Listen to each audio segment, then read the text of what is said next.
We back, everybody. We are back. You saw the thumbnail. You saw the titles. You know what we're about to do? We're going to go through and trudge through this YSL case together. So lots of people have been live streaming it. So we're going to do that as well. Trying to get into the mood because hopefully next week it'll be a little bit more spicy. So we're going to take the slow road as it relates to addressing this case today. Move a little bit slow, go through it, and such like that. And then next week, hopefully, it'll get a little bit, hopefully tomorrow, I'm hoping they'll get back to regular testimony on tomorrow. So shout out, please, thank you so much. Cull Obsidian says, what's good, you crazy people? This court is crazy. I agree with you 100%. Always good to see Transplanted Texan in the building, and make sure that you hit that like button on your way in. Most certainly. Let's see. All right. So I'm playing it right now in the background. Let's just pull it in and let's see the shenanigans. Uh-oh. I think they got they got internet issues over there. Oh my gosh. Come on. Do you realize that the only reason they're having this right now just a little before at 7:20 is because the state did not do a good job of preparing Woody? I ain't feel like, why, you know what I'm saying? But like I said, his sister them told me like, yeah, he called him gay and he was talking bad about him to somebody else. So that's where it could have came from. But so he ain't fucking with him at all. Like he went, like he been. Good morning, his servant. But I ain't know. A servant's heart. So if you was getting, who you think killed him? You prime suspect, but move yourself out the equation. Who you think did? Child probably suspect. I'm just saying, like, word on the street is, you've been tried, convicted within the street. Now they said two of my other partners was locked up for it, but Who? they my head and dog. But they ain't have nothing to do Who was with that? I locked up. Who was that? Claire. I think it's his name. Good morning, grace and peace, Carol. Yeah. They saying they head out though, ain't it? Yeah, head out. Yeah, head out. They saying they did.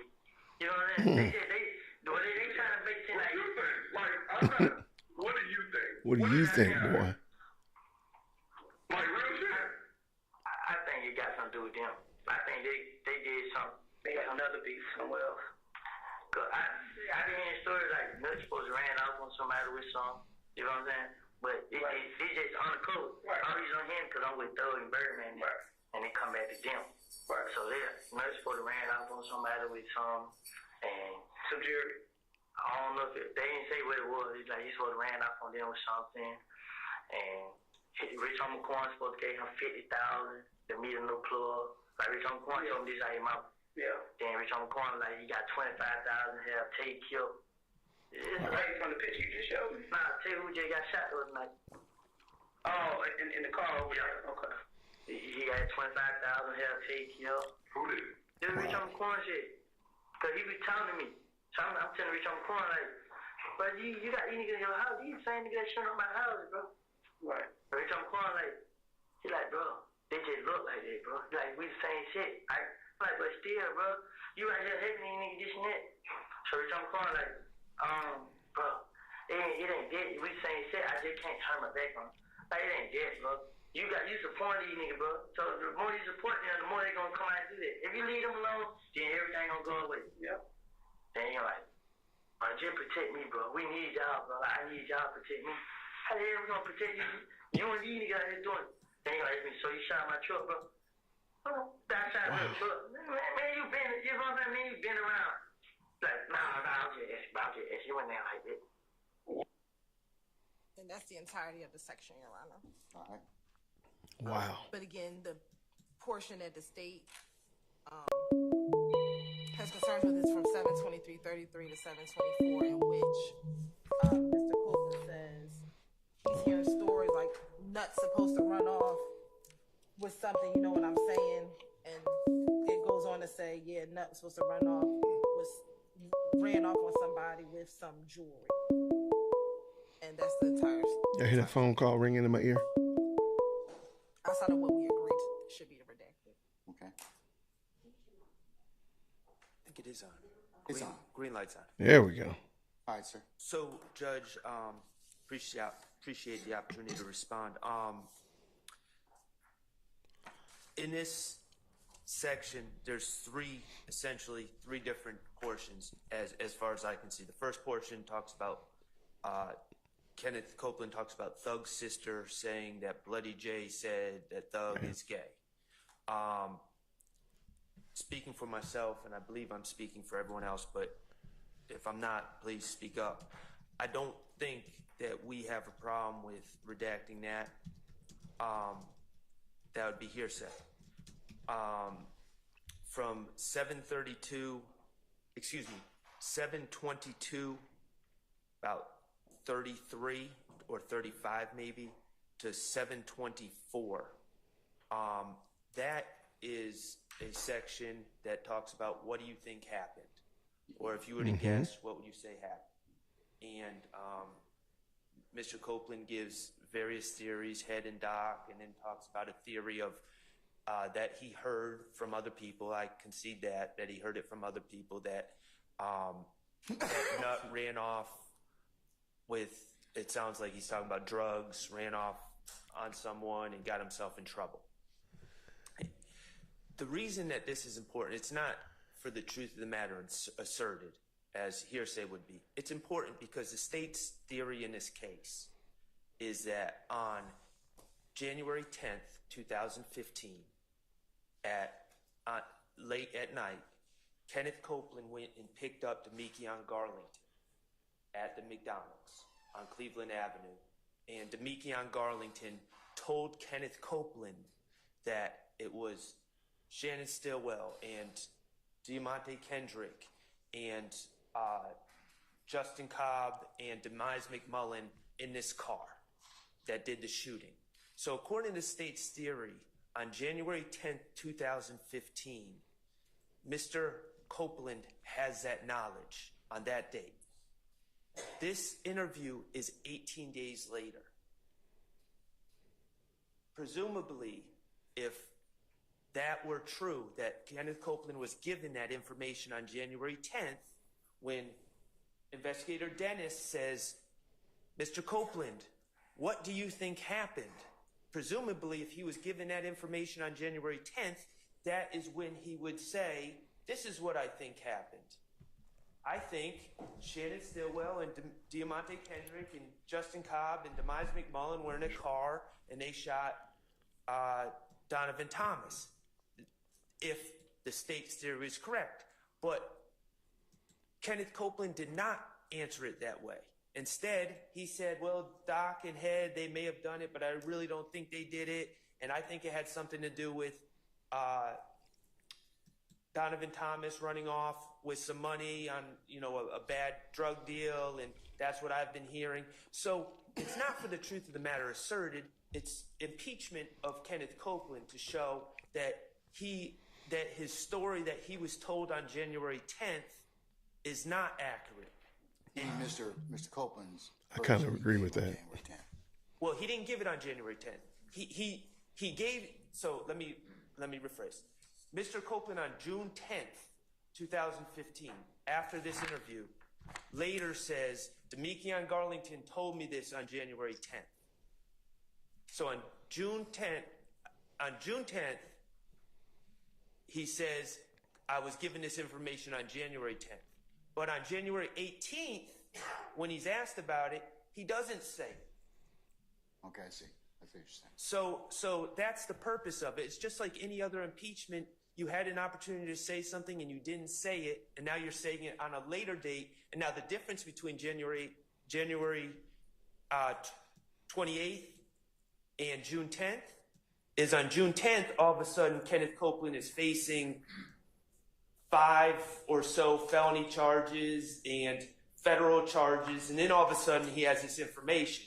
But Hey, real quick, pause for a cause real quick. Shout out to my brother James, who just texted me and said that the volume was low. Can y'all real quick let me know if the volume is low on this in the chat? Just drop a 1 if you can hear it correctly and it sounds nice and loud in January your ears. 28th, when he wasn't facing those charges, he didn't give that information. He said Doc and head, and I don't know if they did it. And then I think it had something to do with Donovan Thomas running off on a drug deal. So that's why it's important. It's impeachment evidence. Okay. And the fact that he did not say it at that time is important, and we need to get out what he said to show that he was responsive and not saying our clients. Shout out to my brother James. All right. And just to from 7:24, approximately 7 minutes and 24 seconds. The third part of that. You said 7:24 to what, sir? To the end, 7:24:00 to 7:24:54. Yes, sir. He's talking about an unrelated thing about Rich Homie Quan supposedly putting $25,000 on the head of a gentleman named Tay. We agree that that's unrelated, and that I don't know if that's hearsay or not. It's a little unclear, but it's unrelated. So we don't have a problem with 7:24:00 to 7:24:54 coming out. All right. So do you have any further issue? Do you agree with Mr. Shard about that period? I'm just trying to. Are we talking about the last portion? Yes. Yes, Your Honor. From Okay, so you all are in 7:24. agreement with that? Of course, Yes. in agreement with that as well. Yes. What about the statement they also, Mr. Shard agrees with, or says that about Thug's sister said that Blade J said Thug was gay? Yeah, we agree with that portion as well. It's a very limited portion. We'll take that out as well by agreement. So let's hear argument on Mr. Shard's issue of Shout out to my brother James. of whether or not it's impeachment, just straight out impeachment. Yes, Your Honor. And that would be 7:22:33:35 to 7:24. Yes, Your Honor. So the state has no issue with the portion up until he talks about Doc being arrested for it. So that portion in which Mr. Copeland says, I heard that Doc and Head were arrested, we don't have an issue with that. The portion that we have an issue with, Your Honor, that we believe should not be played is the portion where specifically he's talking about Nut running off with some jewelry or some drugs. First of all, Copeland never says anything about drugs.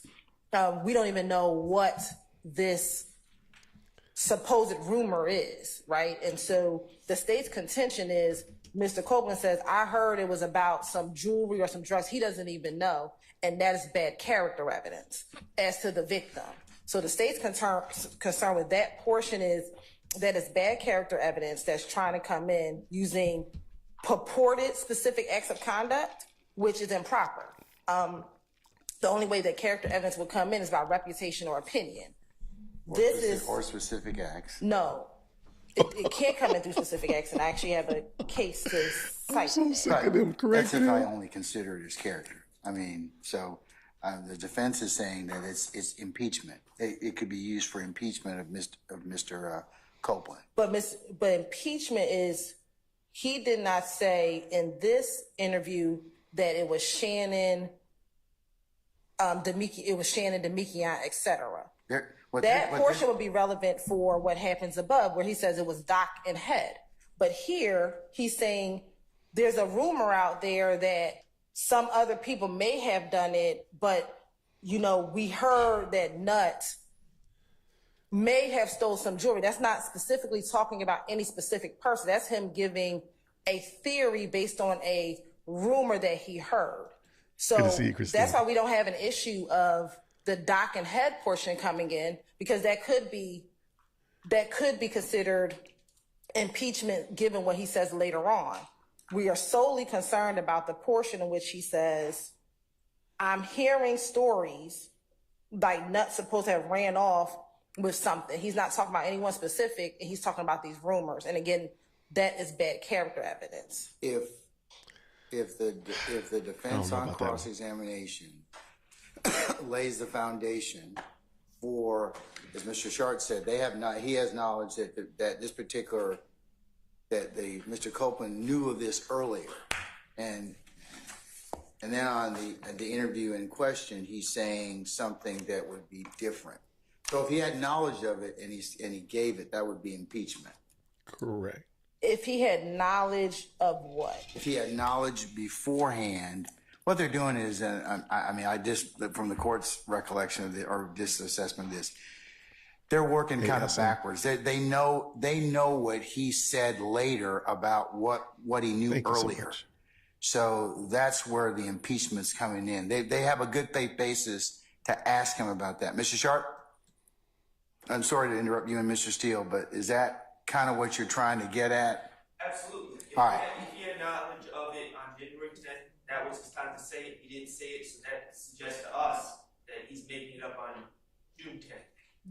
But what is the it? Because the fact of He's making up, what exactly is he making up that's relative to this particular section? He's making up This particular section of 732, 33 to Any 724. microphones all over that place. June 10th, he is asserting that he has knowledge of this, and he's had knowledge since January 10th. And he's asserting that his knowledge is that the four gentlemen in the car, who the four gentlemen in the car was. And if he had knowledge on January 10th, Why didn't he say it on the why 18th? didn't he say it on the 18th? Okay.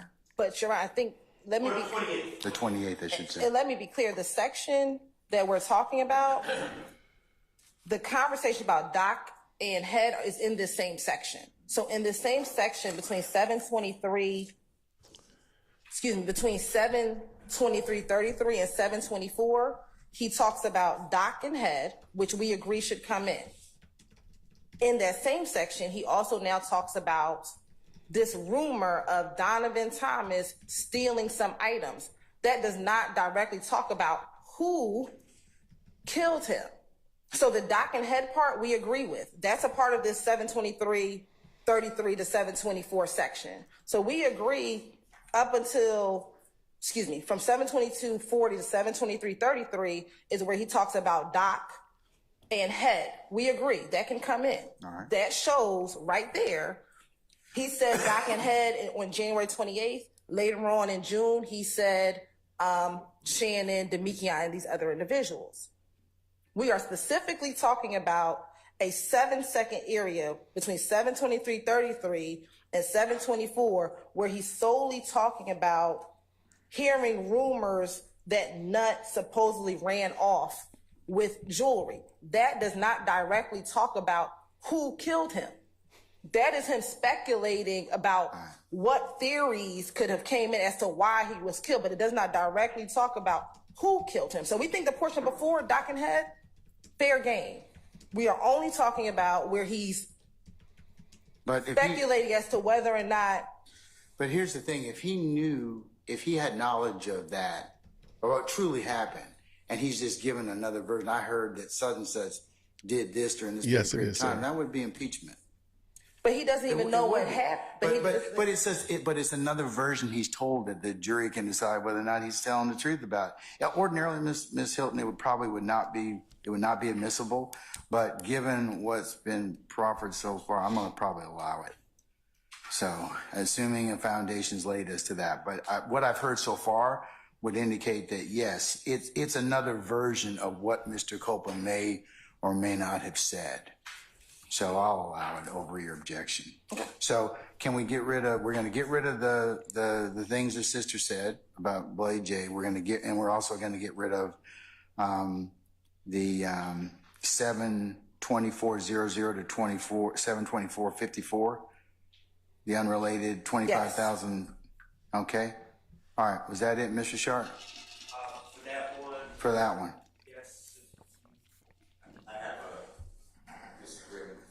Okay, Mr. Steele, what section are you? Oh yeah, here we go. And if we could have it, because we weren't provided this previously, so that we can be prepared for whatever. So if he could just tell us what the section is. I think he's going to do that right now. Okay. Is there something going on with green? What's this about? So I don't agree that these statements get played at all again. So I know what you're doing, but it's over objection because I don't believe it's a prior and consistent statement. Okay, so you're disagreeing with Mr. Shard about that. You're saying you don't want to play it at all. Right. Okay, all right. Because all right, just so I'm clear about that. Okay. And I've raised this before because the testimony was I probably did. Most of the testimony is I don't remember, but I probably did say that because I was lying to the police. So this is not a prior inconsistent statement. He's saying, I probably did say this. So I don't think any of this exercise is appropriate. I You agree. ruled that portions may come in, and that's what we're doing. So without waiving anything. Okay, sir. Your Honor, and just for the record, because Mr. Still bringing it up, I just want to be clear that that's my stance as well about just playing these videos. But Okay. when I'm discussing redactions, I'm going on the assumption that you are overruling my objection. So generally, you object on the basis of it's not impeachment. But since I'm going to rule that it may be impeachment, you'd like these sections played. Played or not. Okay. All right. Okay. So the other factors I want the court to consider is over objection. You have permitted constantly the state to ask Detective Gaither, Detective Dennis, and if I'm leaving anyone out, I'm not trying to. So anybody on law enforcement, I think maybe Detective Racy as well, based upon, don't tell me what was said, but based upon your investigation, what did you learn? What did you do from what you learned? And did you corroborate that? And I don't know, I have no idea where this information came from. And I've asked the court, and I said it's a confrontation clause issue. You've denied it. I have no reports on who they spoke to gather the information that they are now putting to the jury that YSL is a criminal street gang. With Detective Gaither over objection, YSL and the people here are all involved in a criminal street gang, which is the ultimate issue.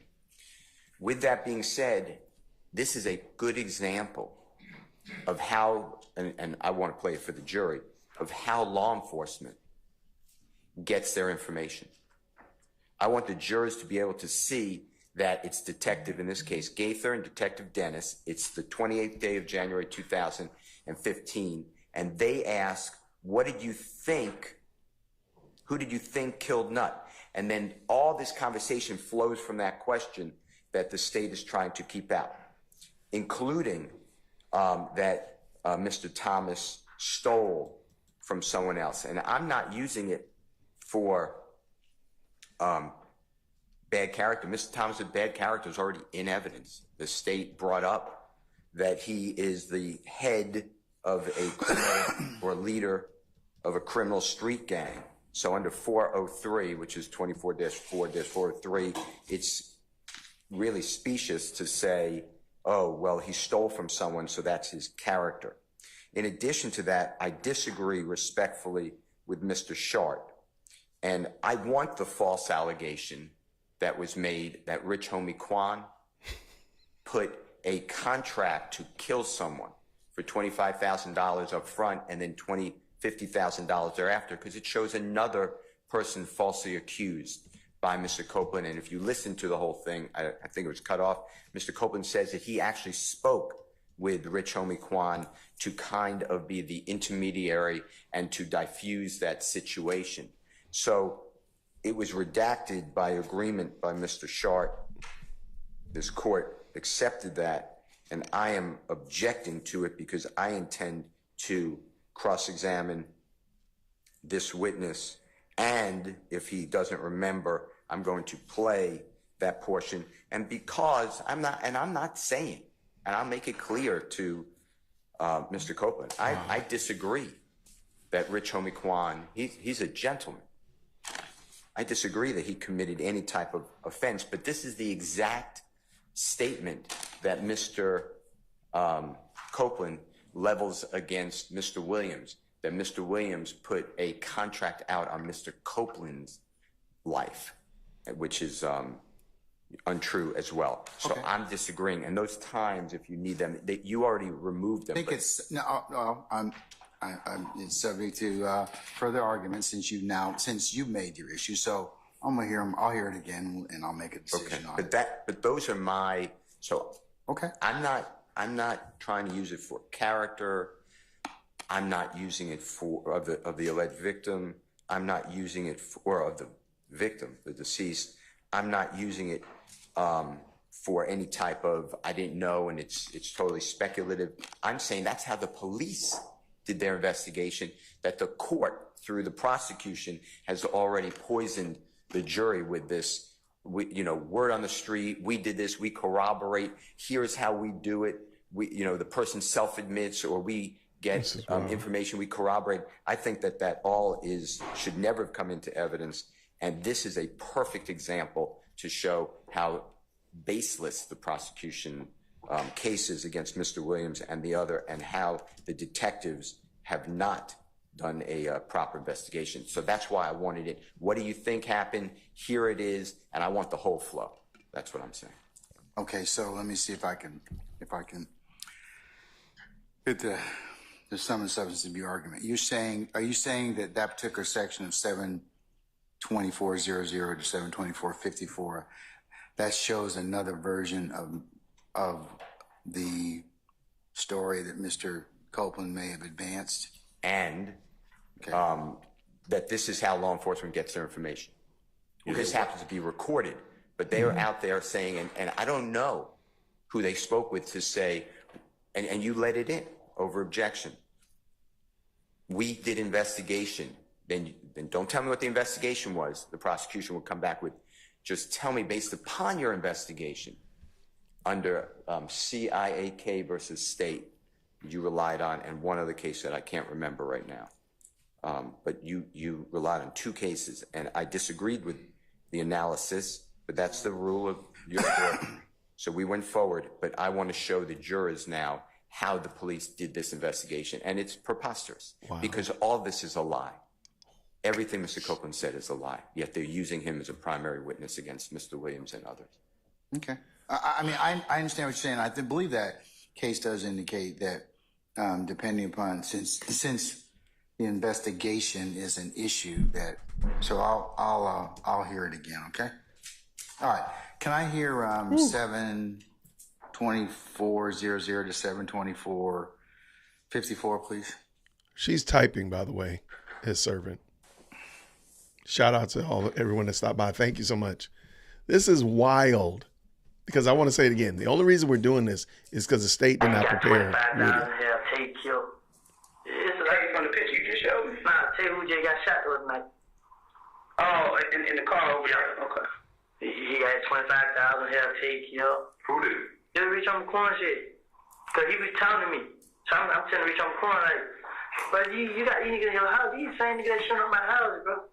Right. Rich on the corner like, he like, bro, they just look like that, bro. Like, we the same shit. I'm like, but still, bro, you right here helping these niggas this and that. So Rich on the corner like, bro, it ain't dead. We the same shit. I just can't turn my back on it. Like, it ain't dead, bro. You support these niggas, bro. So the more you support them, the more they gonna come out and do that. If you leave them alone, then everything gonna go away. Yep.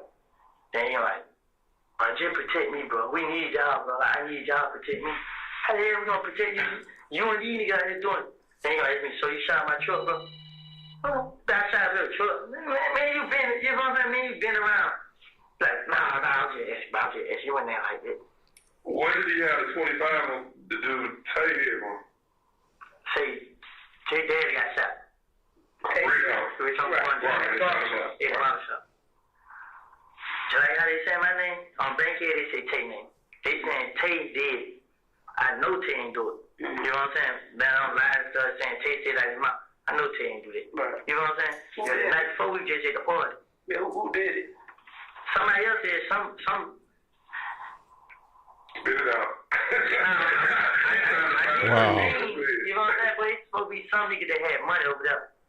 You know what I'm saying? Niggas over there got money. No, I'm talking about Bankhead. A lot of niggas on Bankhead got money. That's why when I started thinking, I couldn't think of the name, but this nigga supposed to have paid somebody on Johnson Road, one of them streets over there, to do it.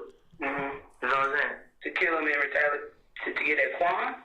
Or to target his daddy? Like the same day, we was like, I was in the street, I seen Quan crying. I'm like, what's wrong, bro? He need to try to kill my dad. You know what I'm saying? But him and Tate been having problems. Right. So that's why he think it's Tate. Right. Him going through it, him and Tate mug each other. But he don't even know that Tate. Right. How y'all have a problem? But Tate missed the school bus. Mm-hmm. And they feel like they retaliation. Man, it ain't. But like, I couldn't say him because no matter how many times I tried to speak up for Tate, he always had in his head, Tate did. Right. So like, Man, y'all tripping, man. So that's what that was about the other day. I called Tate, I was gonna hesitate, but I had Tate put up on me like probably like Friday or Thursday or Friday. Tate pulled out like, hey, bro, bitch, I'm recording like 25,000 on you. Why so much?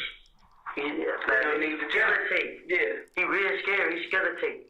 So I said, Tate, I'm like, bro, he trying to face my damn Rich on corn supposed to go and kill her. You know what I'm saying? So I heard. So I'm feeling like that's what he did because the whole time he been had the money on Tate's head and he ain't do it. So when you go and demand out, that's what happened. That's on him. You feel what I'm saying? But I ain't talked to Tate. I don't know how it happened. I don't know what happened. But I know Tate wasn't messing with nobody. Tate started doing whatever he was doing. He just ran around and he tried to be a rap. Right. So I what did he drive? Huh? What did he drive? A gold Charger. Gold Charger. So, damn, so Kelly knocked him off? Certain words. That's basically the word. Yeah, like they saying it's $75,000 heat out on kill hit. From who? I mean, Pink City, Fort Worth. What's the line? And somebody was money. All right. So that's, I believe, the portion that Mr. Steele is referencing. Your Honor, as you see, there's nothing in this section that has to do with the murder of Donovan Thomas at all. He's talking about a conversation that he had with Rich Homie Quan about this $25,000, which has nothing to do with the issue at hand in this case, which is who killed Donovan Thomas. No, not necessarily. If he's got another version of who may have done what, that's impeachment by contradiction or just straight out impeachment. But this isn't a version of who killed Donovan Thomas. What they're talking about is who killed. It doesn't make a difference if he's telling materially different versions of what happened. That potentially is he can be impeached on that. When you say what happened, what happened, or how he came to find this information. I mean, if he's given the police different versions of what may have happened. When you say what may have happened, because what he's what may have about, happened, what he told them.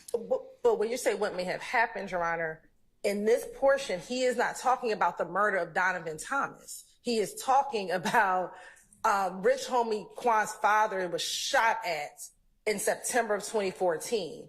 In this particular portion, he is only talking about the fact that Rich Homie Quan thought that an individual named Tay shot Rich Homie Quan's father. This has nothing to do with the murder of Donovan Thomas.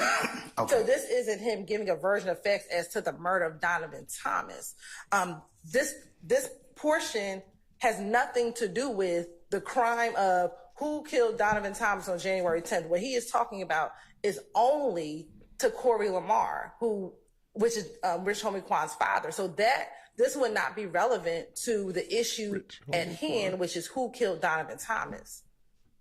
Okay. So, let me also kind of just ask you to just address this as well. Mr. Steve, you have made this an issue of investigation. I mean, even though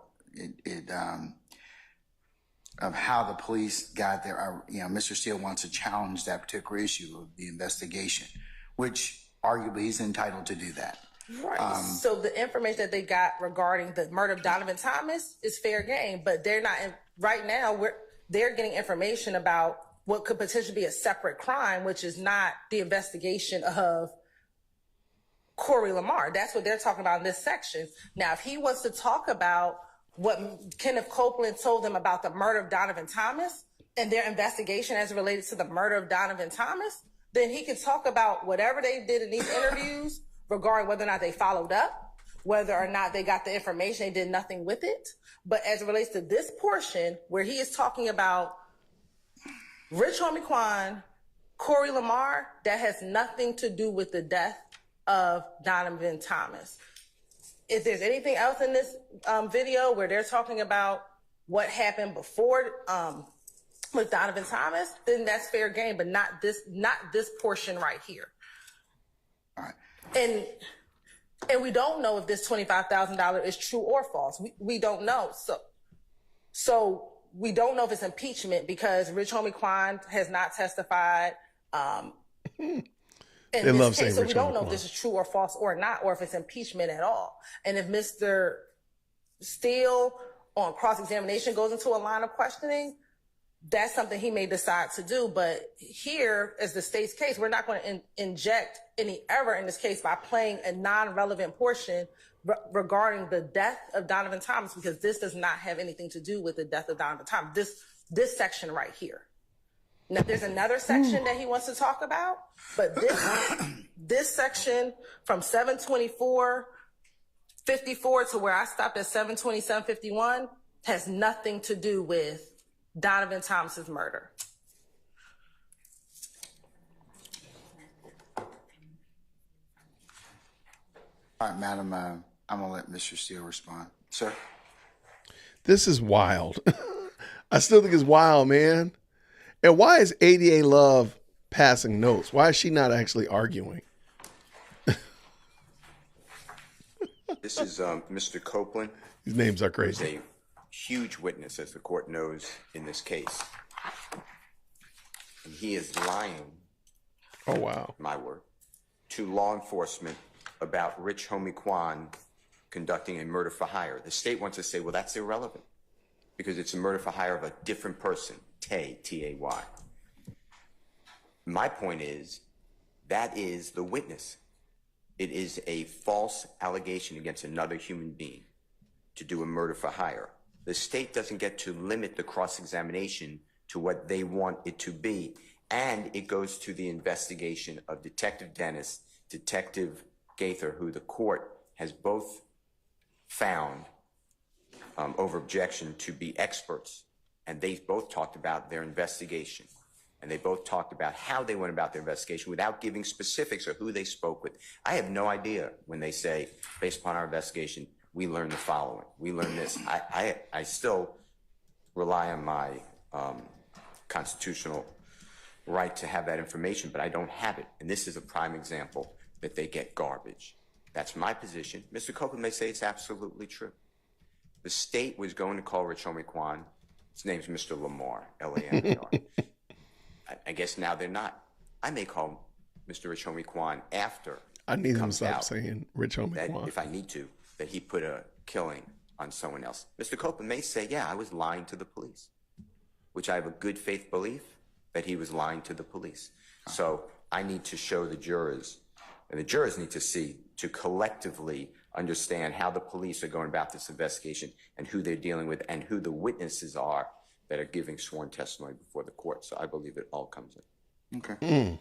And Your Honor, Mr. Steele would be assuming facts, not in evidence. We don't know because there's no evidence before this jury because it's not relevant for this issue whether or not Why are you not Rich up there Homie talking, Kwan Love? did or did not do the $25,000 for hire. That there's no evidence before this court, before this jury, to impeach as to that issue. But I think they have a good faith base to ask it. But they don't. They can ask. It would be one thing if they don't know that, but they do. They have a good faith basis to ask it. He's on cross-examination. But he's not on cross. He's on direct examination right now. But they're going to get him on cross. If they get him on cross and they played at that portion, then that's something different. But right now, for the state to play this portion, it is improper because we have not discussed at all anything dealing with Mr. DeQuantis Lamar hiring anyone, because that is not relevant to the issue at hand, which is, did YSL kill Donovan Thomas? That is the issue at hand. What happened with Corey Lamar and DeQuantis Lamar is not before this jury. So therefore, at this juncture on direct examination, there's no evidence one way or the other regarding Corey Lamar because it's not relevant. If they ask him questions on direct and over our objection, the court lets it in, then that's a different conversation on cross-examination. But right now, there's no relevant evidence regarding what happened between DeQuantis Lamar, an individual named Tay, and Corey Lamar. It would be improper because there's no evidence before this jury regarding those three individuals and any type of murder for hire. I got you. Okay. We need YSL bingo. We need YSL bingo. That's what we need. Give me a minute. I'm going to think about it, okay? A minute. Does anybody else have any other objection about this particular They're arguing about 40-second clip. segment, which is segment 4? That's crazy. That hasn't been heard as of yet. Wow. Mr. Apt? Just the Harvey rule and joining Mr. Steele and Mr. Shart's objections. Mr. Matthews? Mr. Garner? Ms. D. Williams? Okay, all right.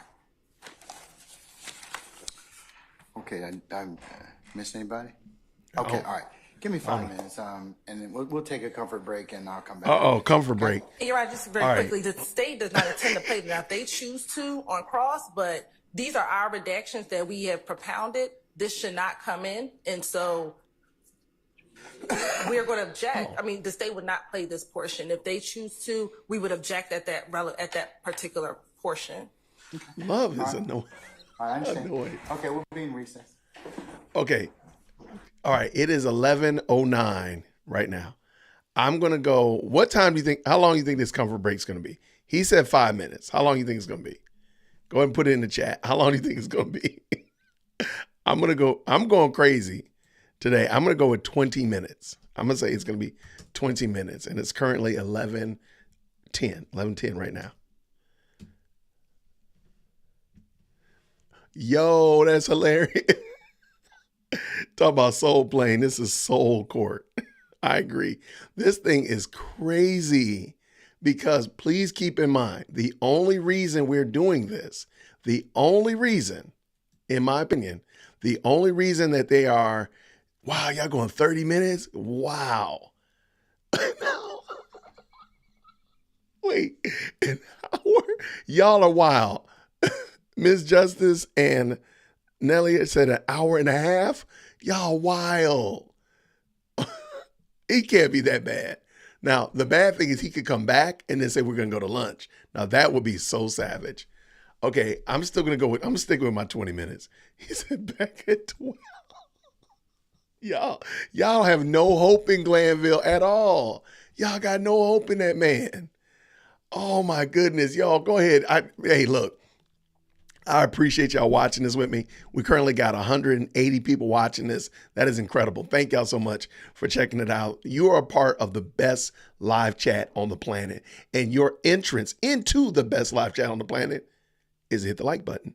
So check it out. My name is Jason. I do Christian political and social commentary from a Christian male perspective. And I like to talk about this. I live here in Atlanta, and because I'm literally not very far, maybe about 20 minutes, give or take, from Fulton County and where they're doing all these shenanigans right now, I know where a lot of these places that they're talking about, Cleveland Avenue. I taught at Cleveland Avenue Elementary School, literally across the street from this McDonald's that they're referring to. So that being the case, I enjoy talking about this and just giving another perspective. So I appreciate all of my friends and family jumping into the chat. Even literally my brother was in the chat earlier today. So I appreciate y'all.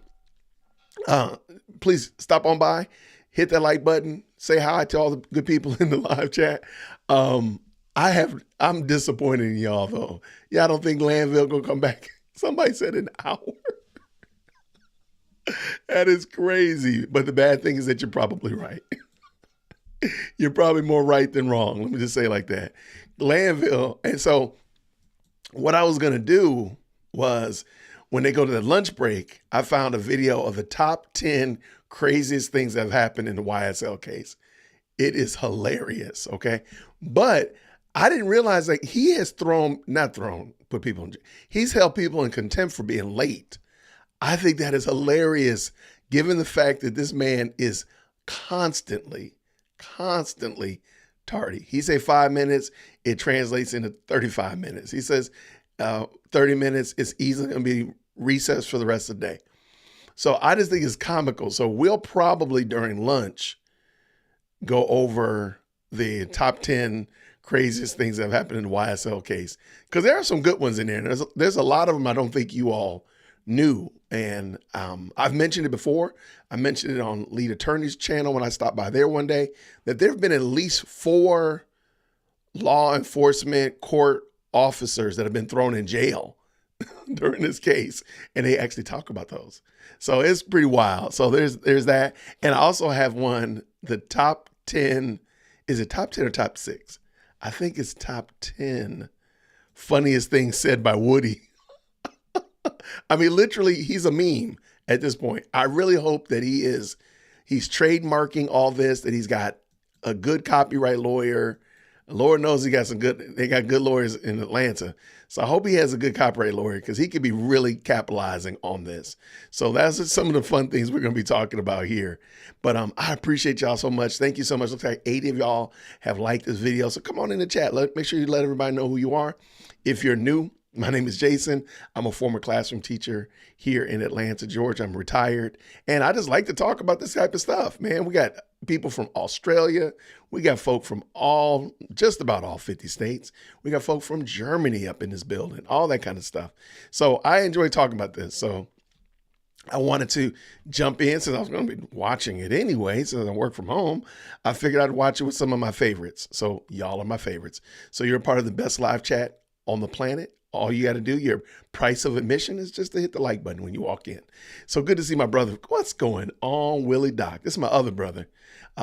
Not as cool as my biological brother, but let me say, Willie Doc is good peeps for sure. Good to see you, sir. Thank you so much. If I didn't holler at you or didn't shout you out, please don't hold it against me. We got Retired in the building. Good to see you as well. Yo, the Woody one is hilarious. I'm sorry. That guy's a trip. Now, let's also put it in the proper context. Woody is a criminal. He has done very criminal things. He's done what criminals do. They commit crimes, okay? That being the case, however, I don't know what made people think, the state think, that he was a controllable witness, short of them threatening him, which is, we talked about that earlier this week with Brian Steele. So, I mean, he's, dare I say, an out of control witness. So that's the only reason we're going over the interrogation videos, is because the state can't get Woody to say what they want him to say. And he's impeaching himself, and he's contradicting what he said in interrogation, or he's saying something different, or giving a different shade and flavor to it. So that's the only reason. And in my opinion, the only reason we're doing this is because the state is not properly prepared their witness. He shouldn't have been their main. If he was going to be their star witness, they should have done something else to prepare him. And in my opinion, it comes across, and it sounds like he wasn't properly prepared. They just said, "You're going to go testify." "No, I'm not." "Yes, you are." "No, I'm not." "Look, you're going to go testify." "Okay, sure, I'll go testify," whatever. And Woody's just doing exactly what y'all expected him to do. So long story short, that's the only reason they're going through this. Really, they wouldn't be doing this if they had properly prepared their their witness for, to be properly examined. Because good gracious alive, y'all know good and well he is going to get eaten up when Steele jumps in front of him. So it doesn't matter how Love or Hilton handle him. Steele is going to treat him. Steele is going to just violate him. It's going to be nasty work. What's going on? Based on the judge's history, what you talking about, James? What's up, man? Yeah, so this is just going to be a complete and utter dumpster.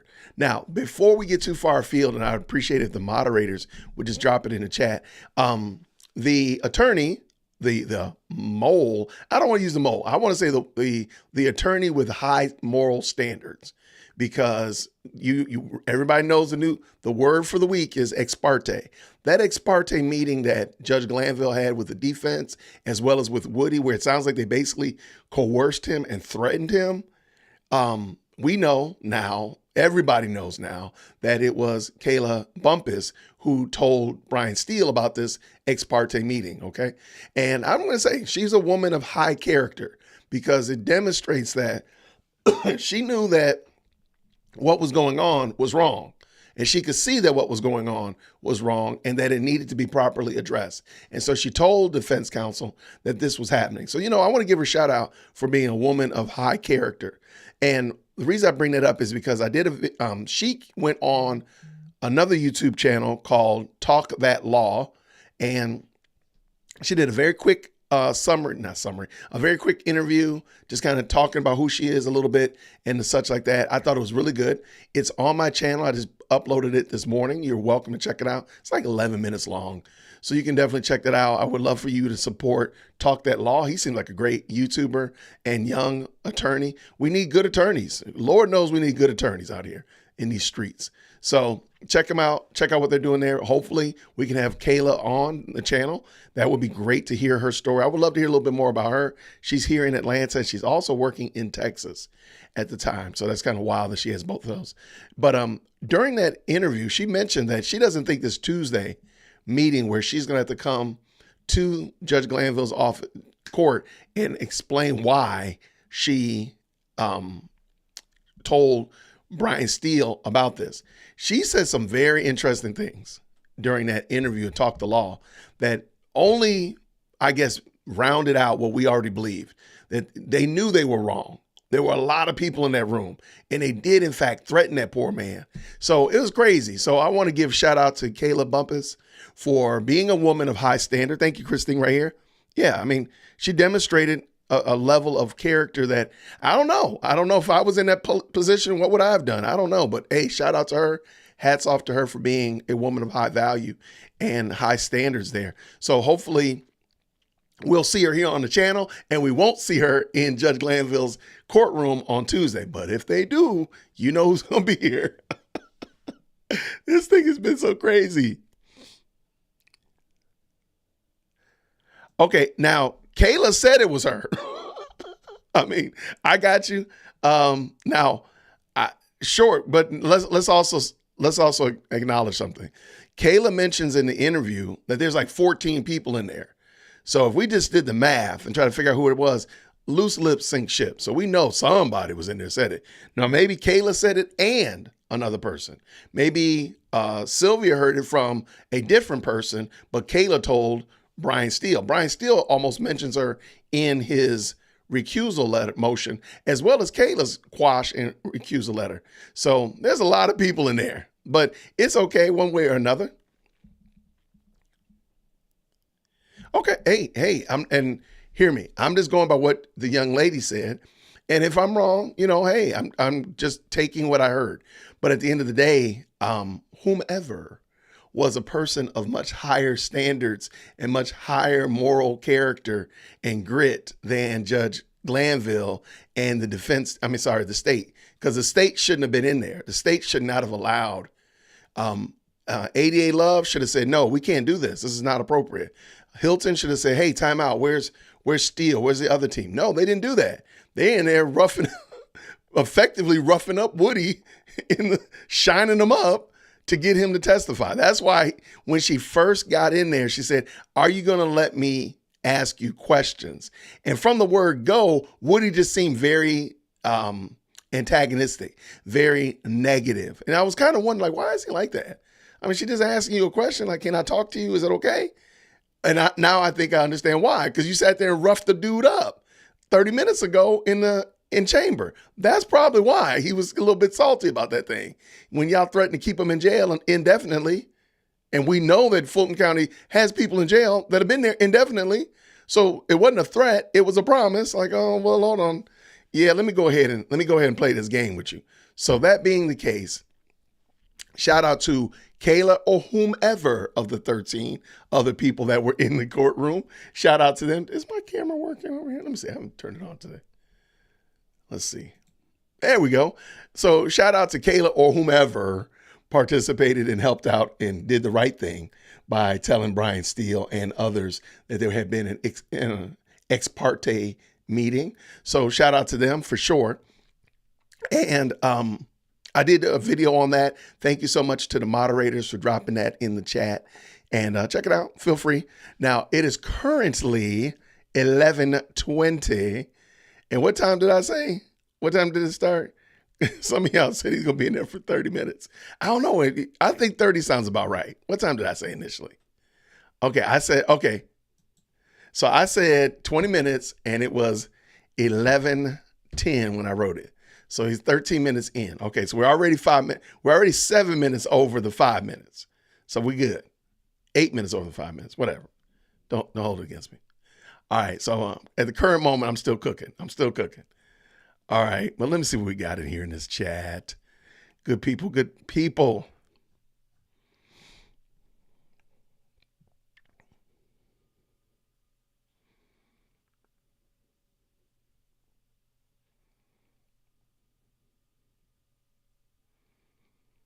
Yeah, and this is a great point. Thank you so much, Missing Voices of our community. She said a lot of things. She said there were like 14 people in the room. She said that the plan, she was only supposed to be there for a short amount of time. She wasn't supposed to be there indefinitely. That's why, actually, the other day we were looking to see if Woody's attorney had shown up. He didn't have to because Woody was only going to be there to testify and purge his contempt. And Kayla kind of explained it a little bit in the Talk That Law episode. Right. There we go. Thank you so much. Who wouldn't be a hostile witness if you were just being forced to testify? Right. They just shined you up. And now all of a sudden you want me to give you information? I might not give you too much information freely. That's what I'm understanding. Good to see you, Sheila. Thank you so much. Thank you very much for stopping by. Oh, no, it's all good. Fact Checks TV. Thank you so much. There we go. Old fam is in the building. Yeah, and to the defense that Judge Glanville has a service dog, which is interesting. No problem there. He has a service dog. I think that's part of the extended breaks and so forth. I'm just like, wait, so is he out literally walking the dog? Hear me. I'm not a pet person. I'm not by any means an animal person. But I have no shade to throw at people who are pet people. I just don't understand a lot of pet colloquialisms and little nuances. So is Judge Glanville right now walking the dog right now? Like they don't have somebody to walk him for him? That would just drive me crazy. That would drive me bananas.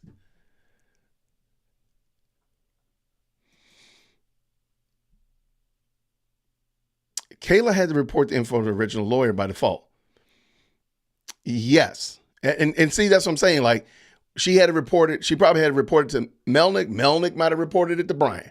Kayla might have went right to Brian. I don't know. What we do know is that Brian Steele had almost verbatim what happened in that meeting. So it wasn't like just put my ear against the window or ear against the door. He knew that because even Judge Glanville was like, wait. How do you know this?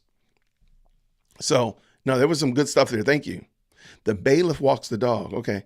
So if the bailiff is walking the dog, then Audrey, why do we have so many? Why do they have so many comfort breaks?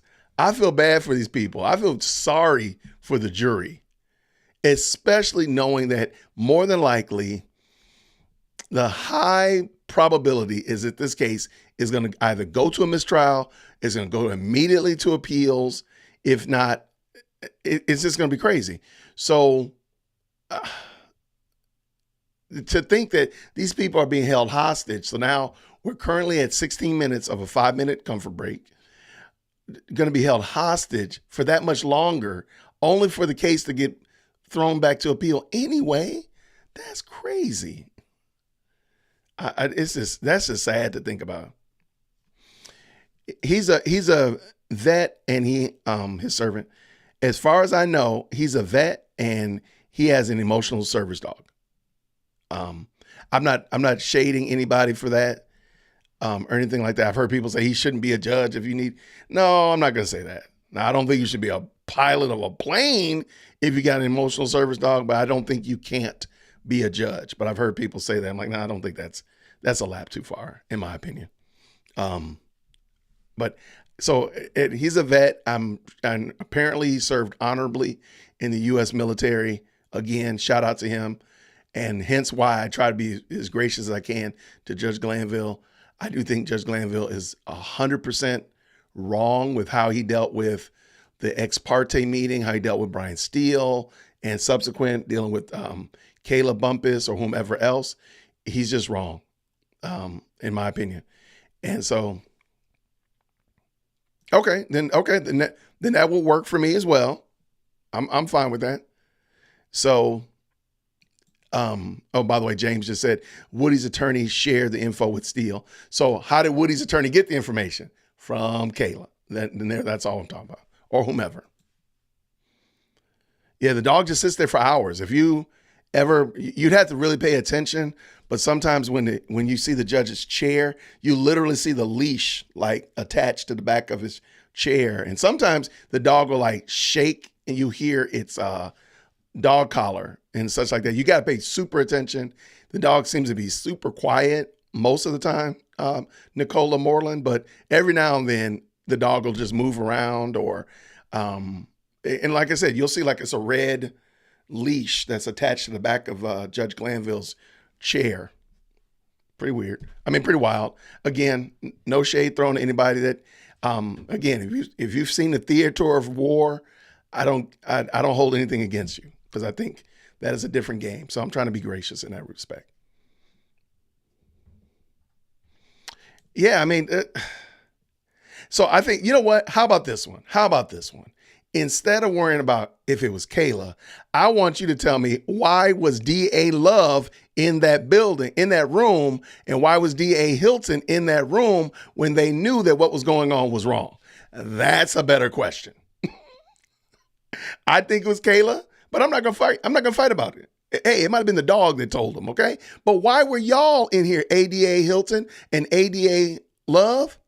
Why? Why were you okay with cheating? Why were you okay with being dishonest? Why were you okay with the fact that we are now 20 minutes into a 5-minute comfort break? And I'm currently, now we're going into extra innings. Why were you okay with that? That's a question that needs to be asked. And then how many times have y'all been doing this? Because it didn't seem, remember, ADA Love stood up and argued that it was appropriate for them to have done that. So wait.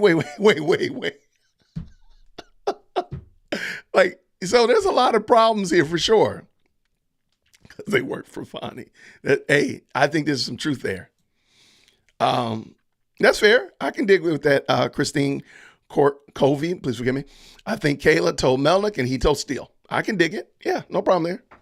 But I think O'Brien really says it best. They grimy. That's why, because they grimy. They grimy. You know you wrong. You know you wrong.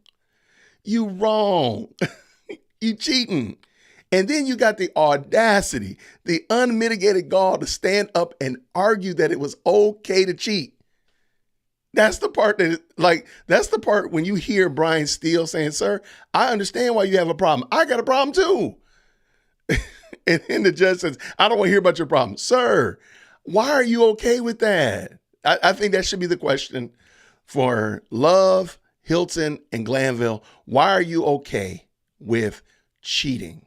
Why are you okay with putting your thumb on the scale? If you want justice, remember, Fonnie Willis, Lady Justice is blind. Nobody's above the law. Then if nobody's above the law, then that means you're not above the law. ADA Hilton, ADA Love, Judge Glanville. I'm sorry. I don't know how in the world somebody has not stepped in and called timeout on this thing. Like literally the general manager of the NBA needs to step out on the court and call a timeout, call the game to stop. And because the refs are cheating, the other team is cheating. This team might have been cheating. I don't know. Everybody needs to stop. We need grown adults to come into the room and say, stop. This is crazy. How is this even possible? I dropped the video yesterday about the Young Dolph case up in Memphis, Tennessee. It was a very similar situation where the judge made a decision that was wrong. And he was asked to recuse himself. And he said, I ain't recusing myself. I'm running this block. I'm King Kong. None of y'all can do nothing on me. And then the Supreme Court stepped in and said, yeah. Yo, my guy, you got to recuse yourself. His name is Judge Coffey. And they made him recuse himself. We need we need adult supervision here in Georgia. We need adult supervision. My name is Jason. I live right here in Atlanta, Georgia. And I think we need adults to tell the judge, sir, you need to sit on down. But see, the problem is if Judge Glanville steps down, he knows that the case is trashed.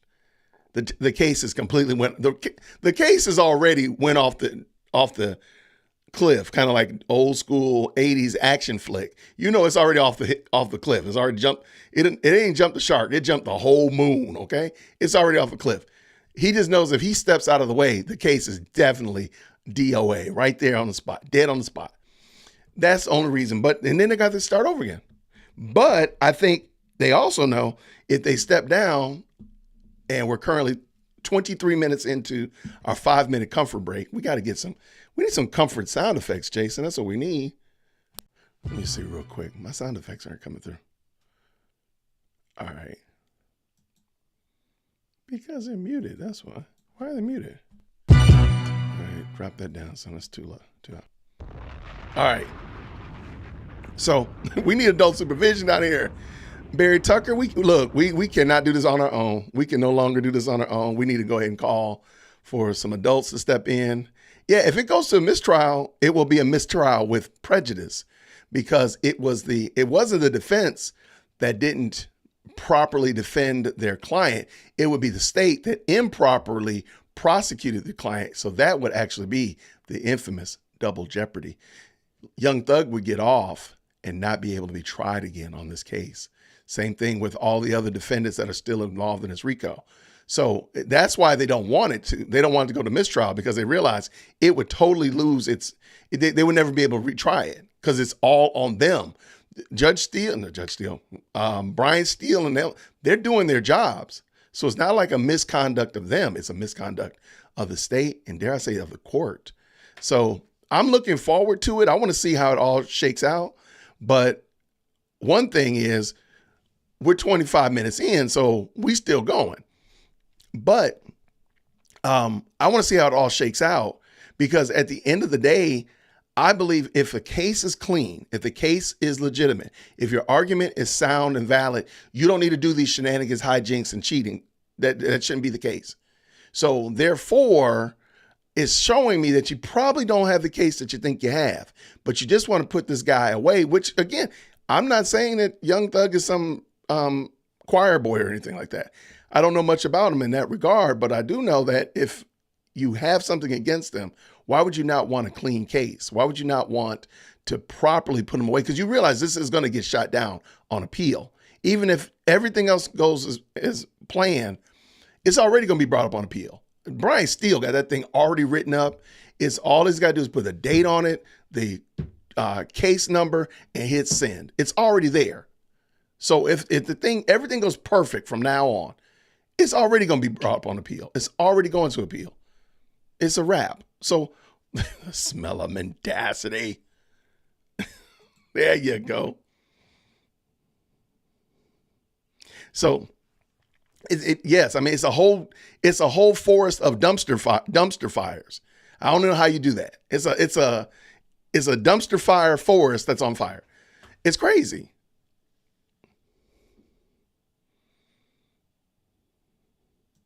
But wasn't the YN Melly trial a mistrial due to the state and they're trying him again? I don't know. I got to look into that, Meek. I apologize if I misspoke. I know currently if they called a mistrial today on this trial, it would be because of state and they would attach double jeopardy. That's what Brian Steele pointed that out, and Phil Holloway from Inside the Law. That's why they're fighting so much not to get to a mistrial, because this one would. Now, I don't know about YNW Melly. I'll look into that one, but that would be the case, in my understanding. What's going on? Tom Ray in the building. Thank you, sir. Yeah, shout out to everybody. Thank you so much for hanging out. This is supposed to be a live stream looking at the Young Thug case here in Atlanta. We're on a 5-minute comfort break. And you're probably asking yourself, well, Jason, I've been listening to you rant for about 15, 20 minutes. That is correct. And we're now currently into 27 minutes into our 5-minute comfort break. And the bad thing is I can totally see him coming back and say, let's go to lunch. I can totally see it. I hate it, but I can totally see Judge Glanville saying that. So if you're just stopping by, my name is Jason, dear woke Christian. I like to do social and political commentary from a Christian male perspective. I live here in Atlanta. I'm about 20 minutes away from down the street around the corner from where all this Young Thug shenanigans is happening. I like to tell people, y'all don't realize it, but Young Thug doesn't go to the Fulton County Jail. Young Thug goes to the Cobb County Jail, which is down the street around the corner from my house. So when they keep him every night. So Brian Steele would have been over here in Cobb County, which would have been funny. But that's beside the point. So I like to look at this, and I just like to look at it because I think it's really interesting.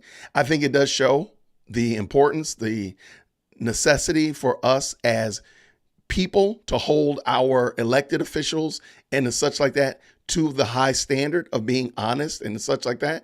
I see the problems with the Trump interference case. I see the problems with this Young Thug case. And it just seems like by any means necessary, we're going to prove ourselves to be right. I don't think that that's the right way to go about it. I don't believe the ends justify the means is a proper, first of all, Christian perspective, but even a perspective that we should have here. Well, as long as we got somebody thrown in jail, it don't matter that we cheated to get them thrown in jail. I don't want that. I don't want to see that. That's not a good look. So that's why I do this. I like to have this discussion with you all. Currently, I have almost 285 people watching, and you're a part of, you have the invitation to be a part of the best live chat on the planet. Now, I know a lot of other YouTubers say that, but I can tell you emphatically without any doubt or question, they picked it up from me. This is the best live chat on the planet. So how do you get in to the best live chat on the planet? I know you want to know. All you got to do is hit the like button and tell everybody hello. Jump on in here. So we have lots of good people in here already. Somebody from Alaska? You're in Alaska on purpose? Yo, Alaska never seems to be somewhere that's warm, but I've seen some great, I've met other people from Alaska, and all I think about is like snow and all that kind of stuff. But Alaska, I've heard is beautiful. Covey. So thank you so much for hanging out with us. We got folk from Germany up in this piece. We got people from as far as Alaska and all over the place. The Philippines stop by. UK every now and then, every blue moon. South Africa likes to stop by. This is craziness. This is absolute craziness that you all are here. But I really do appreciate you. So thank you so much. Born and raised in Alaska. Oh my gosh, you can make me want to go outside just to get warm just thinking about it. Okay, here we go real quick. Everybody, what's the temperature where you are right now, Celsius or Fahrenheit? I think, let me just check real quick. Everybody check their phones. What's the temperature where you live right now? What is the temperature right now? Oh, okay. All right, 82 degrees. Like, that's what I'm talking about. Malawi, thank you so much, man. Appreciate you, Gift Famous. Thank you so much for stopping by today. Phoenix is in the building. Tampa, Florida, just a little ways down the street. All right, I see you, North Carolina. All right, so it's 82 here in Atlanta. What? Oh, my gosh. SM said it's 95. We Watch YouTube. By the way, shout out to We Watch YouTube. It's a fantastic supporter of the channel. We have a great time. I probably should drop our video real quick. So We Watch YouTube has done some great videos for me. And matter of fact, if you've ever seen my video as the Peach Rots, because we talk about all the shenanigans here in Atlanta, We Watch YouTube did that. Matter of fact, here, since Judge Glanville ain't back, let's go. As the Peach Rots. In this engrossing third season, we marinate the fetor of Georgia's political elite in the tangy vinegar of accountability. In a state where the odor of mendacity lingers in the air, our intrepid team of chat room investigators is on a mission to peel back the layers of deceit and uncover the truth. From backroom deals to embezzlement scandals, no stone is left unturned in our pursuit of justice. But as tensions rise and alliances shift, who can be trusted in the Peach State? Join us for a season ripe with drama, where even the fruit isn't safe from corruption, because sometimes the juiciest scandals are right under your nose. Thanks so much, We Watch YouTube, for that. I love that video. Thank you. Now, the reason I brought that up is I want you all to go over real quick. Spam We Watch YouTube. Go check them out. Tell them we said hello. Tell them Dear Woke Christian sent you. And guess what? We do not have Judge Glanville back yet. But I'm ready, though. I'm ready. Let it be known. Let it be said. Dear World Christian is not on CP time. I am here. I am ready to cause shenanigans and hear what's going on. Yo, I got people all over the place. Boca Raton. I love it. Good to see you. Thank you so much, Ortiz. There you go. I see you in Chicago. I see you. Little do you know, I'm actually from Aurora. Christine said, look, I don't even know what the number is. It's just hot. It's just hot. I don't know what the number is, but it's just hot. You look on her thermometer, it just says hot. Phoenix, it's so hot out in Phoenix, y'all, cell phones don't work properly. My friend Mike from White Label Consulting, whenever he gets online, man, like, it's the worst thing possible. I'm like, dude, it's so hot in Phoenix, your 5G don't even work. I'm telling you. New York, y'all hotter than Georgia. Good gracious. All right, the mendacity is serious. Yes, it is. Man, some of y'all even warmer than we are. Where the judge at? I wish we could all just like put this meme in the chat. Like, I don't know either. Now, so we are currently 35 minutes in to a 5-minute comfort break. I ain't mad at you. I'm just saying. You know what I think happens, though? I'm going to be honest with you. I think what happens is Judge Glanville goes to his office. Maybe an email pops up or something, and he says, I'm going to sit down real quick, and I'm going to put together this brief. I'm going to read this motion, whatever like that, and then time just gets away. That's what I think happens, but I do think it's a little bit disingenuous when he derides attorneys for being late, and he himself is habitually late. I've never seen a 5-minute comfort break be 4 minutes and 30 seconds. I've never seen it. So I just think that's the part, in my opinion, that's a little bit disingenuous. If you were gracious and said, hey, I was late, everybody else, y'all, I'm going to be gracious. Because when we watched the video, the 10 crazy things that have happened in this case, he threw the book at an attorney for being, if I'm not mistaken, the attorney was like 17 minutes late to court. Okay, fine. I got you. Made him write a 17-page paper, and it had to be quality enough that it could be published in a legal journal.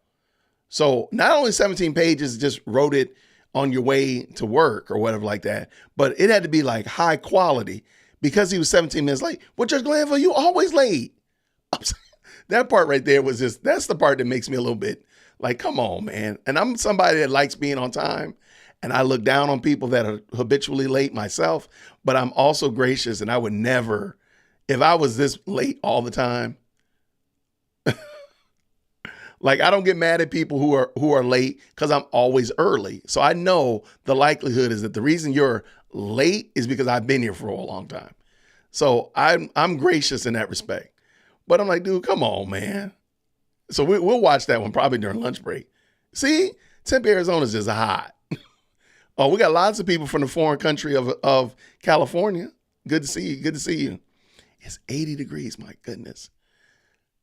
It's cool in my office though. It's 83 now. I guess, shoot, by noon, it's going to be pretty warm here. All right, let me see what we got. Judge Glanville still holding it out. What in the world? That's what we need. This is what we need more of this. Like, I don't know. Thank you so much, Connie. Yeah, we watched YouTube Crushed It. That's one of my favorites for sure. But we got another one though. There's another one percolating. There's another one coming. Don't you worry about it. So he is out walking the dog. So Judge Glanville, the judge in the case, walks the dog. That is wild. I would just think like somebody said like a bailiff might do it. That's wild though. But did you like the video though? I agree, Mika. Did you like the video? Help your guy out. Help him out. All right, what we got? Right. He had to write a paper on being timely and demonstrating professional decorum with your colleagues. I'm like, what the world?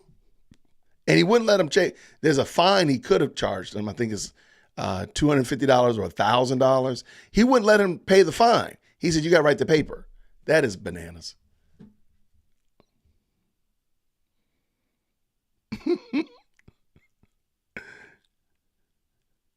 Yo, why y'all got him on the phone with Fonny? It's possible. I mean,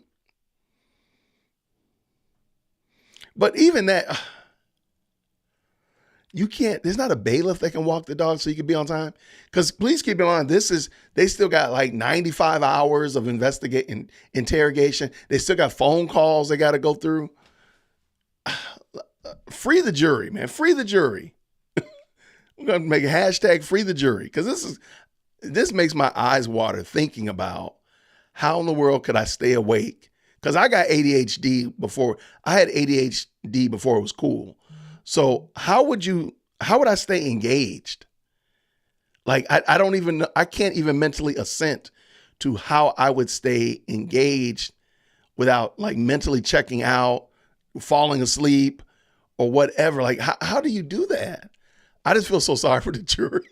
I know the jury's not in there right now, but I would still be like, yo, and I would just lose my mind.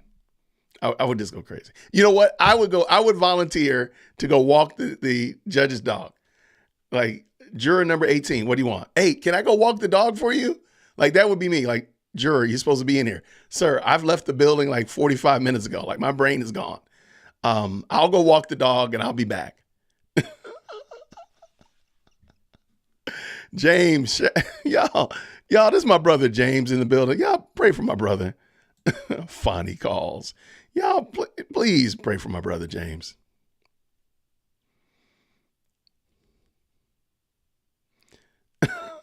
Yo, they did have broken air conditioning the other day. You're right. We watched YouTube. So let me guess. The judge is manufacturing. Hold on, move that out the way. The judge is manufacturing a new COVID test, mask mandate, a broken air conditioner, and refilling the tissues and hard candy to chomp into the mic. He does be chomping into that microphone though. Like, yo, judge, come on now. Respect, man, but come on, my guy. All right. Let's see. Somebody said it. Somebody said he was going to be gone 45 minutes. We're currently at 40 minutes. So it might as well just make it a cool hour. A 5-minute comfort break has now gone into 40 minutes. There's a high probability. Oh, no, there's a definite. When they went on a comfort break, I could have driven to the Atlanta Braves stadium and came back from my house and still would not be finished. That's how, the Braves stadium is about 15, let's say 20 minutes for laughs and giggles. So if I went there and whipped a U-turn and came back, I could have been back in this time. That is craziness. Oh my goodness. Yeah, if you're talking about it's on my list and I have a video. Oh, you know, the crazy thing is I could have played that video. I could have played the 10 craziest things that have happened in the YSL case if I'd have known he was going to be this long. And y'all would not have been listening to me ramble. That's Liz 24. I never liked it when my dad said it. I didn't like it when I heard people say it as a child. The problem, and what does Liz 24 say? That's his problem. Don't do as I do. Do what I tell you to do. I've never liked that. Oh, never liked it. I think it's such a bad example. He's taking law classes. Y'all are wild. Yo, have y'all noticed all this green, by the way? Have y'all noticed all the green that they're wearing? ADA Hilton wears a lot of green. I mean, I think it looks fine. It looks nice. I'm just wondering, what's up with all this green? Maybe she's from Boston. You think she's from Boston and she's supporting the Celtics? They won, 2 days ago? Or a couple days ago? Maybe that's what she's doing in solidarity. And I thought about it because Transplanted Texan dropped put green hearts right here. I wonder, that's interesting. Just like, what's up with all this green? Yo, 55 minutes. Somebody said an hour. So, I mean, at this point, you're in striking distance. What's it called? You're over or under. You might not be wrong. That's craziness, man. So we're at 42 minutes at this point. Mango gelato, your guess is exactly as good as mine. Okay, how about this one? Maybe they actually started and they forgot to turn the camera on. There we go. How about that? Is that okay? I think I'm lying to myself, but is that okay? Can we say that? Yeah, like, dude, I'm telling you, I would be like Judge Glanville. I will go walk the dog for you. They're going to be like, sir, you're juror number 11. You can't leave. Sir, we got movement. Come on. Is that 100 degrees? Deputy Ham? Oh, he's back. Okay. All right. Woo. Okay, the court's had an opportunity to ponder on this particular issue raised by Mr. Steele. I am not going to include the portion from 724.00 to 724.54 in direct. Mr. Steele, however, on cross-examination, believe it's fair game. All right, so you will be able to play it. Wow. Just have to identify it, but for those purposes, okay? All right. All right. So anybody else have any other issues? It's 43 minutes, by the way. As to, or discussion as to. Shout out to the bow tie. 4. And 4 again was 7/22/16 to 7/24/54. All right, so we'll State, you can go ahead and start working on those edits, okay? Yeah. All right. All right, let's cover the next period of it is a few contention. seconds That's number behind. How did you 9. get behind? What does number 9 go from? It's a conspiracy. And again, Your Honor, I want to make sure, because I think I want to orient. Look at Love's face. The list that we're going through now is what the state intends not to play. In section number 9, these are areas in which the defense wants to play. And Can you tell me first what areas you're not contending to play, and then I can ask the defendants, or if you've got those, which areas the defendants want to play? So we are not intending to play 748.10 748.10 through 749.30. through 749.30. Yes, that's the next section. Okay. And so we will not play it. We believe it's bad character of the victim. Again, I will play that portion for the court. And we will be objecting for the defense to play that portion when they get Mr. Copeland on cross-examination. So you don't want to play it during your examination, Mr. Copeland. Is that what you're saying? Correct. Okay. All right. All right. Let me hear it. Listen, why is Love not talk? But she's in there. That poor white guy right here in the middle. He's like, Lord, why am I here? How did I get here? Poor guy. How did I get 3 minutes behind, though? I feel like a conspiracy.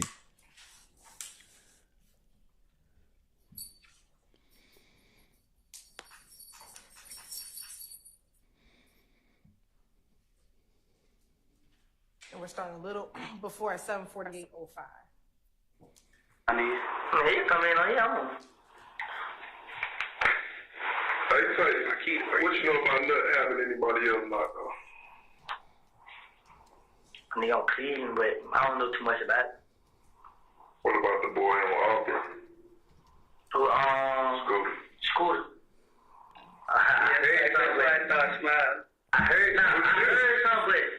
it wasn't much. It was just like, all that he did on California. Somebody had him killed. That's all I heard. All the Scooter did. But he robbed folks. But when he's come to the jail, like, I ain't said, but he's always, like, he's paranoid. Yeah. But I ain't know what he was doing. Right. You know what I'm saying? But he was paranoid when he's come to the jail. He be like, I gotta go. Yeah. But everybody they come out of the weed and hit the deal. What the hell wrong with this nigga? Yeah. Everybody painted him as a saint now. I was going to say that. Everybody painted that as a saint. It's like people don't like me now. Like, I'm like, college girl. It be that trade, I'm like. It is like, who the dude on Cleveland you was talking about? Some girl, like, damn. I think Neat just got shot. He didn't die, he just got shot. Neat, I don't know his name. But he did pieces out his hand. You know what I'm saying? But I think I went wrong when I let her know, like, I like check. And so the portion would end at 7:49:33. But from 7:48:10 to 7:49:33, the state does not intend to play. All right, I'll hear argument from the defense. Anyone? Mr. Sharp?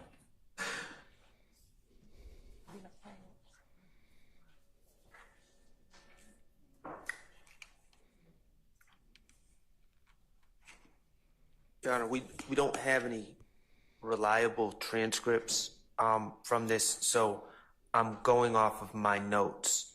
It wasn't clear to me from what was just played, but what I believe what leads into this conversation is Investigator Dennis asking what he knows about not getting people knocked off. And that's what leads into the scooter conversation. Now, we believe that this is relevant because not for the truth of the matter asserted, but for Kenneth Copeland's state of mind. Mr. Steele, in opening, strongly suggested at least that Kenneth Copeland is the real killer.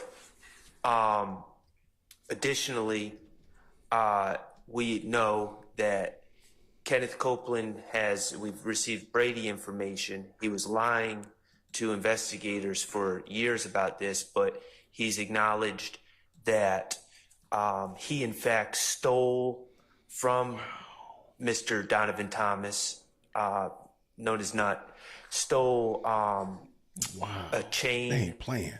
A phone, and other belongings from Mr. Thomas at some point. Mr. Copeland also says in his statements that the Bloods, and with the approval of Donovan Thomas and another gentleman named Mo in prison, put Kenneth Copeland on the menu, meaning he was fair game to kill. Oh my gosh. The fact that Kenneth Copeland believes, whether it was through hearsay or otherwise, believes that Mr. Thomas has knocked off other people goes to Mr. Copeland's motive to commit this crime. Self-preservation, essentially, that he's going to get knocked off, so he preemptively shoots Nut, or Mr. Thomas, I should say. So we believe that his state of mind at this time and his knowledge, or at least even if it's not firsthand knowledge, his perception, his belief that Mr. Thomas is capable of ordering people's deaths is relevant. That is crazy. I always thought Young Thug was dressed very nice, I have to admit. I think he comes in presentable. Just as my little 2 cents right there. Even though all his hair is down today, most of the time he looks fairly presentable. Like, even that isn't the worst look I've seen. Your Honor, for a couple of reasons, there's no good faith basis that Kenneth Copeland murdered Donovan Thomas. Your Honor, a couple things that Mr. Shard said, I'll address. One, in the interviews that Mr. Copeland had with law enforcement, beginning from January 11th all the way to June 10th, one, he has consistently said that he was not near the murder scene at the time of the murder. The phone records support the fact that Mr. Copeland was not near the crime scene at the time of the murder. And when Mr. Copeland talks about the issues that he had during this time period, he has repeatedly said in all of the interviews that he has never had an issue with Nut. Matter of fact, he has repeatedly said that him and Nut were cool, were friends. Well, not friends, but at least cool, cordial to each other. So this idea of having to go into Mr. Copeland's state of mind is not even a proper purpose to bring in the rumors that he has heard about Mr. Thomas doing anything. They're trying to get in backhandedly a some other dude did it defense, in which, one, they would have to affirmatively state that one of these defendants did it. Right now, they're saying they weren't there, they were nowhere near the crime scene, that this did not occur. So there's no evidence that Copeland did it, and he cannot argue that Copeland is the person who did it when there is no evidence to support that assertion. There's none. Okay. Well, doesn't Detective Dennis in this particular interview say that, hey, what is he doing? That's the question. You might have done it? No, he does not say that. What you heard him say in that last person is that's what the rumor says. That is what the rumor is, that you did it. And that is what was happening. There was a rumor out there that Kenneth Copeland did it, hence why Kenneth Copeland's home was getting shot up multiple times. But there was no evidence, because what Kenneth Copeland says to all the police, every interview is, this is where my day was. I woke up at my girlfriend's house. From my girlfriend's house, I went to Mechanicsville. Then I got the phone call from Demikion. I went down to McDonald's. And when I went to McDonald's, I picked up Little D. Now things have changed, because back in 2015, he says that both Little D got into his car and Nard got into his car. Now it's Little D and Shannon. But the fact of the matter, he says at the time of the murder, he was at his girlfriend's house. And that is corroborated by evidence that will come in from his phone records, that at 7:25, I believe, he is nowhere near the murder scene. The phone records further indicate that he is where he says he is at the relevant times. The phone records show him going from his girlfriend's house to Mechanicsville, from Mechanicsville to Cleveland Avenue. That is what his phone records show. So there is no evidence to support this now assertion that defense counsel is making up, that Kenneth Copeland is the person who murdered Donovan Thomas.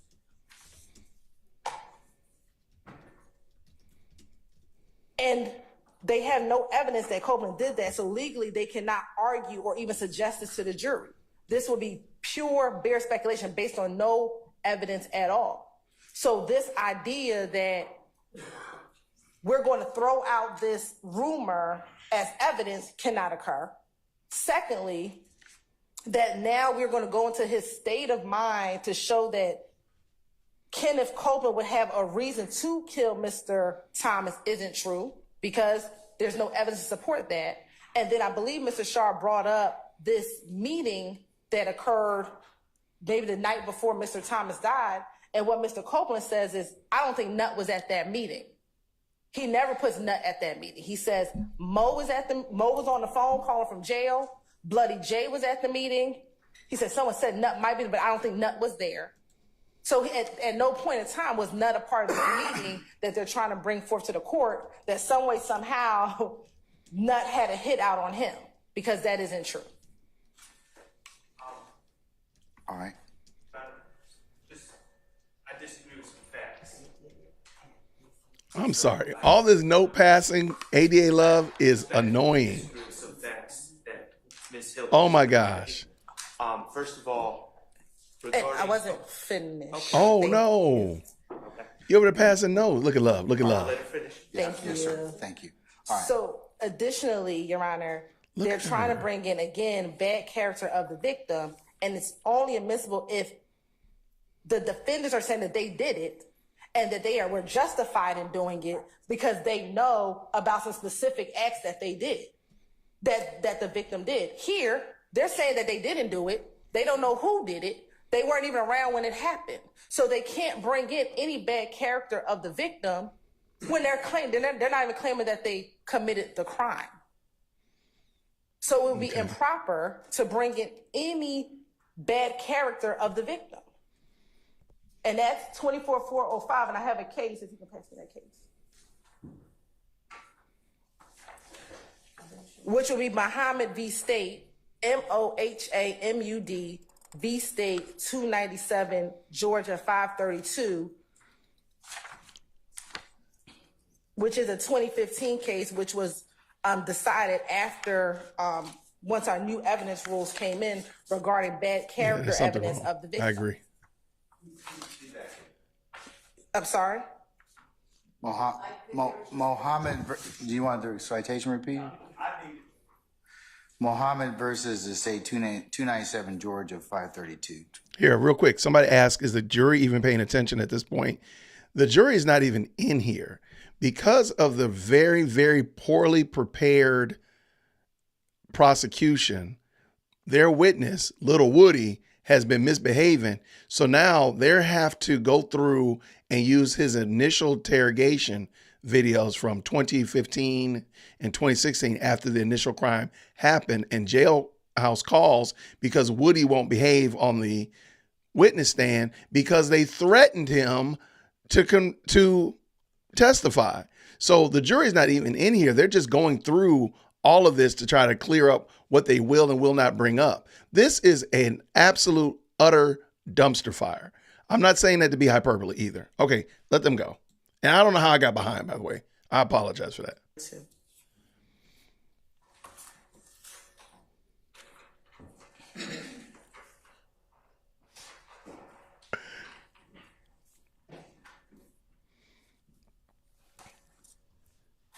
Y'all, I'll be struggle streaming over here. Look at y'all, Christine came through. I'm so sorry. I did not see this, man. Y'all are the best. When I say this is the best live chat, that's exactly what I mean. Section 3, right? Section 3, Your Honor. I will fight you if you say otherwise. I'm so sorry, y'all. Sorry. Okay, so real quick, because there's a couple questions. I just said that I feel like Hilton wears a lot of green. No, she doesn't wear the same green dress every time, but I think she wears a lot of green for some reason. And I've seen Love wear it as well. So, and I think that dress actually looks nice. I like that color, by the way. My wife has, she has a blouse that color. So shout out to that. I don't know what they're doing, but I'm telling you right now, as a student teacher. I'm with you. I see where it says Glenn, what you talking about? Muhammad talks about 24-4-405A. Yes, Your Honor. And so again, what they're trying to do is improper. We rest on what we just argued today. What they're trying to do is improper. That is adorable. If you're done, I'll hear from Mr. Sharp. I am finished now. Okay. Okay, there you're done. Now let's let Mr. Sharp come through. And I'll reserve time for any rebuttal, Your Honor. I want to look that up, Regina. I think you might be right. Okay, first of all, just to deal with the Muhammad case, and that's essentially Muhammad. We used to call it Chandler evidence. It deals with it deals with in a self-defense case. The Muhammad essentially says that the defendant in a self-defense case has to be aware of the prior, have personal knowledge, or be aware of the past violent acts of the victim for it to be admissible in a self-defense case. That has nothing to do with what we're talking about here today. It has absolutely nothing. They want to cite to a case that deals with a completely different area of the law and then base it on, well, because it doesn't fit this, therefore it's not admissible. We're not talking about self-defense. We're not talking about our client's knowledge of Kenneth or of Donovan Thomas's prior violent acts. We're talking about Kenneth Copeland and his knowledge of Donovan Thomas's violent propensities. Let me just talk with you about Muhammad. Muhammad indicates that under 405 that generally it makes a distinction from the evidentiary rule set forth in Chandler before the new evidence code took effect. So they're saying now in all proceedings where evidence of character or trait of a person is admissible, proof shall be made by testimony as reputation or by testimony in the form of This opinion. is out of control. So therefore, as a general rule, the character evidence of a victim is limited to reputation or opinion, not specific bad acts. Well, in that that's what Mahmoud in said. that particular context, Your Honor. And if I was representing Kenneth Copeland, who was once charged with this, by the way, with the murder of Donovan Thomas, he was charged by Detective Thorpe and thrown in jail. So to suggest that we have no evidence, well, the state actually did charge him with the murder. So, but if I was representing Kenneth Copeland, I would be arguing that Kenneth Copeland had personal, and it was a self-defense case. Muhammad would be on point, and we would be duking it out. But I don't represent Kenneth Copeland. I'm not saying it's a self-defense case. Muhammad has nothing to do with this. This has to do with the state of mind of Kenneth Copeland as another person who was charged with this murder, and his potential knowledge of what he was into by running afoul of Donovan Thomas. Now, a couple things that I disagree with what the state said. The state said that Kenneth Copeland said Donovan Thomas was not at the meeting. My recollection of the statement, I just went over it. Initially, he said he wasn't, that Donovan Thomas wasn't present at the meeting. And then he said, no, I think Donovan Thomas was there. He does say Bloody Jay was there. He says Mo was on the phone. But he also puts Donovan Thomas there. Secondly, the idea that those phone records show he was in a different part of Atlanta. Kenneth Copeland's statement puts him at the Green Store, which is maybe 300 yards, 250 yards from the scene of this shooting. Okay? So we're acting like, oh, well, and we know how cell phone records or cell tower data works, and it's not the exact time, and obviously it goes by towers. Look at her. My understanding of the cell phone records, and I'm sure we're going to hear expert testimony on it, is it's not nearly clear cut like the state says it is. But Mr. Copeland's own statement puts him at the Green Store. So, which is right there. So, and another Your Honor, great the question. other thing is the state. Yo, y'all are asking some really good questions. And I don't know if we're like, because we're like best friends on this live chat or what. I don't know what that white guy is doing right there, the dude that's with the white beard. I don't know what he does. I have no idea, but y'all are right there in my mind. I think it's going to be hilarious if they try to talk about cell phone data. Everybody knows about Fonnie Willis and cell phone data. I think that is hilarious that they're bringing this up. Okay, let's keep going. Oh, by the way, and Love is mad. Love is mad. Everybody just type love in the chat because Love is hot about something. Let's go. An individual says I'm not a suspect doesn't mean they're not a suspect. Can I ask you a question? Just to address the elephant in the room.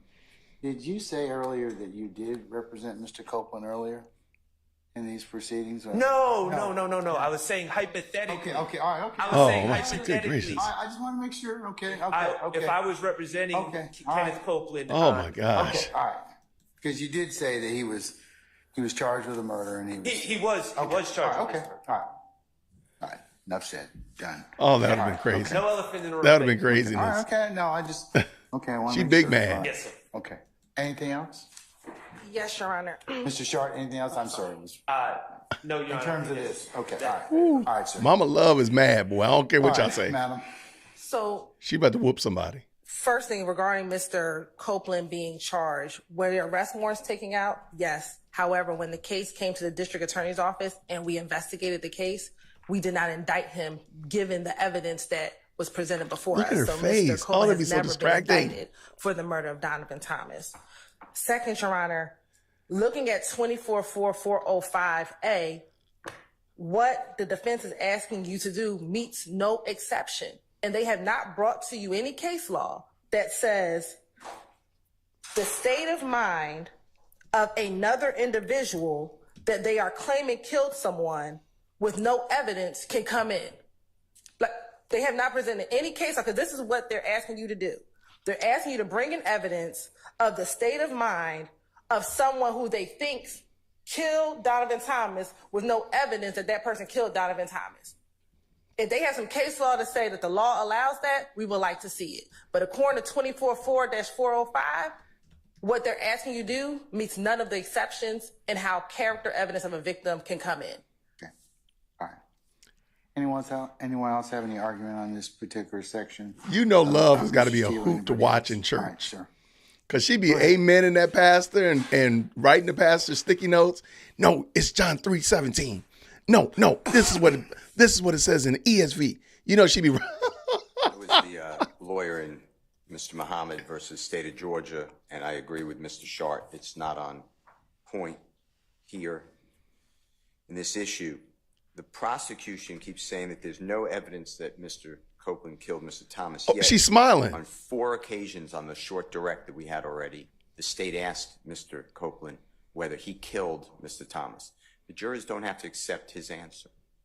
The state has put that ball well in motion. In addition to that, to say that phone records clear Mr. Copeland, phone records are totally going to be in debate, and it's up to the jury. And to say that the state cleared Mr. Copeland and therefore he's not, he's truly not involved in any wrongdoing is preposterous. That's again up to the jury. Mr. Thomas's character is already put in issue. The state did that. They called him the leader of a gang through Detective Gaither and through Detective Dennis. So to now try to close that door when they opened it is inappropriate. And to say that there's no good faith belief, the state sent an email the court was included on where they say that Mr. Copeland said that there's a video with him included. I believe him included. If I'm wrong, I have to refresh my memory. Saying that he killed Mr. Thomas. And the state's asking for the defense to give them the video, which I'm not going to give to them until I use it. If I choose to use it in my case on cross. So, wow. You know, I don't understand this no good faith. So with all that being said, you then go into what is the real relevance of this? And it's the same thing that the court that I argued earlier, and the court seemingly agreed. It's how the police did their investigation. Detective Dennis said, and I quote, to Mr. Copeland, we just heard it, you are the prime suspect, but pull yourself out of the equation. That's how we got here. That's how this prime witness got to be the prime witness. He is making up statements against Mr. Williams and others. And I believe that everything that he said based upon his lies, I'm not saying Mr. Thomas had anyone killed or put a hit on anyone. It's the same thing as Rich Homie Quan. It's another false allegation by Mr. Copeland. The jurors get to see, because I'm asserting that Mr. Copeland made false allegations against Mr. Williams and others. So that's why I believe that it's relevant. And the state shouldn't be able to just say to the court, well, we are God, and we decide that Mr. Copeland had nothing to do with it, therefore these statements don't come in. That is for the jury to determine. Wow. I don't know, man. I think they're going to do a good job of Your Honor, reasonable doubt. Again, if you listen to what Mr. Copeland says, he doesn't say Mr. Thomas had someone killed.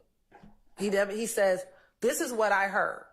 This is the rumor that is out here. I don't know about that, but this is what I'm hearing. So again, Mr. Copeland has never said that Mr. Thomas did anything. This is a rumor, and yet we still don't have a case law that allows what they're trying to have the court do. There is no exception to bring in what they're trying to do, which is a specific act to show the character of Mr. Thomas. Mr. Thomas, if they're trying to bring a character, it has to come through reputation or opinion. That's first and foremost. I don't think it's character. I think what they're trying to do is just impeach him. And they're trying to impeach him on the issue of whether or not look at Love. Look at her. Whether or not he has told another falsehood or discrepancy. And they're also trying to bring in, in fact, from the interview of the police and how they asked him about this particular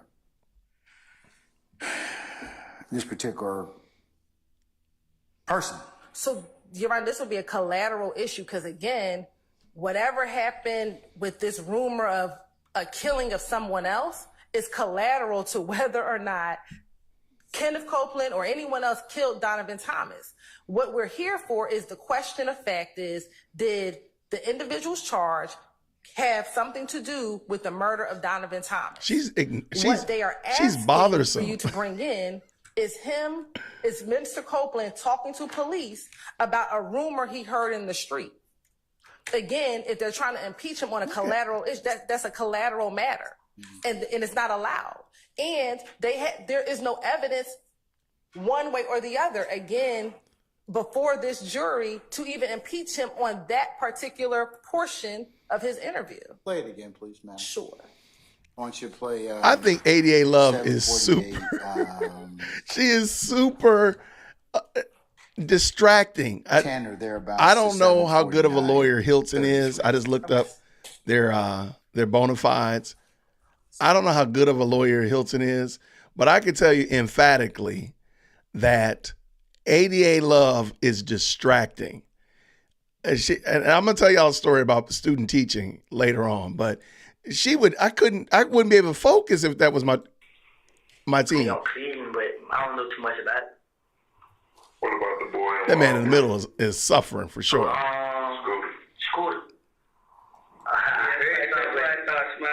I heard something, but it wasn't much. It was just like, all that he did on call phone. So make her go sit in the hallway. That's all I heard. All the Scooter did. Because he was robbing folks. But when he was coming to the jail, like he paranoid. Yeah. But I ain't know what he was doing. Right. You know what I'm saying? But he was paranoid when he was coming to the jail. He was like, I gotta go. Yeah. But everybody just come by the weed and hit the jail. What the hell wrong with me? Yeah. Everybody painted him as a saint now. Huh? Everybody painted that as a saint. It's a lot of people don't like me now. But I'm like, college girl. This bitch that trade, I'm like, it's here, like, who the dude on Cleveland you was talking about? Some girl, damn. I think Nick just got shot. He didn't die, he just got shot. Nick, I don't know his name. But these are pieces I be hearing. You know what I'm saying? But I think I want. So, Your Honor, like he says here, it's just pieces I be hearing. He never said that Nut did anything. And when it came to talking about the individual by the name of Scooter, he said all that he did talking about Scooter came up on him, and we heard that someone had him killed. He's not talking about Mr. Thomas. He's not talking about him at all. What he's saying, whatever Scooter has done in his past caught up to him and got him killed. And then when he further talks about, they ask him again, what do you know about Cleveland? He says, I don't know. These are just the pieces I be hearing. So again, he's relaying to them rumors that he has heard in the street based upon the question that they asked him. ADA Love, I'm sorry, y'all. She's so distracting, man. Hey, I agree. I don't think that Hilton is ready for this discussion, but let's at least give her credit that she has not blown her stack with this woman. Contradiction. Keep talking. Says a witness may be impeached by contradiction in several ways.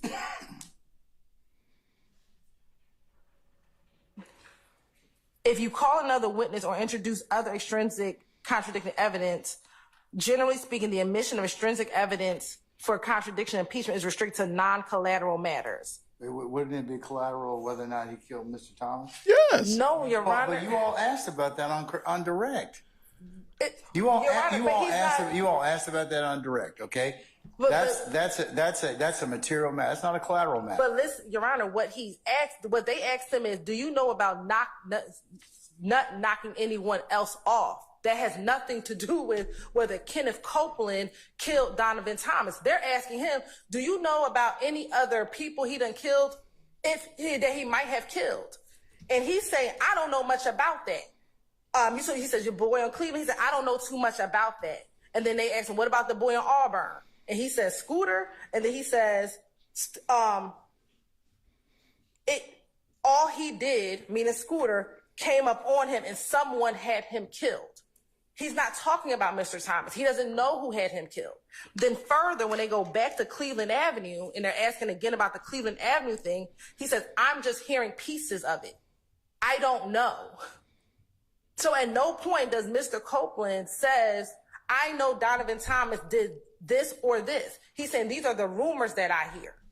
So again, they're not trying to bring this in for Mr. Copeland's state of mind. They want to bring it in to show bad character. Yeah, thank you. Hit the like button if you don't mind. If you like this kind of and content, that is collateral hit the like button. To did these individuals kill Donovan Thomas, and did Kenneth Copeland say something contradictory to what these individuals killing Donovan Thomas? All right, man. Okay. If you think ADA love is annoying, please go ahead and hit that like button. We wanted to bring it bad character. There's a lot more low-hanging fruit that we'd be aiming at. And furthermore, the state, regarding character, the state has asked people about him buying haircuts and what kind of guy he is. Thomas. Mr. Thomas, about buying haircuts and what kind of guy he is. And, oh, he was a great guy. You know, he'd show up and we'd also start smoking marijuana and everyone would be happy. And I don't know if that impressed the jury, but the intent was, oh, he's a great guy. So character has been placed at issue, but we're not going after character. Whether Mr. Copeland killed Donovan Thomas is clearly material. Mr. Copeland's motive to kill Donovan Thomas is clearly material. We have to remember, Mr. Copeland has stolen from Donovan Thomas. Mr. Copeland has been put on the menu, quote unquote, at a meeting a couple days before where Mr. Donovan Thomas and his associates were present. So now to say that Mr. Copeland's belief and or knowledge, whether it's through hearsay, through rumors or whatever, his belief that Mr. Thomas follows through, of course that's relevant. Of course that's relevant. Again, he's saying he does not know if he did it. I think we'd be in the same predicament even if he said, I know this happened, but he says, I don't know what happened. I have no idea. And yet they want to bring in the state of mind of Mr. Copeland. Okay, let's not talk about state of mind. I think it comes in just for impeachment, okay? State of mind is, I haven't heard any case law in that respect, but impeachment? But impeachment as to what, Your Honor? Because they're saying it's impeachment to what? Because this is not contradictory to him saying that these individuals killed Mr. Thomas. As Mr. Steele brought up earlier, you brought up, at least as he indicates, a few times that did our current witness kill Nut, okay? Whether or not that's true or not, you know, if there's a foundation for that to be asked, they can ask it. Right, but what they're trying to get into is whether or not Mr. Thomas killed someone. That's not impeachment to that question. What Mr. Thomas may or may not have done does not directly impeach the question of Mr. Copeland did not kill Donovan Thomas. So that's what I'm trying to ask. What is the impeachment? I got you. Mr. Short, do you have any case law, since you're saying it's state of mind or anything like that? I understand what Mr. Steele's saying, and that may be...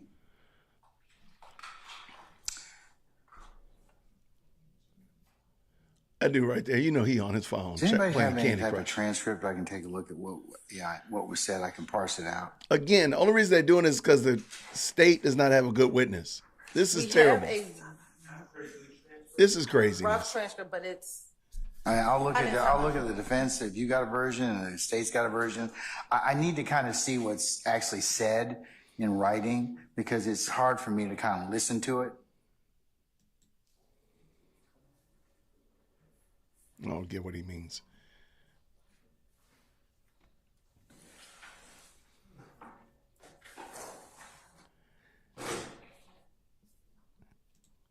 Looks like everybody's looking down at their phones like, I don't know what to do. Steele is literally texting, reading something on his phone. Hey, Your Honor, I can resend I believe the court may have a copy of it, but I'll resend it to you. What do you mean? In Copy of the this transcript. ubiquitous Dropbox that I No. that I never accessed? No, we Okay. emailed it when we emailed the redactions, but I'll re-forward it to you, Your Honor. As long as you re-forward it to, please re-forward it to everyone, so, We can give okay? you a copy of the one of this. Can I see it? Yes. Ms. I don't know. Knight, That's a do me a great favor question. and show that to Mr. Sharp, please. And Mr. Sharp, do you have a version you'd like for me to look at? I'm trying to find it. We have. Well, you can't have your phone if you're a juror. So you can't do that. I'm working on that. This case is embarrassing. Please tell me Young Thug is not asleep, please.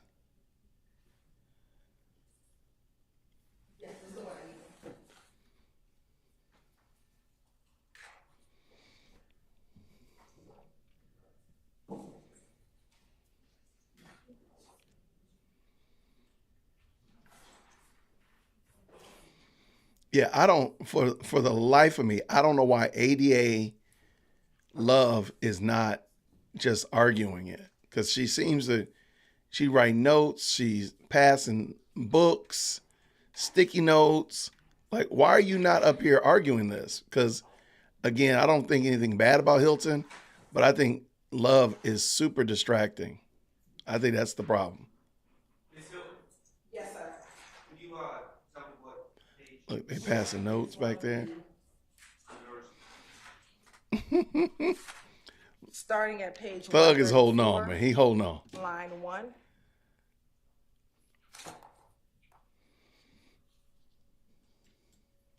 That's my point. Like, this is all for naught. There's no benefit in this because it's going to go to appeal.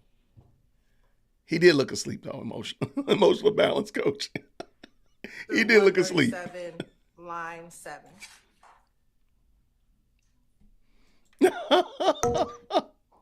That's gonna be Tuesday. That's supposed to be Tuesday.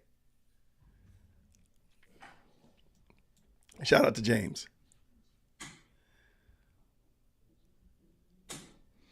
Yeah, this right here. Atlanta must be stopped. Pick up your Atlanta must be stopped t-shirt on my merch store. Good gracious, this is embarrassing. Oh my gosh.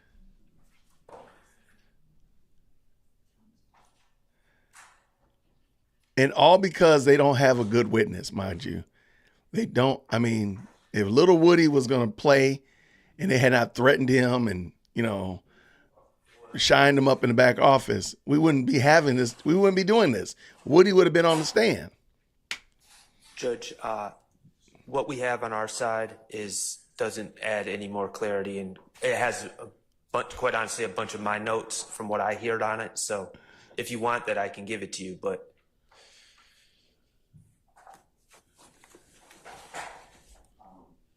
I don't want to look at your work product necessarily. I just want to kind of look at. I'm glad we can keep you Both awake, transcripts Connie. have a lot Yeah, of grab you a shirt or unintelligible. 2 or 5.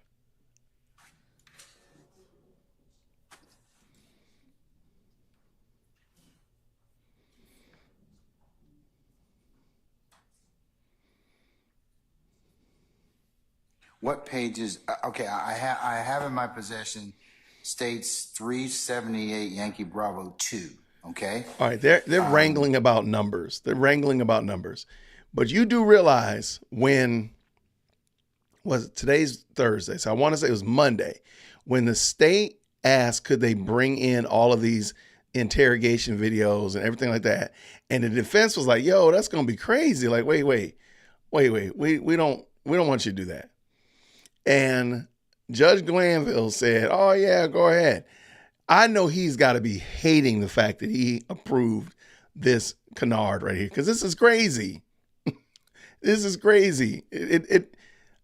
They're literally arguing about whether or not to play 30-second, 45-second, 12-second clips and what to redact out of that. That's what they're arguing about. And whether or not something is important to play versus something not important to play.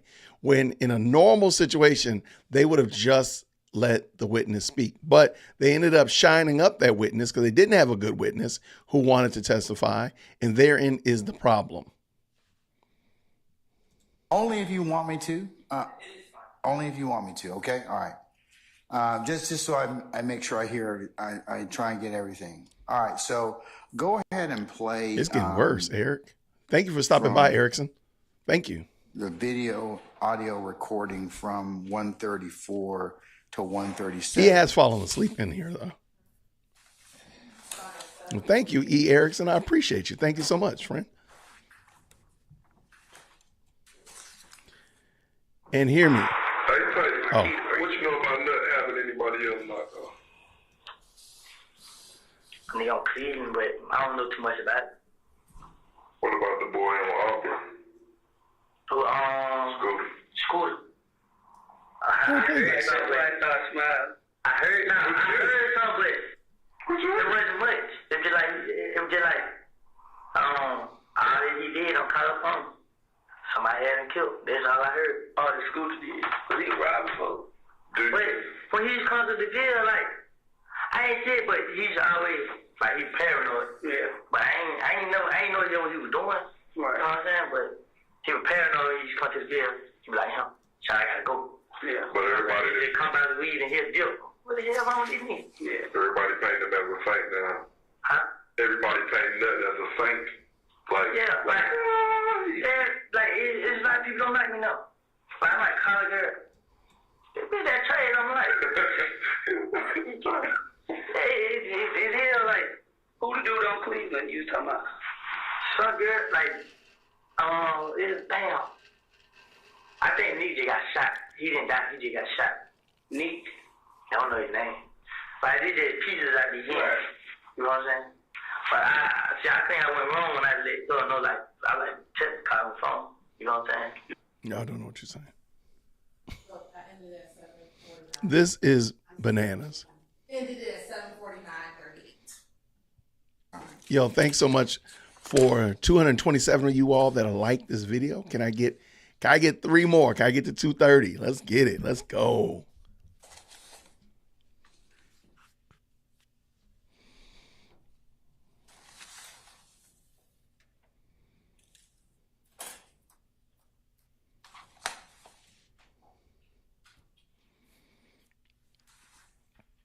I think that's a theory, James. I think that's a theory.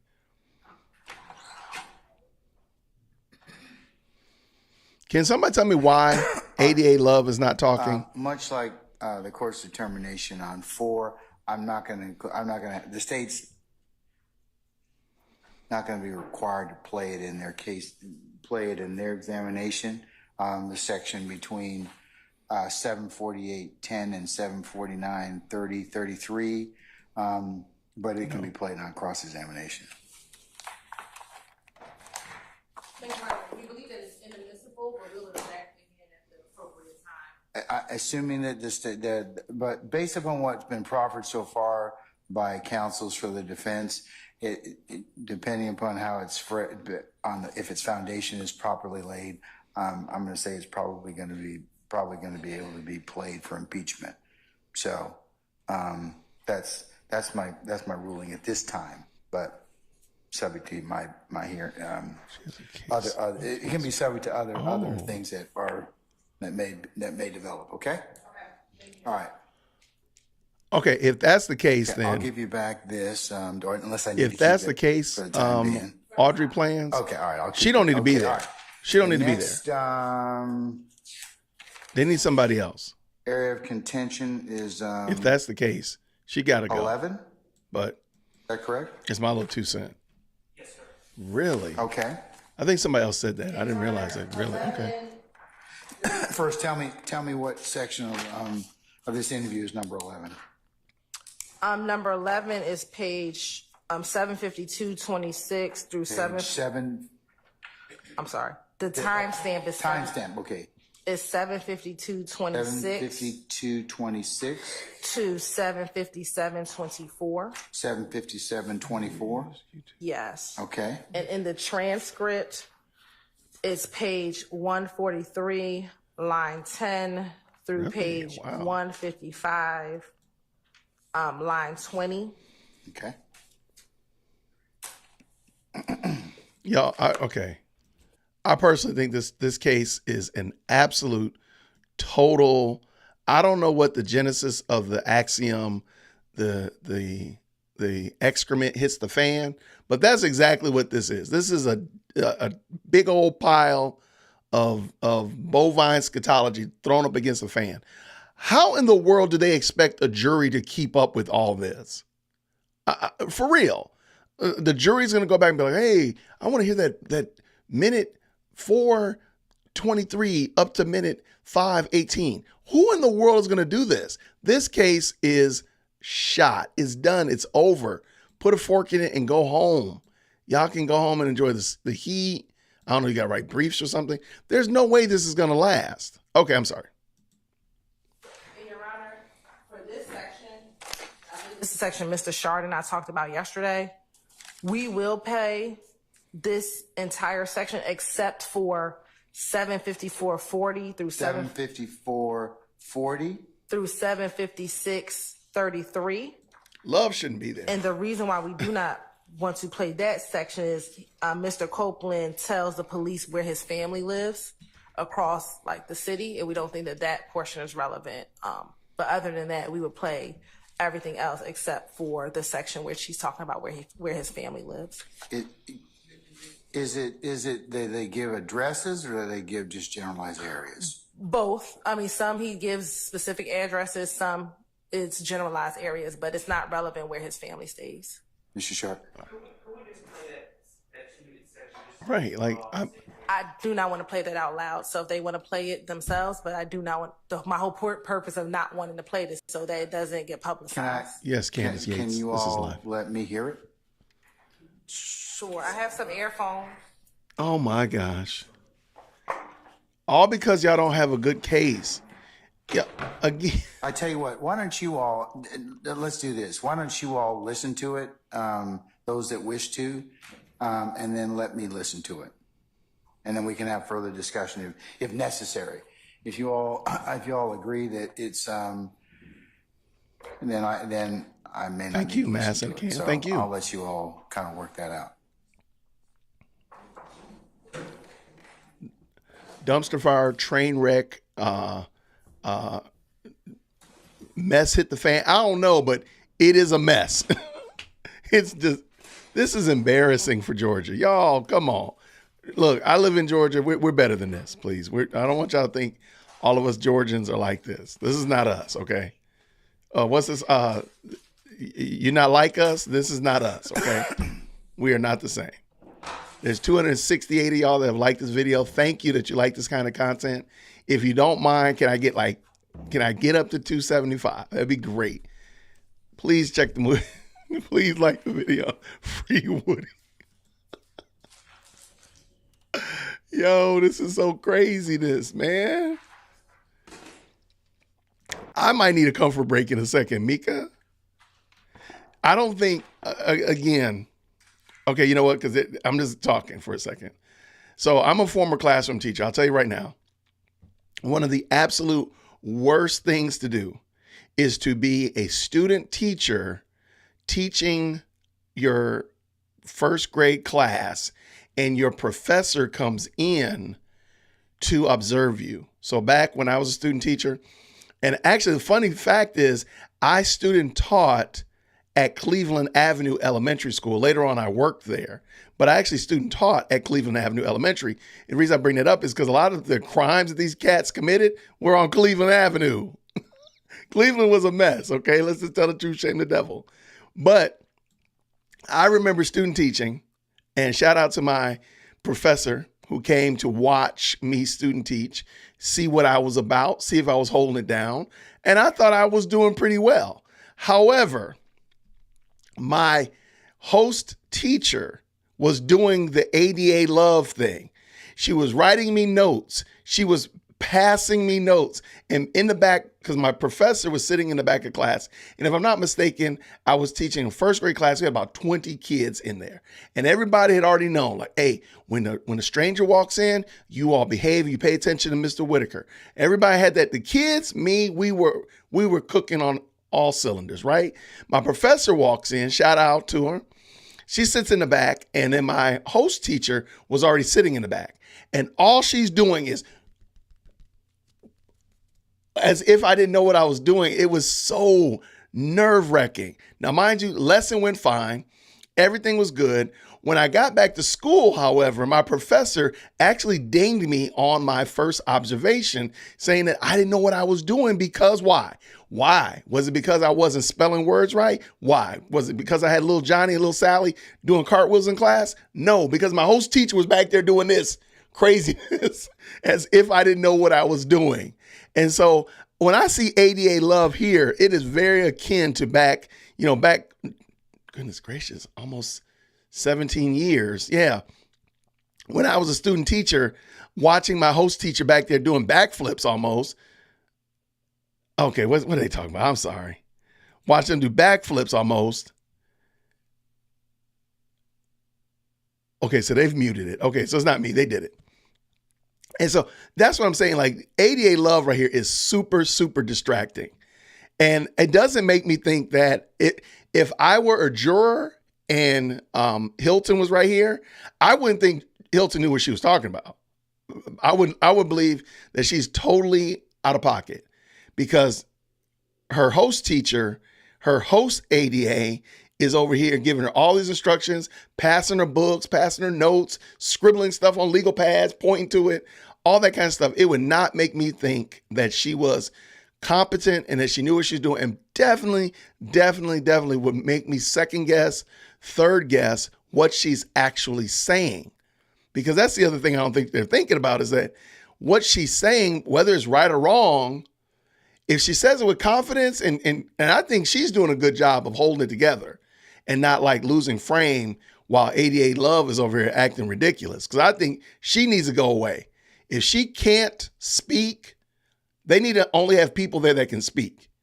So like even my guy here in the gray suit, he don't need to be there. In my opinion, if he could not get up and actually defend or make a case before or plead before the court, he shouldn't be there. If ADA Love, if she's trying another case or she's got a conflict of interest, her conflict of interest needs to conflict her up out of there.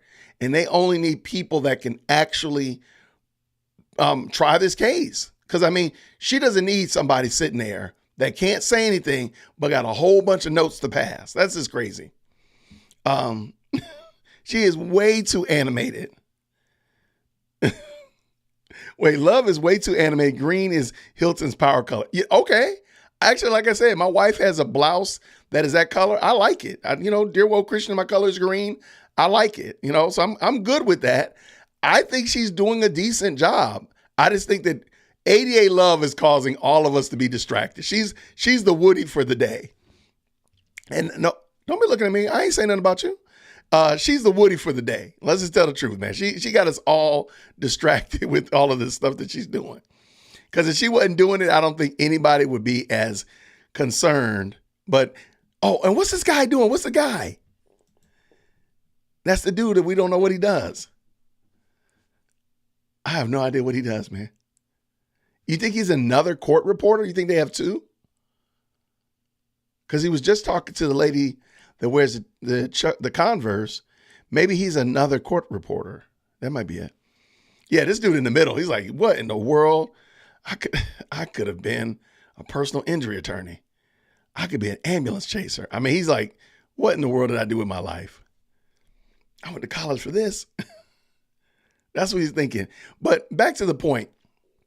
Yeah, she definitely gets the Woody Award, hands down. She's just a distraction. And let me also just say, I'm just going to say this. She looks mean.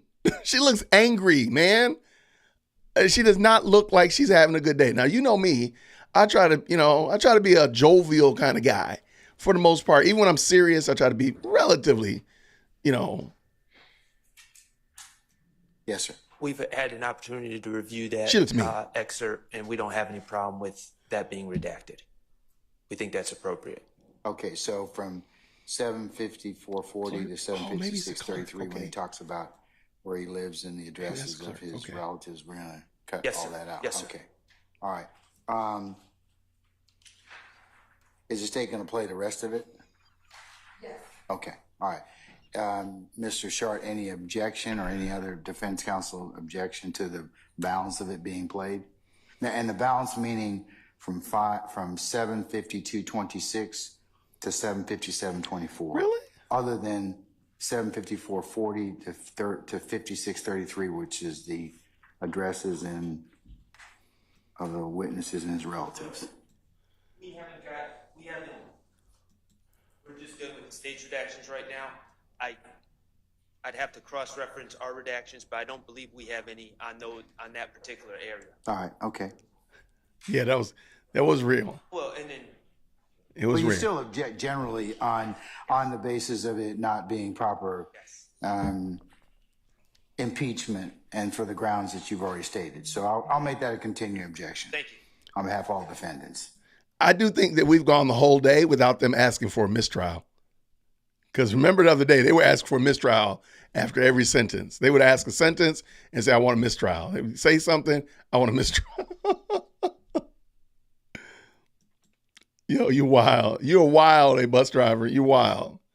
All right, let's pay attention. What the defense counsel has provided, my understanding is they were okay with us not playing majority of that section. The only portion that they wanted in was from 8:45:12 to 8:47:34. All right, tell me first what's 14. Sure. 14 is the entirety of the section is 8:44:05 8:44:05 through 8:47:34. 8:47:44? 34. 34. Okay. And the defense wants to play 8:45:12 8:45:12 through 8:47:34. through 8:47:34. Yes.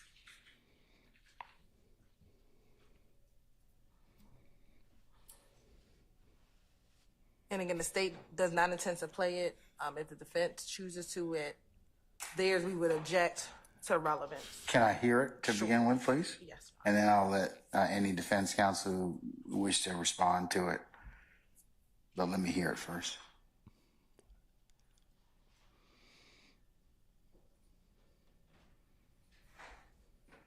I'm tired of this. I'm so tired of this. I'm just going to start at 8:44, Your Honor.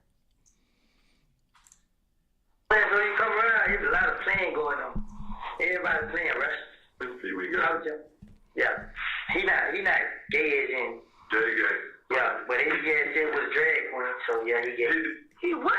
Yeah, but not too many people don't know that. That happens with Thug Out. Yeah. Can you tell me what transcript references? Sure. So this is going to be page 242, line 22. Y'all, can you imagine being a juror in here? Yo, I would be going crazy. What is wrong with bus driver? Y'all put bus driver in the chat. I'm going to put you in timeout, man. We have to put bus driver in chat. In timeout, man. 0-second timeout for you, bus driver. Good gracious, man. What's wrong with you, man? First, give me the rest of the transcript. Sure, I'm sorry. 242, line 22 to which? Through page 247, line 1. Well, thank you so much, Diane. Thank you so much. Appreciate very nice, kind words. Appreciate you. And again, I just want to say this again. The only reason we're here is because they can't control their witness. Their star witness. They can't control them. That's the only reason. Oh my gosh. I would almost rather hear Woody. Thank you for spamming bus driver in the chat, y'all. Thank you. I would rather hear Woody than watch Woody in interrogation and hear them wrangling about this. Because please, I'm about to ruin your entire day. Please understand. They still have, I want to say it's 90 minutes of phone conversation that they got to go through too. And I don't think they're finished with all of this. Because this is like supposed to be like 16 hours or something crazy. Like, yo, I would rather, come on, man. Just let it go. Just give it up.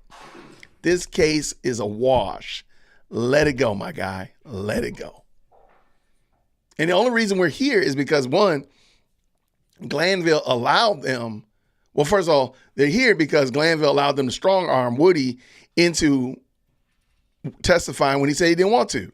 He was going to plead the fifth. Then they gave him use immunity, and he still pled the fifth. That's the only reason. And then they beat him up in an ex parte meeting. That's it.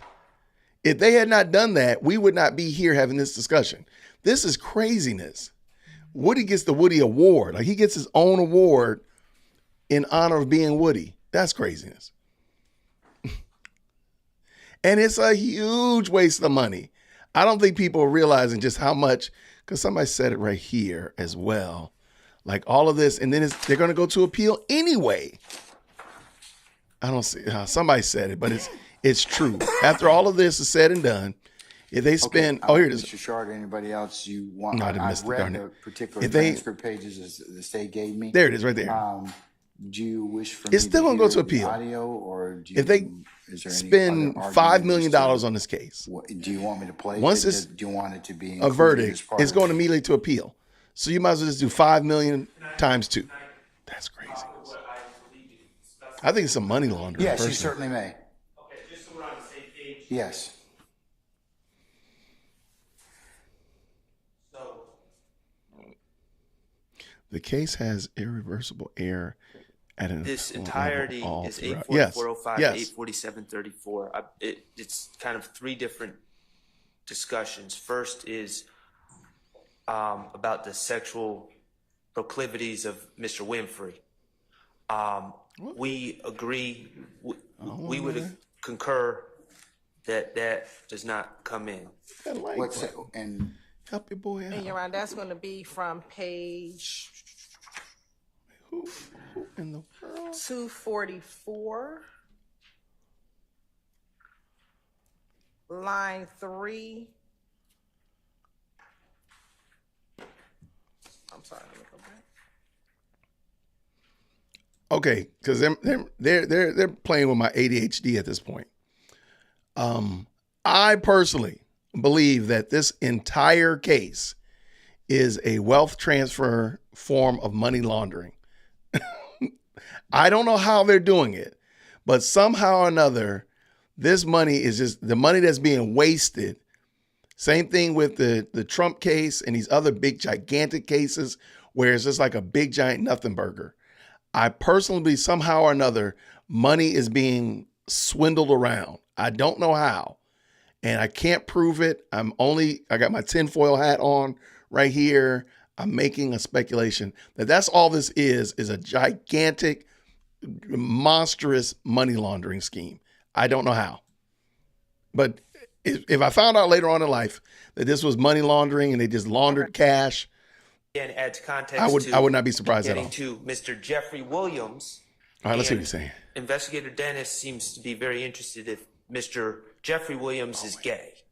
And it leads to Mr. Copeland explaining that Mr. Williams is not gay, is definitely not gay, why he feels Mr. Williams is not gay, but more importantly, I'm not really interested in sexuality in and of itself, but what Mr.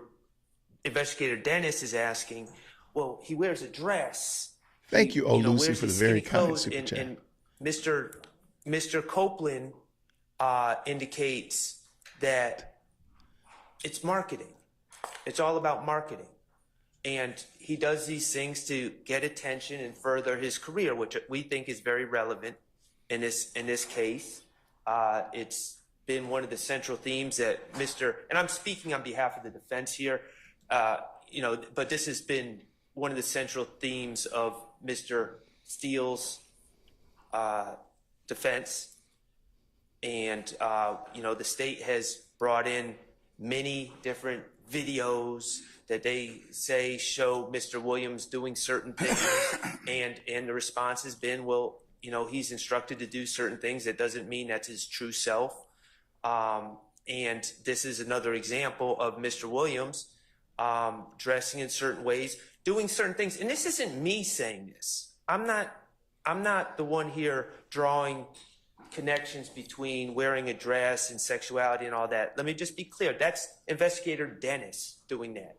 He's saying, well, you're saying he's not gay, he's wearing a dress. And then Mr. Copeland says, well, the reason he does that is for marketing. To get the attention. And so we think that's very relevant. And so we would ask that those parts come in. It's different from Mr. Winfrey, because Mr. Winfrey's not a rapper. Or at least not a well-known rapper. So Mr. Winfrey, and Mr. Winfrey's section are actually talking about actual sex acts as opposed to the portrayal you give to the public. So you're not in disagreement that should be out. That talking about Mr. Winfrey. Winfrey out. Okay, but you do want to be the section played in regards to Mr. Brian Birdman Williams. Is that what you're saying? Correct, because it adds context, and he's a performer as well. And you also want to play the discussion about Mr. Williams. Jeffrey Williams. Jeffrey Williams. Yes, sir. And what, Young Thug. Transcript Young pages Thug. of those, madam? That's not Jeffrey Williams. Yes, ma'am. That's Young Thug, Mega Johnny. 245. Page 245. Line 1 through page 246. They're saying that. Okay, here. Because I think, personally, I think they're opening themselves up for a problem. And I'll tell you exactly why. They're talking about Young Thug. Young Thug did an album where he's dressed in a dress. It's super suspect, okay? You would definitely look at it and you'd have a lot of speculation. Now, if they're arguing that the only reason he was wearing that dress is because of marketing and not who he is, then the problem is they can now introduce that argument toward his music. Remember early on in this case, you may not remember it, the big deal was that they were reading the rap lyrics and the stuff that they were saying that they were doing, blah, blah, blah. Oh, Brian Steele's talking. Let me come back. Regards to Mr. Brian Williams and Mr. Jeffrey Williams?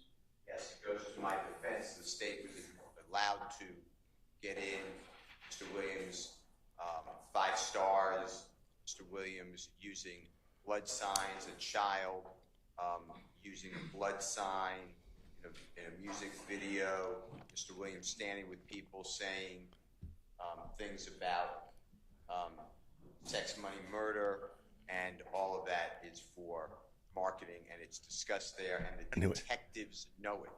They were told that. I knew it. So based upon the way the state has tried the case and saying that what did your investigation reveal, I would want to show that this is what their investigation revealed, and they have ignored it in their testimony before the jury, and that Mr. Copeland is aware of it, and he parlayed that to the prosecution's lead detectives. So I believe that it's relevant. Okay. All right. So back to the point, I don't know if the guy is gay or not. That's not the argument. What they're arguing, though, what they're going to end up doing is saying that, hey, we said that if they say that his sexuality doesn't matter and it's just marketing, then they're going to come back and say, well, that's what we were saying about his music, the lyrics. It's just marketing. It's just theater. He's just playing an actor, playing a role, and so on and so forth. That's what they're going to end up doing. And so the state is actually walking into a pretty nasty little trick bag, because those lyrics are going to come back to haunt them. Furthermore, the marketing scheme or the marketing tool that Mr. Jeffrey Williams may have used in order to say he was or was not gay has no relevance to who killed Donovan Thomas. I don't know how they got this far. There's nothing about whether or not Mr. Williams was using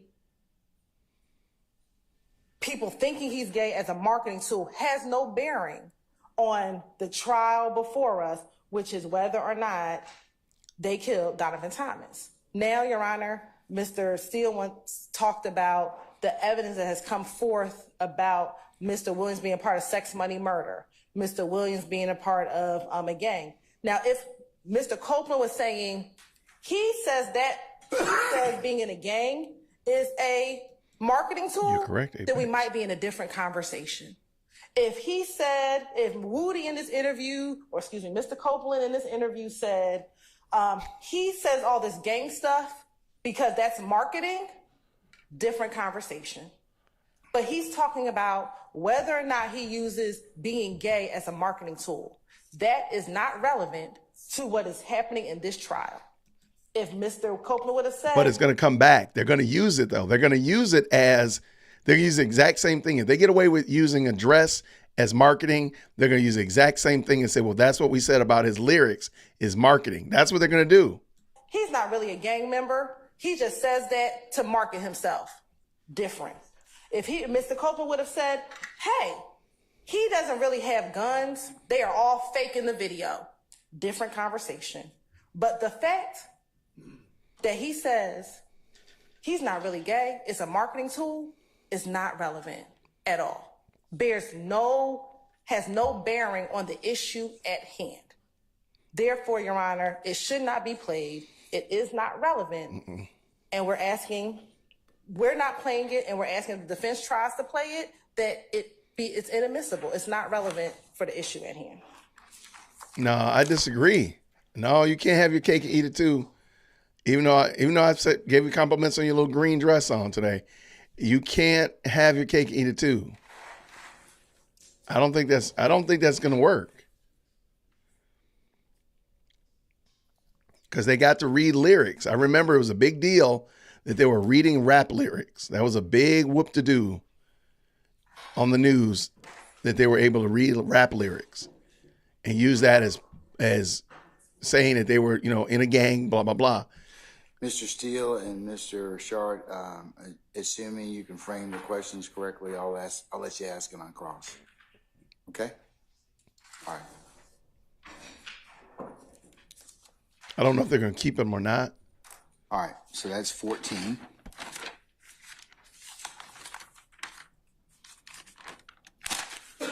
All right, and I think we have 16, is that correct?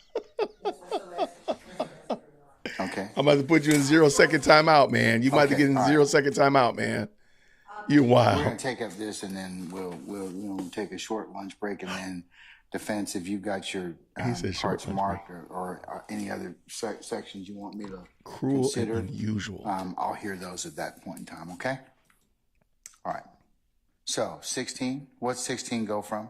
I don't know. It goes in from 906:37. 906:37. Through 917:20. Through 917:20. Yes, Your Honor. All right. And it's page 274. Yep, there you go. Line 14. You called it. Through page 291. Really? Line 20. Y'all are funny. All right. And the defense wants in 907:35. 907:35. Through 907:40. Facts. And also 908:12 through 910:50.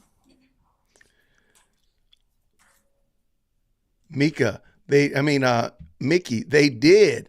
This is what I'm talking about. This is like literally, if I'm not mistaken, 9 hours. It's like 9 hours of investigation, probably more, plus 90 minutes of phone calls. This is a dumpster fire. I don't know how many times I need to say it. But this is craziness. Y'all in this dress, y'all, I'm trying to compliment the woman.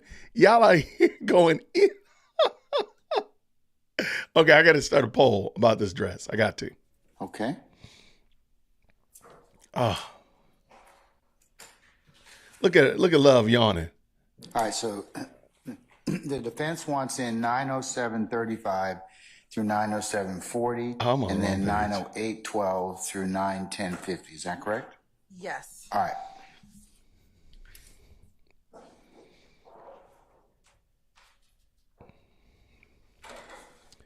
Yeah, we got to do that. We got to do this for the scientific data. Any argument on the issue? Can I just make a suggestion? Sure. Since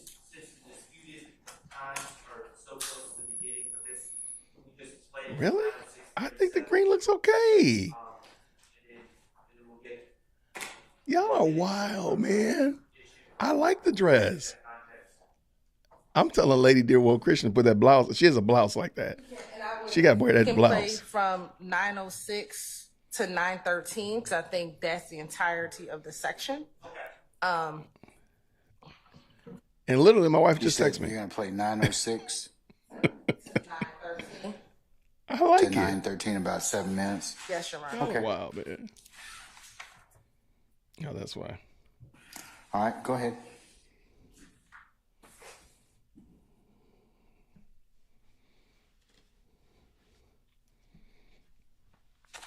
You said that starts at page 274? Yes, Your Honor.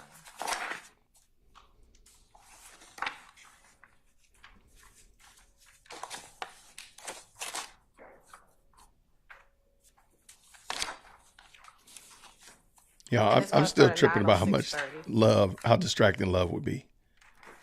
And shout out to Hilton, because I would be crazy. Let me get dressed. And then we got to come. They say this is what I did, but it probably don't be true no more. But Lucha was having the guns at his house, and Karen was staying at this house. This came retrieved. But what house? Lucha got the guns. Lucha got the guns put up for them. And at his mama house? I don't know what house it is. It's a picture of them. It's a video of them shooting pool. You know what I'm saying? Whatever house, Lucy kept hiding the guns. And Karen them standing over here. So whenever they do it, they go get guns for Lucy, then they come. But Lucy don't stay in the hood. What, he got like a nice house somewhere? Yeah. And then, all right, real quick. I'm going to do this poll. I told y'all I'm going to do this poll before we go to lunch. Problem is I'm not on my screen. And so I got to jump into my screen in order to do it. So I'm going to do this very quickly. And it's going to be a very simple poll.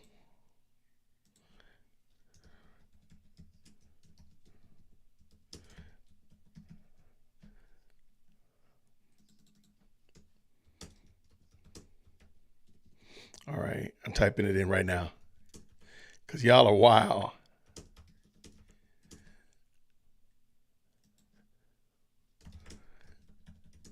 All right, there we go. Poll is up. Go. We're back on it. Let's go. Y'all are wild, man. I can't believe y'all. Y'all going to punish girl. Y'all don't like that girl dress. Y'all are wild. All right, there we go. Poll is up. Go. We're back on it. Let's go. Buying the guns for them. Y'all are wild, man. I can't believe He got me confused. It's true. I ain't saying you ain't telling the truth. Rich only got me confused. Y'all going to But they, punish girl. They show y'all. Y'all don't like that girl dress. You know what I'm saying? Because throwing Rich on the court is still cool. Poll is up. Go. We're back on it. Let's go. You know what I'm saying? Right there, we reach on the corner, right there, we Y'all are wild, man. I can't believe Hey, y'all. man, get ready. This reach on the corner, come try. You know what I'm saying? Rich only got me confused. He's saying he got to do something. Punish girl. They show y'all. Y'all don't like that girl dress. Sorry. I'm over here struggle streaming, y'all.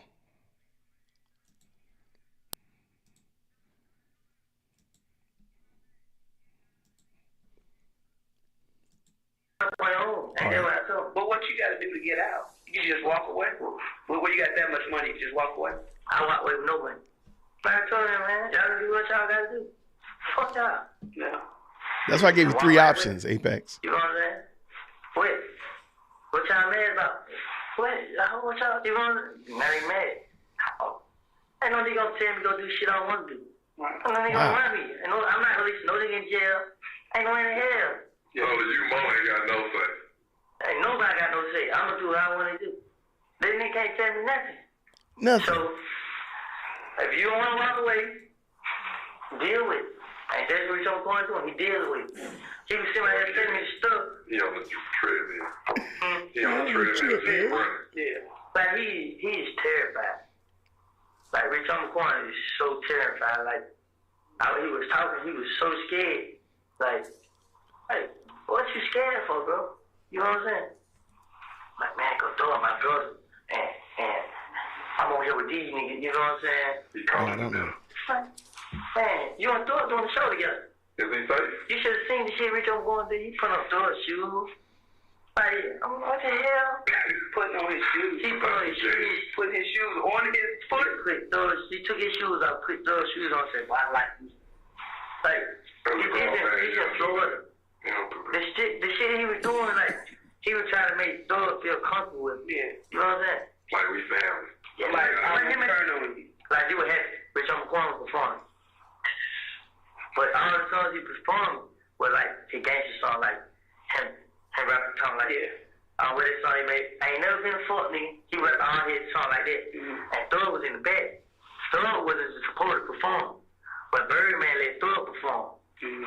So Thug and Rich came out. So they played Thug and Rich Homie Quan. Rich Homie in the front. Thug come through the back. Thank you, Diane. So when Thug first came up, Thug come out of nowhere.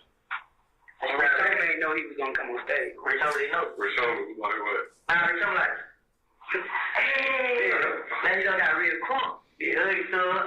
Now they rapping all on stage. Now you talking about Thug. But he never did before he seen Thug. Right. You know what I'm saying? So the whole time he doing it, now Thug on now, he had this and that, this and that. No. Then beside that, I'll tell you what I did. When I was just got to perform, like he was walking with Thug like that. He was happy to be around Thug. Right. Got outside. So he went to the White House, got a tour at the White House. In Miami. Now they got a tour with a drag queen. Oh, okay. Pump came in there. And like, fucked up. It's so what I want to see. So they were like, get security. Like, we leave out. Let get out the way. Let us out. Yeah. So drag queen and they get out. But anyway, Rich Homie Quan punted. Somebody hit his cuff.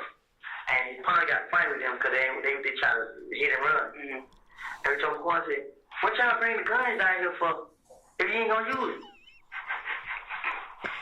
I'm like, I heard him say that, what the hell? He won't. So now you don't about guns around. Yeah. So he feel like it's like this. He didn't. After that, he was just like everything the same thing. He was like Woody, give me your number. I'm telling you, bro. I'm gonna put you up on game. You said what? Give him my number. He put it in the phone, he called. And then he hung up. Can one of the moderators drop that video to Joe Sherlock? Man, he was somebody tell me everything, like what he doing. Like he didn't know they showed up, shot up my house at night. Thank you, Susan. Like they called, like they had to pull up on you. See, Rich Homie Quan down this floor, doors down the floor, I was. And Rich Homie Quan took him in his room, like in his floor. What the hell? Rich Homie Quan showing up where the door stay. I'm right there with you. Yeah, so I'm like, so Rich Homie Quan, he didn't know.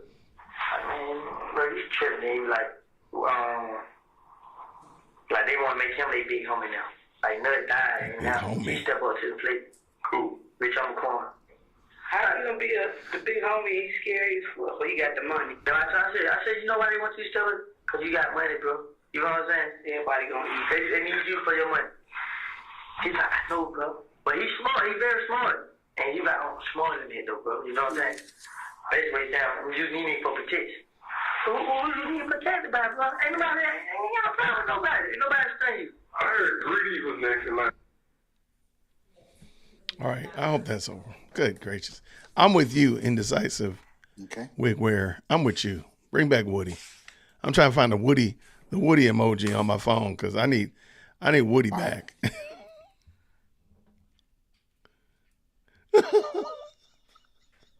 305, you are killing me about this dress. So, speaking for myself, for Mr. Stillwell. You're amazing. Thank you, Susie. Thank you. 907.35 to 907.45. We had it as 40, but I think it's more accurately to 45. It's Kenneth Copeland saying, Thug and Rich Homie are still cool. I'm right there with them, which is certainly, from my observations, Mr. Lamar, who's Rich Homie Quan, has not testified as of yet, but there's been certainly in the state's proffers, and my understanding of the state's theory is that there is some dispute brewing between Rich Homie Quan and Jeffrey Williams, also known as Young Thug, killing me with Rich Homie Quan. that plays a role in the motive for the killing of Donovan Thomas. That's what they've said. So the relationship between Jeffrey Williams and Rich Homie Quan is very much at issue. Kenneth Copeland says, I'm right next to both of them. I see it. These are his observations. So we think that that's very relevant. That should be included. 908.12 to 910.50. One more time. 908. You said 908.12 to 910.50. There's two things that are relevant about that. Mr. Copeland reacts or says he reacts kind of mystified at look at poor Brian. Oh no, don't go down, Brian. Being scared to walk away from the Bloods, and Brian's that's like, important Lord, this is because then Mr. Copeland says, why are you scared? You got money. You just walk away. Just do what you want to do. Just walk away. And then Kenneth Copeland says, that's what I did. I just walked away. And no one tells me what I'm going to do. He says, ain't nobody going to tell me nothing that I'm going to do. And that's very central to this case, because the narrative being pushed by the state is that Mr. Jeffrey Williams and others are the puppet masters that order everyone else what to do. Now, our stance is that YSL is not a gang, and YSL certainly is not structured in a way where anyone tells anyone else what to do. So Mr. Copeland's statements about nobody telling me what to do, I never did anything for anyone else, are very relevant. And his views on whether other people can force him to do things are very relevant. Finally, in that same Thank you very much. that between 908.12 and 910.50, for the super Mr. chat. Copeland goes back to the relationship between Jeffrey Williams and Rich Homie Quan, and he goes on to tell things that he personally observed, a story to illustrate his point about how close they are, about how Rich Homie Quan put on Jeffrey Williams' shoes and was wearing his shoes and saying how much he likes the shoes, and we're performing at a show together and hugging each other and those sort of things. So it illustrates his personal observation that Jeffrey Williams and Rich Homie Quan are in fact tight and close, which runs contrary to the state's theory in this case. Now, after 1050, they start talking about totally unrelated incidents, some alleged fight with a drag queen at Waffle House. Those are Copeland's words. What in the world? We don't think that that's relevant or should be admissible. But the relationship between Rich Homie Quan and Mr. Williams is very Mr. Jeffrey Williams. That name is killing me. I love that name. Okay. So, I'm sorry. After 1050, give me the complete. 910.50, he starts going into some other things that we don't think are relevant. He starts talking about an incident at Waffle House in the parking lot. Here, I'm gonna put some fight with what Mr. Copeland says were drag queens. I'm just using his words. When did it start? Because I think 910.50 is when it switches to the irrelevant things. So I believe that 907.35 to 907.45 should be played, and 908.12 to 910.50 should be played. All right. And then after 910.50, you're saying we need them to. We need them to. For any purpose? That's what I'm saying. I don't know if all defense counsel agree with me, but that's my stance. We need Rich Homie Quan at this point. All right. We've heard him enough. We need hashtag give us Rich Homie.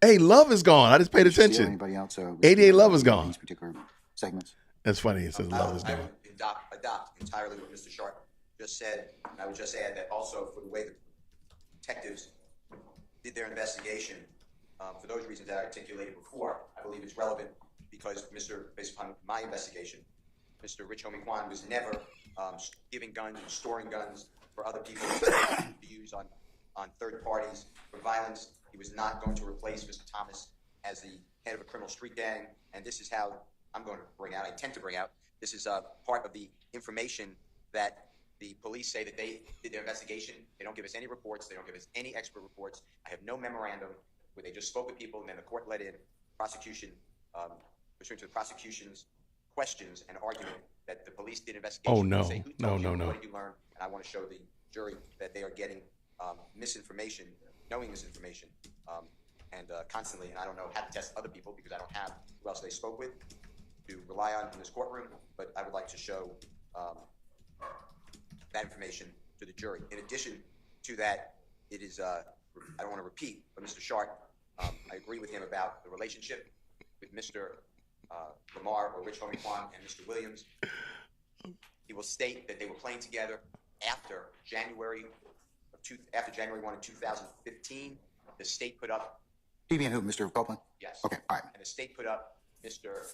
Thomas Sr., who took issue, even though the court has seen and the evidence came out that Mr.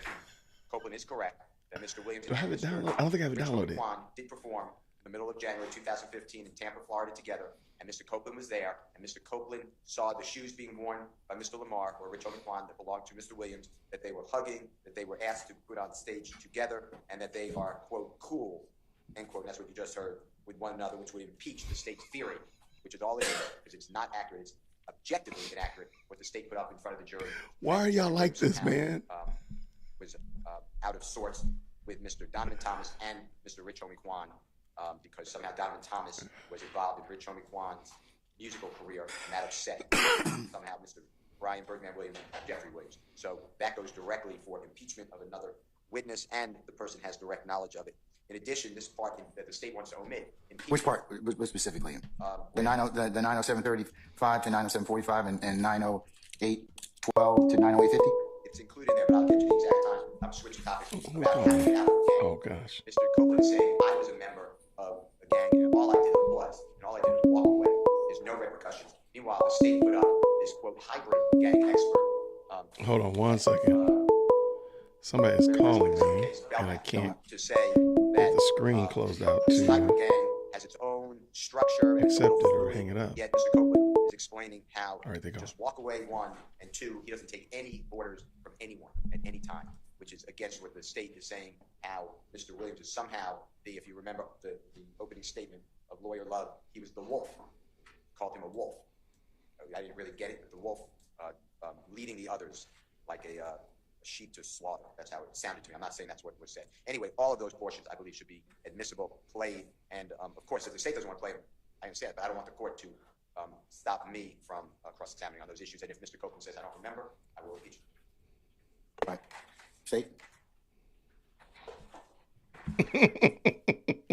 Why are y'all like Your this? Honor, I assume you're not going to play any direct. Is that right? No, we will. Stop You want it. to play those particular? Yes, Your Honor. So what the Stop state is it. requesting is that all of it be played, not portions of it. And so from 906:37 to 907:18, that is when Mr. Copeland is talking about Rashawn Bennett and having guns. Part we would keep out, but everything that has to deal with Rich Homie Kwan, we would ask to be played. So that would be from 907:18, or we will play, excuse me. That'll be from 907:18 to 910:50. That's the first portion. Y'all are wild, man. We will Y'all are redact the portion about the wild. Waffle House and the drag queens. That's after 10. That's 9:10:50 to 9:11:30. to 9:11:30. Yes. Okay. And then we'll play from 9:11:31 to 9:13.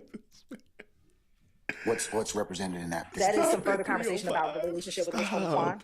That's going to be on from page 281, line 24, through 284, Live chat is crazy. line 7. Okay. And then after from 913 to 917:20, we would ask to continue to be that we will redact, or we won't play that portion. She said 9:13 to 9:17. 20, yes, Your Honor. We will not play. And Your Honor, this motion again, I think Mr. Steele has said it on multiple occasions that he's trying to impeach what the investigators did or their investigation. Your Honor, what the court will hear in this interview, as well as the February 28th interview, February 21st interview, and the June 10th interview, is that our investigators, Dennis and Gaither, consistently say to Mr. Copeland, what you're telling me here, we have to verify. We have to get other evidence. We can't just take what you're saying here as gospel. We have to verify. This is a great question. I'm stopping only because this is a great question by Shannon. Why wasn't all of this hashed out prior to the trial starting? This is ridiculous. If all the state has is Woody shaking my head, they should have never wasted anybody's time or money on this circus. Everybody do me a favor. Type Shannon in the chat because Shannon is speaking the gospel. All right. That is, I'm sorry. There's no reason for this because Woody is indefensible. He's just indefensible. Like, yes, this is exactly what the problem is. If they had done their due diligence, they would not have Woody on the stand, or Woody would have behaved on the stand and we wouldn't be having this discussion. Please type Shannon in the chat. Okay, let's go. So when they talk about on the stand that they had other parts of their investigation that they could not speak about, they tried to verify anything that Mr. Copeland said occurred, whether that was by phone records, whether that was by other independent evidence. And so when Mr. Steele continues to say, we're trying to impeach or to show the jury that this was all their investigation, it is not. What they talked about in these interview rooms, they didn't just run with it. They made sure they could corroborate it in a number of different ways. For example, even with Mr. Copeland here, when he was arrested for having a gun, they didn't take out charges immediately. They found videotapes. They did other parts of their investigation. So this notion that all the detectives did was take what Mr. Copeland said and then swore out warrants is just an incorrect statement about how this investigation took place. All right. And so we agree that we're going to let in those portions of this particular interview. All right, Mr. Shard, it looks like that the state's going to omit the portion with the purported fight with the drag queen from 9:10:50 to 9:11:30. And it seems like they're not going to play 9:13 to 9:17. Do you have any disagreement, or you want to be heard any further in that respect? It sounds like also they're not going to play. I'm trying to figure out why mine is ringing. I didn't realize it was ringing. Also not planning on playing 9:06:37 and 9:07:35. Correct? I don't. This is craziness. You're not going to play. Oh, here it is. Okay. Right here. Well, who's calling? Do you wish to have that played? That's the very beginning of the tape. So Talking about Rashawn Bennett having guns at his house. The parts that they're seeking to omit deal more with Mr. Steele's argument about their investigation. So I'm going to allow him to respond to that. It's the same thing. If Mr. Copeland is lying to the police, then that is relevant. He is saying that Mr. Bennett is housing guns at his home. I'm going to challenge him because I don't believe he has any information on that, but that's what he allegedly did.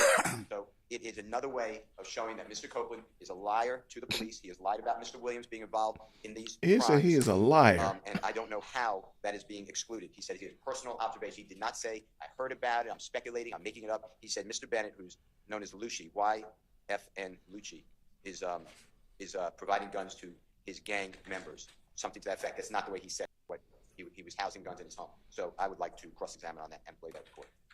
Okay. Oh, and what other? Yes, sir. The fact that the state is claiming that the A little bit. I'm not accepting that. I have zero information on how they corroborated. They throw out phone records. They said earlier that the phone records support Mr. Copeland's supposed alibi. That's not accurate.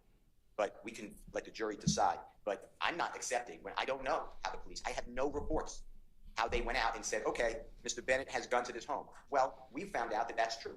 Well, we found out that that's not true. We spoke with this person. We have a video. I don't have any of that. I'm stuck with law enforcement saying, we go through these 6 criteria in policy, which I objected to under Olson, O-L-S. I think it's O-N, but it might be E-N, versus state decided this year. It was done by the Honorable Don Samuel case by the Georgia Court of Appeals. Judge Rickman, the Chief Judge Rickman, or then Chief Judge Rickman, wrote the opinion. And the policy doesn't matter. So I'm stuck with this, I don't know what we call it, this expert who just says, don't challenge me, but I corroborated. I'm not going to tell you how I corroborated, but just believe it. And now I am challenging it through the way they conduct this investigation. This conversation, if this is how the City of Atlanta Police Department experts conducted all their investigations, it's all, what did you hear? What did you think? And that's what I want the jury to take into consideration. So I would like to put in probably a false allegation against Mr. Bennett. But either way, false or not false, it's relevant to me. And I don't know under what theory That's a great question. Being excluded, because Mr. Bennett is a supposed victim in the case. He's supposedly a gang member. He was charged in another division in your courthouse before the Honorable Judge Cox. He entered a guilty plea in 2024. I don't remember the date, maybe in January of this year. He is in custody. He got a 10-year sentence. Supposedly, and we need that, by the way, the district attorney's office wrote a letter to the parole board on his behalf for early release. That's Brady evidence, because he's a witness on the witness list. And I don't have any of that, but I don't understand why it's not coming in. This is how the investigation is conducted, and Mr. Copeland like this? guns at the man's Why are house y'all to use like this? offensively against other people in a criminal street gang. Everyone has guns at their house, but this is in a context of a criminal having guns at his house, and it's another false allegation by Mr. Copeland. So for all those reasons, I would ask that it not be excluded. Correct the record because I'm not sure what Mr. Steele's talking about. So what Mr. Copeland says here, and he says it very clearly, is that Lucci was having the guns in his house. He said, this comes from Trevia. So this is what he says. He says, this comes from Trevia. Trevia is a young lady who was dating Shell Kell and an individual by the name of Antonio Sledge. So again, he's relaying information that he's hearing. Mr. Copeland did not say to either of these investigators, I know for a fact Lucci has guns in his home. What he said was, this came from Trevia. Regardless, Sharon Hunter, the portion about Lucci, if their whole argument is they want to show that Rich Homie Quan and Mr. Williams were friends during this time period, that's everything after 906. That's everything after 907-18.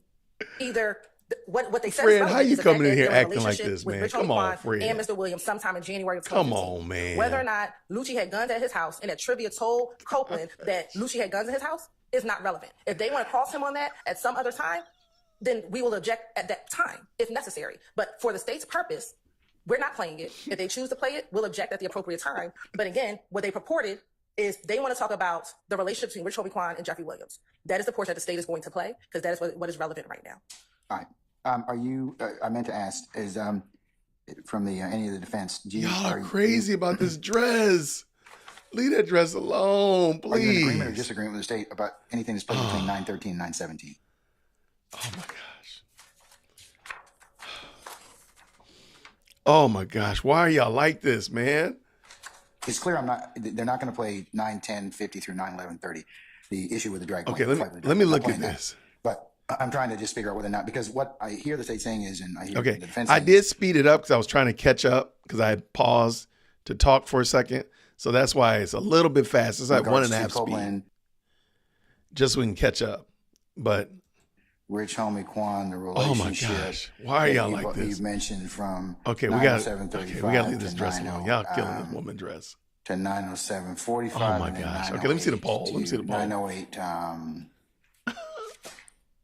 Okay, wrangling. So let me go pull this poll up real quick and see what the poll is looking like. You all are vicious. Let me tell y'all that. Okay, let's see what this poll is talking about. Man, a lot of y'all liked it. Okay, 44% of y'all liked it. 37 did not, and 19 said what green dress altogether. Y'all are crazy. All right, so here, y'all want to know where ADA love has gone to. Okay, so let me do a poll real quick and we'll see where ADA. Oh, I got a better question for you. This is going to be better for you.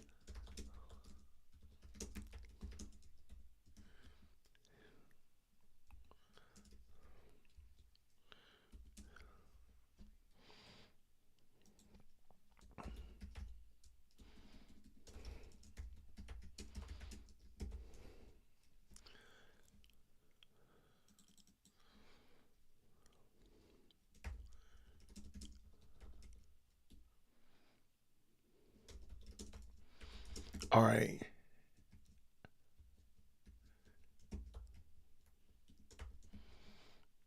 All right. Here's your new poll. I think y'all will like this poll better anyway. Let's go. Let's get back over here. And this is some craziness. All right. Let's go. Let's go. Please give us back Woody. I will take Woody over all this. You want to play it? Y'all are a trip. I'm with you, emphasis Aries. Emphatic. I thought it was okay. I don't have a problem with it. And I don't know why Fred is over here talking smack. Because Fred knows he's got an Easter suit that color. This dude right here, he know he got a suit that color. He know he do.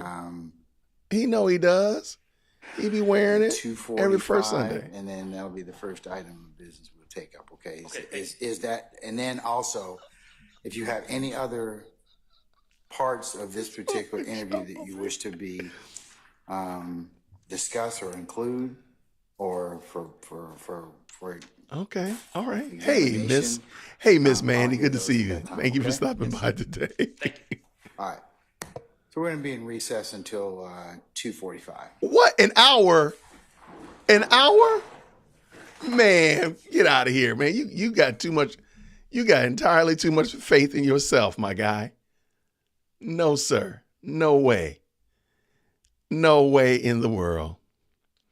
All right. So, y'all, this has been crazy. Okay. Y'all got me laughing so hard over here. All right. Real quick, because We Watch YouTube makes some great videos. And so we're going to play. We Watch YouTube has a very funny video about our friend here. So we're going to pull it in real quick. I think you all would enjoy it. Oh my gosh, this is so bad. And do you realize that even after all this is done, they're still going to have to play this for the jury. So this is not, oh my gosh. They're just arguing whether or not they want to, they're just arguing whether or not to what they will and will not play, but they're still going to have to do this in front of the jury. Oh my gosh. This is cruel and cruel punishment. All right, y'all, this is a video from We Watch YouTube about Woody. So let's go. Let's roll. Can I get a Rico for the church hole?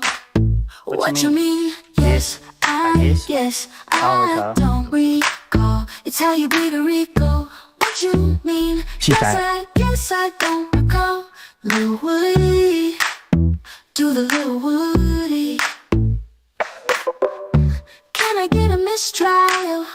Object the love girl. What you mean? Yes, I don't recall. It's how you beat a Rico. What you mean? Yes, I don't recall. Lil Woody, do the Lil Woody. Judge Manville, man, Mr. Balls of Steel. What you mean? Yes, I don't recall. It's how you beat a Rico. What you mean? Yes, I don't recall. Lil Woody, do the Lil Woody.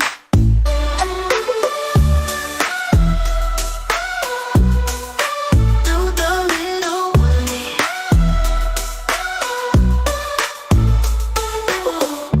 Judge Glanville, man, Mr. Balls of Steel.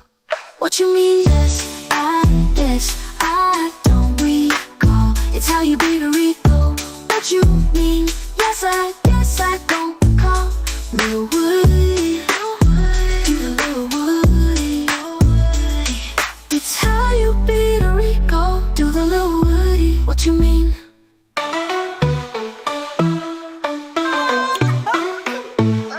What you mean? Yes, I don't recall. It's how you beat a Rico. What you mean? Yes, I don't recall. Lil Woody, do the Lil Woody. Do the Lil Woody. What you mean?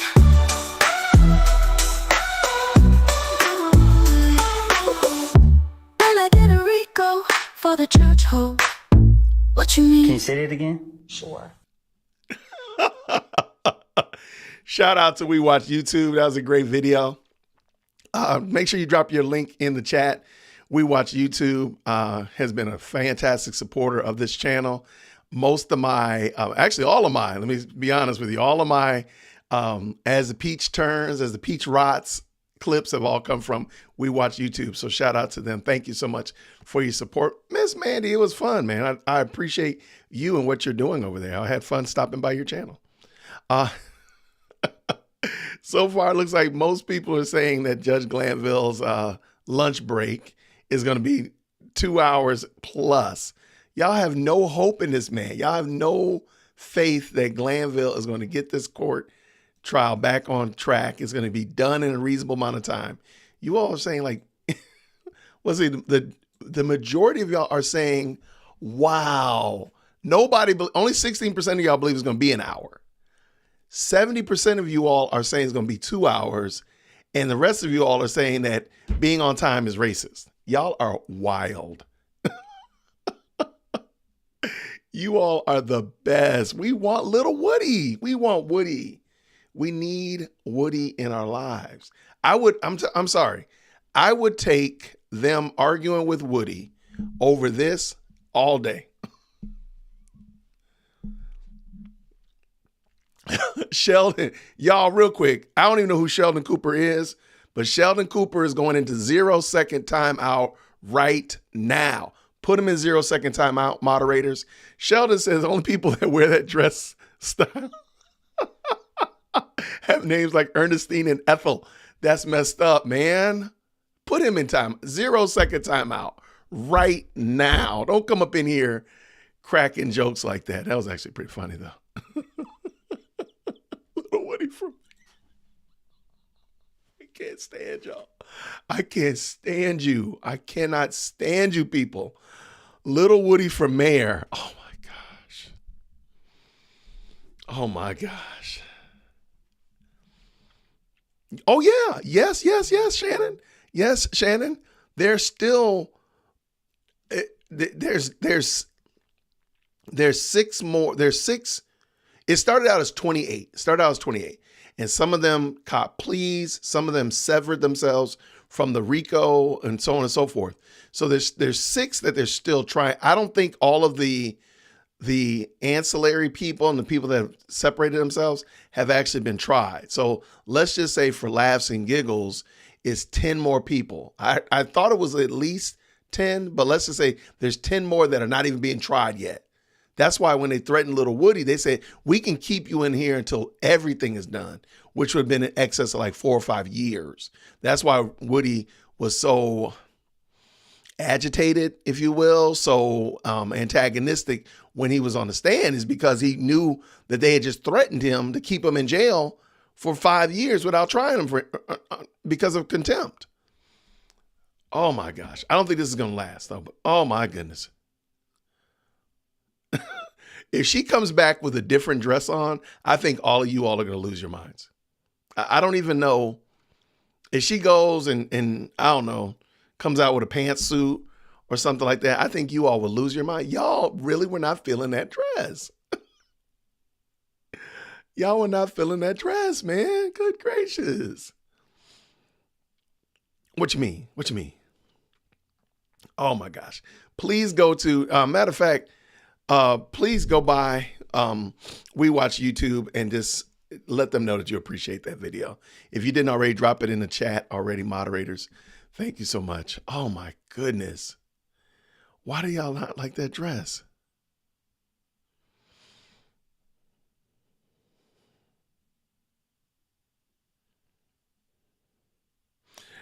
Yeah, I think I've heard this one case, Cost the Chameleon. Just read a news bit about a disgraced Douglas County Judge Christina Patterson. I think I've heard that too. I'm almost certain I know which one you're talking about. Arrested in the Red Martini Lounge in Buckhead, hit a police officer on the head. My goodness. Yeah, we are in trouble, man.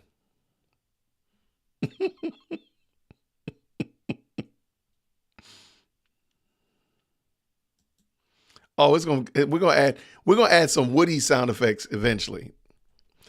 Judge Thugville. Why are y'all like this? Why are y'all like this? Come on, people. Yo, if Woody came on to receive the Woody Award, that would be bananas. Okay. Oh my goodness, that's too funny.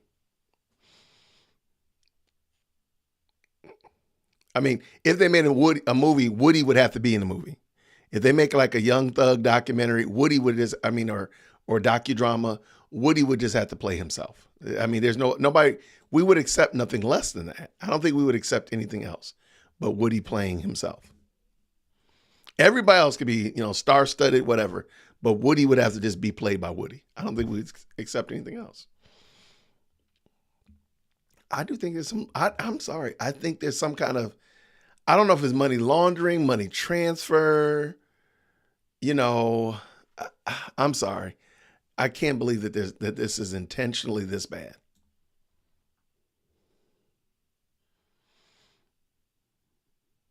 Green is a power color. Now, I've actually heard this. I've heard that green is a power color or it shows bravery.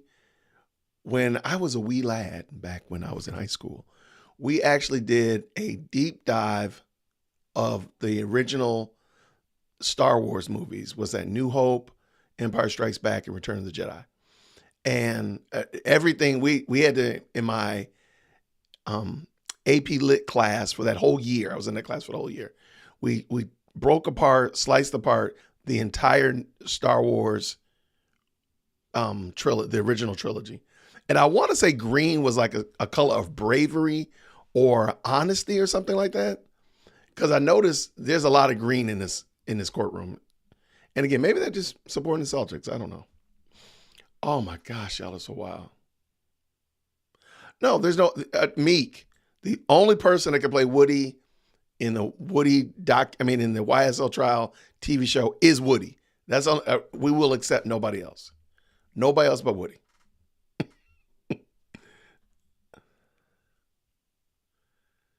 Man, come on. That we will be playing that again. You know what? We will play that as Woody's triumphant return to the court case tomorrow. So I need a good clip of it now. Give me your best segment. We watch YouTube. We got to play it'll be like his theme music. It was, hey, I kind of liked it. I kind of like that for sure, Eric. See, that's why you come. That's why you come here. That's why y'all are part of the best live chat on the planet, is because we get this kind of stuff. Y'all don't get this anywhere else. All them other people that say they're in the best live chat, let me tell you, if they don't have this kind of shenanigans, they're lying. They're just lying to you. They're trying to, but they can't. Oh my gosh, that thing has me laughing so hard. I'm just surprised how much y'all didn't like that poor woman's dress. I'm like, yo, y'all are wild. Oh my gosh. Okay, wait. Okay. I was driving earlier. The service dog can and should only be handled by the person they serve. Okay. That makes sense. It's just still, okay. If I had a service dog and I knew that literally 6, 7, 10 people's lives were hanging in the balance based upon the way that I manage my courtroom, I would be getting my dog out as quickly as I could, trying to get back here as quickly as I could. You might say, all right, Judge Jason said there's a 5-minute comfort break, but it was only 10 minutes. Okay, that I think is fair. That I think is trying my best to be respectful to you. But if y'all say Judge Jason says 5 minutes, that means I can go take a nap and still run down the street to Chick-fil-A and get me a number 1 with lemonade. To me, that's a shame. That's not a good look. So even if only the service E can manage the service dog, then I would, as a judge, feel it incumbent upon myself to move this along faster, rather than say, oh well, hey, I got a service dog and I can take a 3-hour, 5-minute comfort break. I'm sorry, that's just not a good look. And I probably wouldn't have any problem with it, but one, I'm hypersensitive about being late. Very, very, very rarely do I start these live streams late. I'm very rarely late to church. I have a diaconate meeting today. I don't want to go to it, but guess what I'm going to be? Early, because I'm nervous about being late. I have a neurosis about being late. It's funny because all of my friends crack jokes about me. They're like, oh yeah, Jason will be there. So I have to tell my family not to be places early because I know that we're going to be used to set up, because that's how early we are. Oh, we're going to the birthday party. It's at 1. Yeah, I might be leaving at 11:30. It's crazy. So because of that, I'm super duper duper concerned about being late. I'm afraid to be tardy. It makes my skin crawl. It's making my hands sweat thinking about it. Okay. That being the case, but then also to know that Glanville came off the top rope on that guy and made him write a 17-page paper. See, I ain't got no love for you then. See, I was trying to be kind to you, but you made that man write a 17-page paper about being on time, and you yourself were never on time. Okay. That's my little soapbox. Wait, who's Sheldon? Well, we got to save Sheldon? Why Sheldon? Why are we saving Sheldon? Little Woody gets the Little Woody Award for the day, since y'all took it away from the green dress. The green dress should have got the Woody Award today. Oh my gosh. I don't even care. I almost don't even care what Woody's saying. Okay, watch this. Sitting down eating some wings with Lil Woody is probably a hoot. It is probably a hoot. Check his pockets before he comes sit down. Make sure you're in a good place, well lit. But you know good and well, having dinner with that dude is probably hilarious. It's probably hilarious. Oh my gosh. Oh, 12 remains less the deal takers. Okay. So it was 28 originally. So that means 16 have taken a deal of some sort or kind. And to me, that makes sense.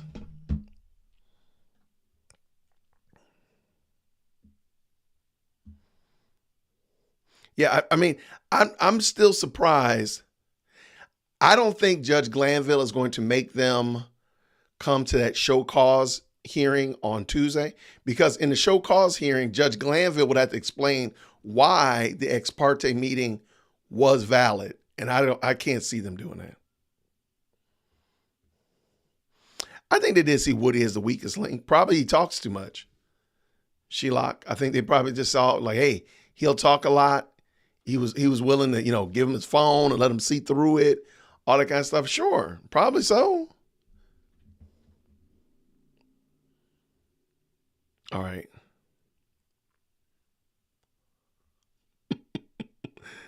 Y'all are killing me. All right, let's see where y'all think. Well, let's see what the time is. Wow. 70% of y'all still think that Glanville, this is going to be a 2-hour break. Y'all are wild. And the bad thing is that you're probably right. That's probably true.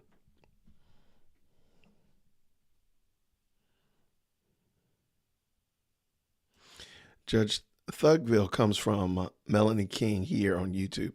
She's another awesome content creator. Oh, absolutely. I enjoy Melanie. Absolutely.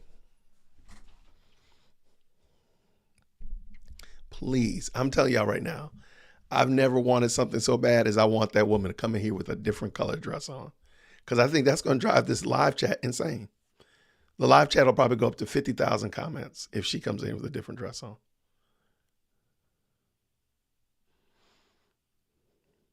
Blue represents compassion. Yeah, I think green is, wait. She has to be brave to wear that. You are wild. Why are you people like this?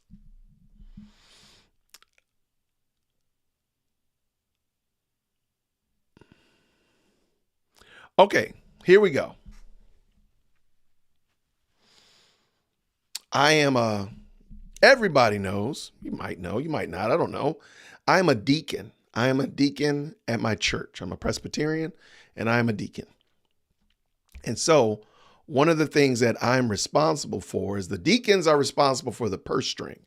So our elders are the ones that propose how to spend money. But the deacons are the ones that actually say, yes, we'll spend that money, and we write the checks. So our elders oftentimes suggest things like, we're in the middle of a building campaign. They want to extend out the sanctuary and build out the narthex, which is the large hallway outside of the sanctuary. And so we had to wrangle back and forth, and the diaconate and the session, the elders, have to agree that we're going to build this, we're going to do this, and it might mean that we have to take out a loan, or we're going to accept more contributions, whatever like that. And then when the money start needing to be taken out of the account, the deacons actually write the checks. So fun story, fun fact, I sign my pastor's checks every now and then. It's kind of fun. So where am I going with this?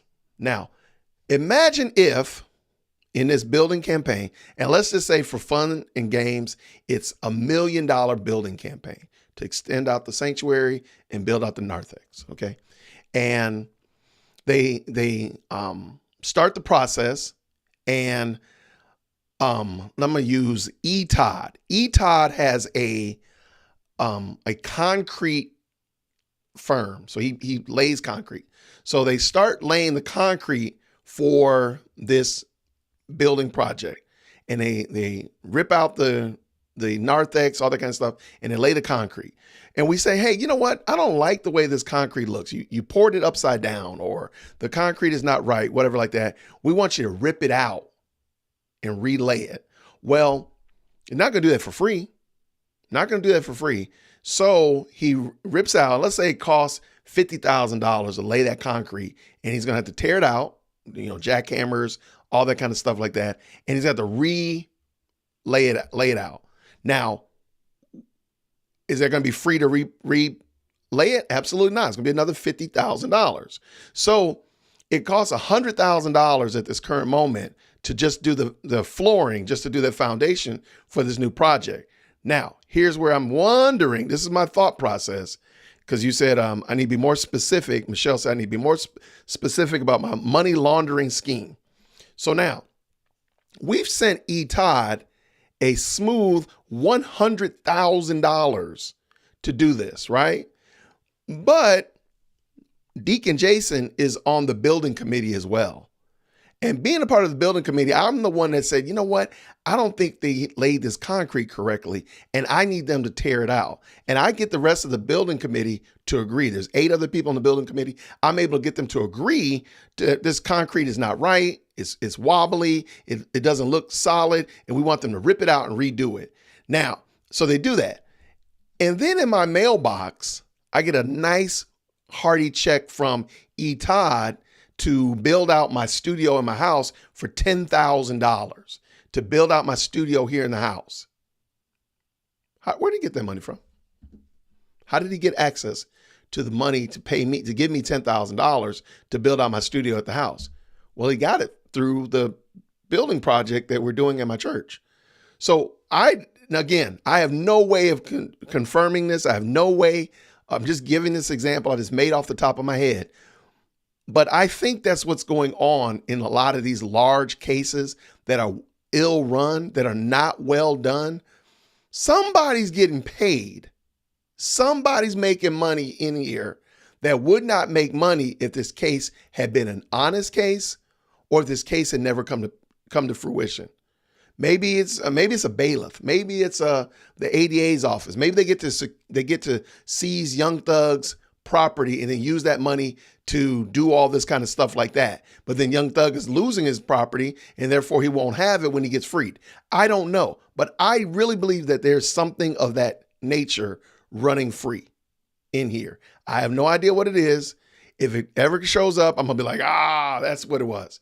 But it just makes no sense because it's so poorly run. And these are professionals. They've been in law school for 100 years. They know what they're doing. They should at least. I don't think that they're incapable.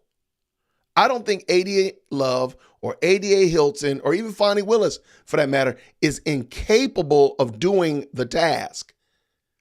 I think they're probably extremely smart, very smart women. So why are they doing it so badly? Why? That's my question. All right, so, and don't tell my pastor that I'm on the building committee trying to Shanghai them for concrete or something like that. Don't tell them that. I don't think we're blaming the dog. I think people are just, because he has a service dog, I think that's what the comfort breaks are a little bit longer because he's walking his dog. And he actually has to walk the dog, apparently. So that's why, I think. I don't think they're like picking on the dog. I hope not. Let's not pick on the dog. A service llama? Y'all are wild, man. All right.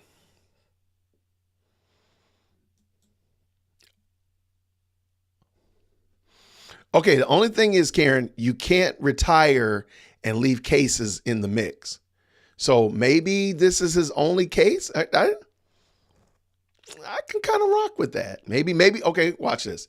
Let's say he's got 3 years to retirement. He already knows that this case has the potential of going 4 years, okay? And he said, you know what?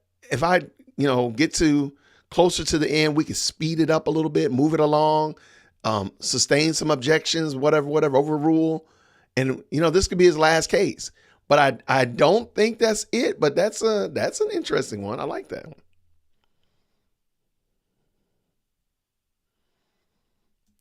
I don't know, Ken. I don't know. That's what, to be on time is to be late. to be early is to be on time is to be late, and to be late is unacceptable. That's what they taught me my freshman year at Morehouse.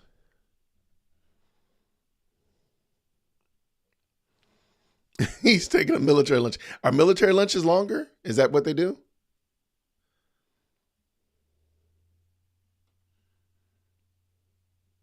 "30 years in the service, Chief Judge don't care what you think about his hypocrisy." I mean, this is his courtroom. They can run it how they want to. So, I mean, there's reality there.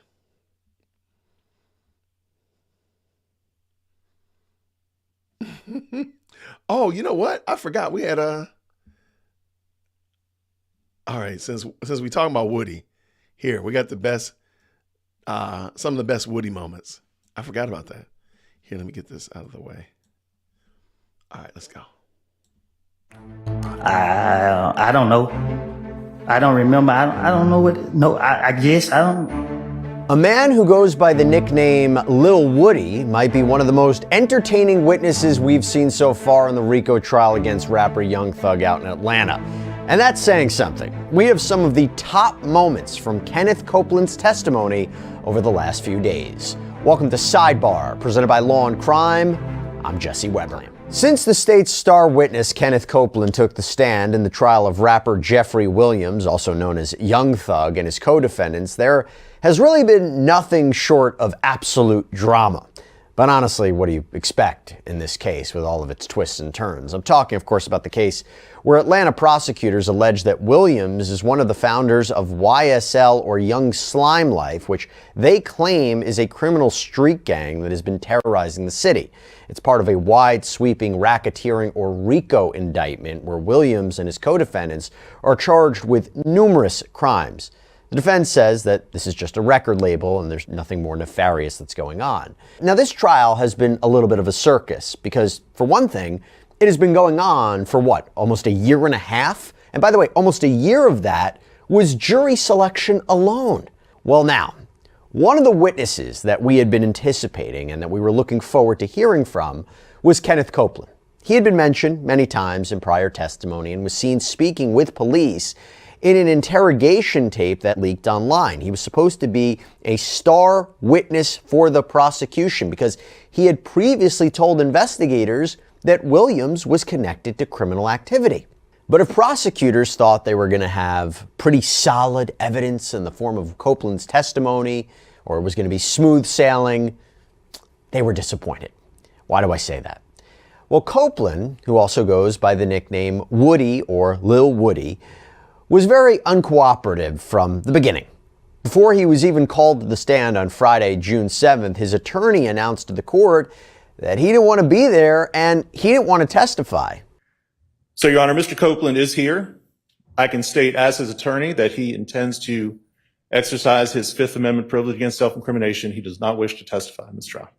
And I would ask, there is no other, he's not on bond, he's not on probation, there's nothing like that. I would ask that he be allowed to leave this courtroom without being compelled to testify. Okay, now the prosecution had given Copeland what's called use immunity. And that means that whatever he would say on the stand during this trial couldn't be used against him legally. Well, at least by the state. It seems there's some concern, maybe on Copeland's part, about whether he could end up with federal charges. But anyway, putting that to the side, when you're granted use immunity and the court compels you to testify, you really can't plead the Fifth anymore because your right against self-incrimination is essentially protected. What's your pleasure? Say what? I said, what's your pleasure, sir? Do you wish to give testimony? I know you don't want to give testimony in this case, but you've been given immunity in this particular circumstance, use immunity. So, are you going to testify? Yeah. Okay. And Mr. Copeland, good afternoon.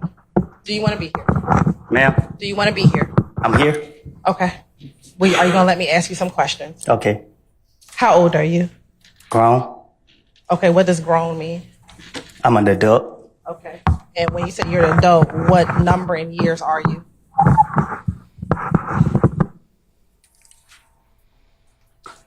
I plead the Fifth. Mr. Copeland, given the fact that you have invoked your Fifth Amendment privilege, but the state has already given you immunity under 24-5-507, this court holds you in willful contempt, and we'll see you on Monday. And we'll see if we can get some more testimony at that point in time. Take him into custody. Yep, Copeland was held in contempt of court, and he was taken to the Fulton County Jail for the weekend. He was back on that Monday. And okay, I do want to make a correction to something I said. So he started his real unacquitted shenanigans on Monday, but Monday is the day that they had the ex parte meeting. So he came in here apparently having gotten shined up back there in Star Chambers about this, about his testimony. So I want to make sure I clarify that, because I said it was on Friday, but it really was. It was on Monday. This time, he at least answered questions, but getting the answers that the prosecution wanted was a little more difficult. I mean, even on basic questions like, how old are you, or where did you go to school, proved to be complicated. And when you were younger, did you go to school? Yes. Where did you attend school?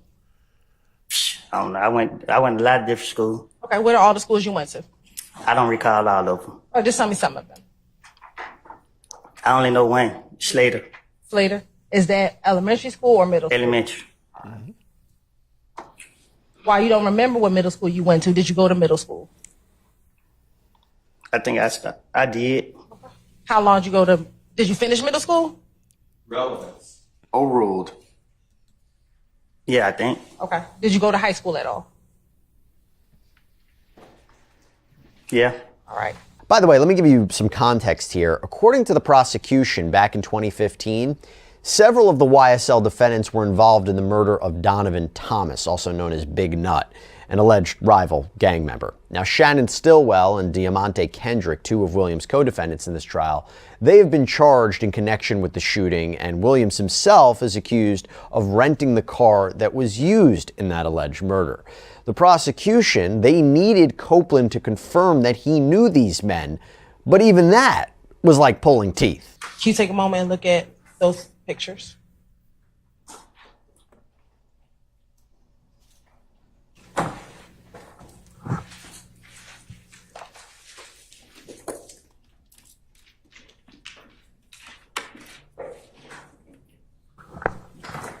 Please look at those pictures.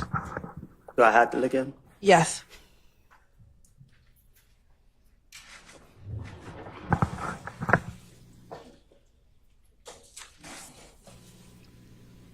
So though they said Copeland did say he was going, and I don't like this idea that if I say I'm going to plead the fifth and they say, well, we'll give you use immunity, now you have to still testify. Because let's just say YSL is as bad as they say they are. Okay. I wouldn't want to testify against gang members that know where I live. They know where my family lives. Clearly they've tried to kill me before. I mean, like, to me, I think that's a really, so apparently he said he wanted to plead the fifth. I'm sorry, I missed where it was. He wanted to plead the fifth. And then they said, well, we'll give you use immunity, which, by the way, only means that the state can't charge you for something that you do. But if I said something that was a federal crime, like I'm doing interstate gerbil smuggling or whatever, that's a federal crime. So even though I've said it and Georgia won't convict me on it or try me on it, the feds still can. So I totally understand what he is saying here. And it's just, it's unfortunate because I don't like the idea that, well, because we gave you use immunity, you gotta still comply with us. Okay, let's go.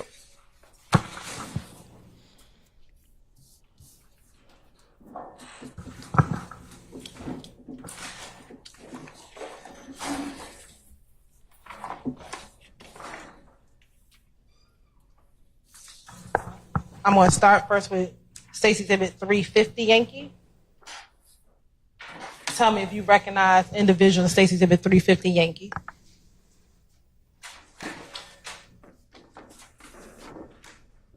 I recognize myself. Okay. Do you recognize anybody else in 350 Yankee? Myself.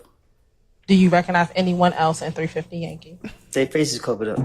Okay, do you see someone's face who's not covered up in 350 Yankee?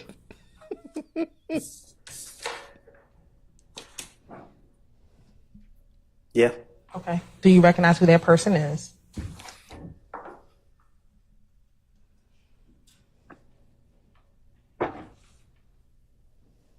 I can hardly tell. Okay. Is that Shannon Jackson? Your Honor, at this point in time, I'm turning to impeachment. Do you know someone by the name of Demekion Garlington? Street name. Little D. Little For D. sure. Little D. How do you know Little D? I didn't birth him. I'm sorry, say that again. I almost birthed him. You almost birthed him? Yeah. Tell the jury, what do you mean by that? I mean, he my son. Okay. And let me ask you this. Do you know another person who's referenced as Little D? What you mean? Do you know someone who's called Little D from Cleveland? Oh, I heard of him. You heard of him. Okay, we'll talk about him in a moment. You said, man. Said what now? Tell me who you recognize in 380 Yankee. Oh, me and Coco. Who's Coco? The ugly boy right here.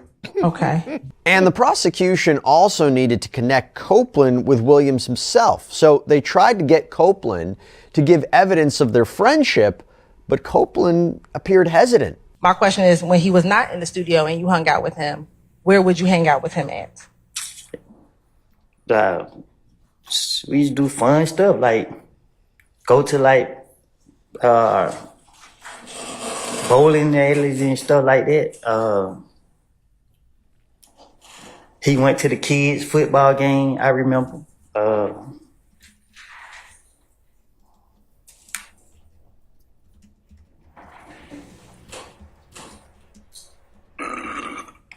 have no idea. I've been to the club with them. I've been on shows, I meant, correct that. You said on shows? Yeah, like when I watch him perform. All right. Now, Mr. Copeland and his testimony, or lack thereof, it had a bit of a ripple effect. Why do I say that? I say that because according to Williams' lead defense attorney, Brian Steele, he was told that the judge, the prosecution team, Copeland, and a stand-in attorney for Copeland were all part of an ex parte meeting, which is when they meet secretly in the judge's chambers, one-on-one with the judge. The defense is not present. And the defense argued that this was highly improper to have a private meeting with a sworn witness when they had no idea this was going on, especially when some of what Copeland allegedly said, namely that he would confess to being responsible for the murder of Thomas, or that the judge and prosecutor allegedly pressured him in that meeting to testify or face jail time. The defense said that that information we should have been privy to. Now, Judge Earl Glanville only wanted to know one thing from Brian Steele. One thing. How did you find out about this? How did you find out about this meeting? Steele wouldn't give up his information. He wouldn't give up his source. He cited privilege, that doing so would violate the Georgia bar rules. And so an angry Judge Glanville held him in contempt of court. He originally was supposed to report to jail this weekend to begin a 20-day stint over the next 10 weekends, but he was granted a reprieve by the Georgia Supreme Court, and he won't have to go, at least for now. We actually did a whole sidebar episode on this with some really great insight from Ben Shue, the lawyer for Johnny Depp during his defamation case. I encourage everybody to check that out if you want to learn a little bit more about this issue. But back to Kenneth Copeland. Caleb Bumpus was the stand-in counsel for Copeland's regular attorney who had gone out of town. And the allegation has surfaced, and based on Judge Glanville's statements in court, he seems to suggest that she may have been the one who told Brian Steele about this ex parte meeting. Now, she and Copeland will have to appear at a show cause hearing in a couple of weeks to determine if they should be held in contempt of court. Well, after all of this chaos surrounding the ex parte meeting, Copeland decided he didn't want Ms. Bumpus to represent him anymore. Sir, Mr. Copeland, is it your desire to release your counsel at this point in time? She's fired. She's fired? Okay. But according to Ms. Bumpus, she had already been fired before Copeland even testified. As you can see, this trial has been one surprise after the next. So now let's go back into Copeland's actual testimony. I do want to say that, see, there's another green, but according to Bumpus and her interview on Talk That Law, it was already agreed that once Woody testified that she would be free to go. So I don't know if it's really clear, and I could be wrong, but it seemed like it wasn't like a fired issue as much as she was done with the task that she was told to do. Assistant District Attorney Simone Hilton asked him to elaborate on the information that he had given to investigators during that interrogation in 2021 that I had mentioned. At the time, Copeland, a convicted felon, had been found with a gun during a traffic stop, and he was facing a 10-year sentence, but instead told the detectives about past crimes and crimes that he said were going to happen. The video, as I mentioned, was leaked online, and in it, Copeland also talks about Jeffrey Lamar Williams and how he would be willing to help get a confession from him. But a frustrated Copeland told Hilton he just told the investigators what they wanted to hear. Did you tell myself and my colleagues, Ms. Love and others, about Little D and Shannon being in your vehicle the night of the murder? Huh? Yesterday, did you tell myself, Ms. Love, and a few of my other colleagues that Little D and Shannon were in the car with you the night of the murder of Donovan Thomas?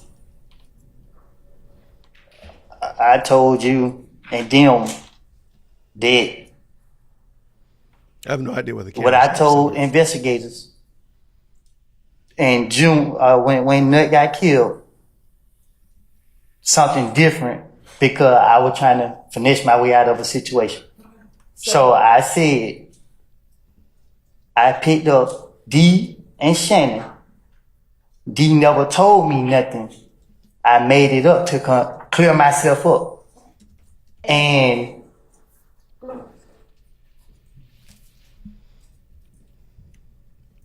that's it. And was that yesterday that you said that? Did you tell us that yesterday, what you just said? You asked me to be truthful. And I didn't, and I told you. What I told the investigator back then wasn't me being truthful. So I'm telling you something that I didn't tell them because I wasn't being truthful. I ain't trying to go back to jail. I got it. But I asked you was yesterday. The first time you said this part, and now what you're saying today is what is truthful. What you're saying right now, what you're trying to tell the jury right now, is what you are now saying is truthful. What I'm trying to tell you is our conversation was about something that I said in the past. I understand. I'm asking you. I asked that Mr. Copeland allowed to finish his. Okay, all right. Oh, I thought he was done. Mr. Copeland, y'all okay you need with to that finish green? your answers? No, I need a break, John. Say again? I need a break. If you're a Godfather Part 2 fan, by the way, it's very Frank Pantangeli. Michael Corleone did this. Michael Corleone did that. Sure, why not? Anybody, by the way, if you're a fan of the movie, honestly, that's not a bad impression. I encourage everybody to tell me otherwise. But anyway, so Copeland, let's go back to him. He says he doesn't remember much of what happened in that interrogation. Do you recall what Thug said in 2015 to Kel? Yes. Yes, you remember what Thug said? 2015? Wow, man. I don't recall what was said. I don't remember what was said. Okay. I don't remember me talking to the investigators about it. All right. Do you remember telling Detective Gaither that when Kel got on the phone, that Thug said the beef ain't over with until you pay for my window? You shot my window. Yes. Yes, you remember telling Detective Gaither that? I don't remember what I done told the police. How do you remember but you don't remember? Let me ask you this. Are you just saying yes now to speed up your questioning? Yes. Most definitely. Okay. Most definitely. Are you saying yes, that's what you told Detective Gaither?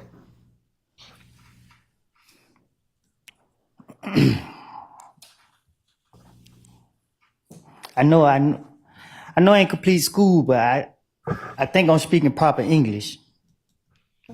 I told you, I don't recall nothing I said to no polices. You keep sitting right here asking me the same question over and over and over and over and over. I'm tired of it. I'm drained. Okay. Well, if you would just answer the questions I properly. am answering the question. You asked me, I said yes, yes. When I say yes, you ask me the same question over and over and over and over and over. But did you just tell the court or this jury that you're saying yes just to move the process along? I think I said it loud and clear. So again, will you just answer the questions and we can move the process along? You keep asking. Okay, yes. And while his answers were not quite what Prosecutor Hilton seemed to be looking for from a... So clearly in my mind, what Little Woody is doing, Little Woody took how frustrated he was in that clip right there, and he has now transferred all that frustration onto us because now we got to sit there and listen to 16 hours of investigation and redact this, and I want to keep that, and this is necessary, and this is not necessary. And if Woody had just done, if he had just got on the stand and just spoke and said what they wanted him to say, or at least testify like they wanted him to testify, we would not be doing this. I still think they're wrong for having him on there because it's clear he didn't want to testify. Again, you're testifying against gang members, and apparently if they're this bad, how are you going to protect Woody after the fact? You're not. So I mean, I told somebody that a guy who barely got a GED is outsmarting a woman with multiple degrees. I mean, that's craziness. Like he shanghaied them, and he got this whole trial easily 2 weeks off track by doing this.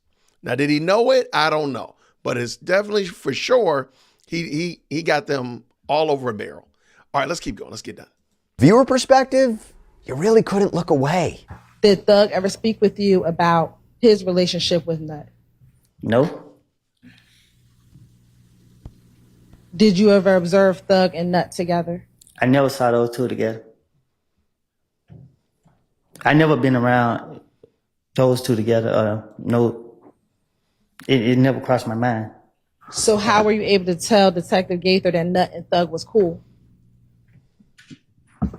Because they're questioning me and I'm trying to get them off of me, and she asked me questions about Nut and Thug, I guess, and I'm telling her whatever she asked me. Let's say she asked me a question about the sky. I'm gonna say, yeah, I seen the sky. It's blue. Whatever she asked me, I'm gonna agree to that. I'm gonna say whatever she asked me. If she asked me about this reporter right here, I'm gonna say, yep, she's sitting outside me with white tennis shoes on. I'm gonna say something. Just because I want her to believe I'm telling her the truth. That I want her to get me out of jail. What, she has on white tennis shoes, don't she? Don't you got on white tennis shoes? She got on Chucks. Right, and they white, right? What color your shoes is? Okay. You hear them laughing. That is crazy. You telling the truth. What color your shoes is? She said they white. Right, so you're telling the truth then. Well, it depends. So yes, Mr. Copeland is certainly one of the more entertaining characters that we've encountered during the course of this incredible trial, which is expected to last much, much, much longer. Just as I said, jury selection alone took almost a year, and the prosecution is only partway through its list of witnesses, and we haven't even gotten to the defense's case for the 6 defendants. But before we go, we want to leave you with another few quips from Kenneth Copeland during this week on the stand. I can recall 2014. I've been in jail so much. So once you heard the pop, pop, pop, do you remember what happened next? Yeah, I turned the radio down to see was I tripping. Okay. And once you turned the radio down to see if you were tripping, what do you remember happening next? Bullets hit my car. I don't know. I don't know. So you're saying you don't remember? And after court on Thursday, Mr. Copeland allegedly posted this on Instagram. Job, I'd seen on your application you said you never went to jail. Me, correct. I never went to jail. I was taken. Copeland is going to be back in the hot seat once again on Friday. And of course, we will have a lot of the cross-examination. So we'll be seeing more of Lil Woody in the days to come. Yeah, I mean, okay, so I don't think they're going to get done today. So I don't think they're going to be done with whatever they're doing What color your shoes is? Hey, I dropped the question. Now I asked the poll question. What color? I mean, I asked the question. What color your shoes is? Oh, that's why. Let me end this question. All right, now I'm gonna put a. All right, let me put another question out there for y'all.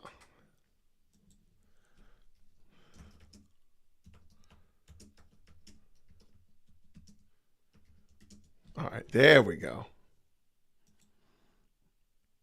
There, got a question up there for y'all. All right. I don't think he's trying to be a rat at all. I think he's hilarious, man. In the worst kind of way. I just think he's funny. And it's sad, of course. It's really sad. But I hope his family, I hope he has done some kind of due diligence to capitalize on this and maybe make a little bit of scratch, help his family get to a better place. Because good gracious alive, man, this is just such a crazy story. All right, what we got here? Judge is still out. What time did we go to lunch? Anybody remember? I don't remember. But at the current moment, they're still out in the lunch place. All right, so we got 333 of y'all watching. Thank you so much. Man, I appreciate it. This is crazy that we all are hanging out over here checking this out. I appreciate all of you, each and every one of you, for hanging out. I'm trying to see real quick, make sure that by the way, my video is up to speed, up to time. So I will not be out of sync this time. I hope not, at least. And I think we're good to go. I like it.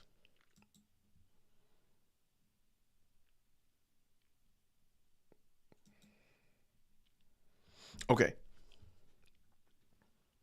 Man, y'all wild with this Tamu Tyrese. Why do y'all call Woody Tamu Tyrese, man? Y'all wild, man. All right, let's see what they got.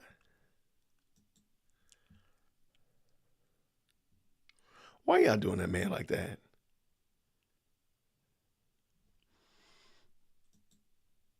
And just got an email. Hopefully we'll have a guest tomorrow or Saturday. Once it's locked in, I'll do a thumbnail for y'all. But hopefully have a legal mind to answer. And I'm sorry, we can ask questions of and get answers for. I will keep you posted. He was taken to jail. TJ, the advocate, he was taken there. He didn't go on his own will. All right, let's see.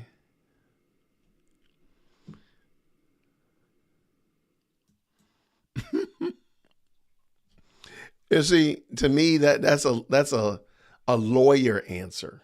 I feel like it's a lawyer answer, Susie, but I got you.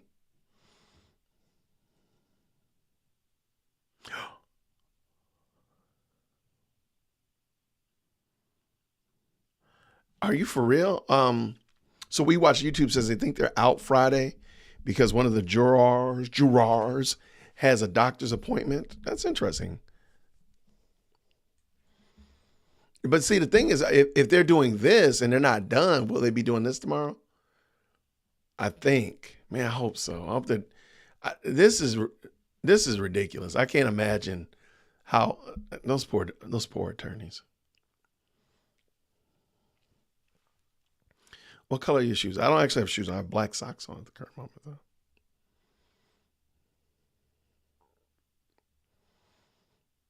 Oh, no, I definitely think they're underrating how smart Woody is. I'm just waiting to see Woody and Brian Steele. I don't know if they're going to mix it up. I don't know if Brian Steele going to ask. I don't know. I have no idea. But that's what I'm looking forward to.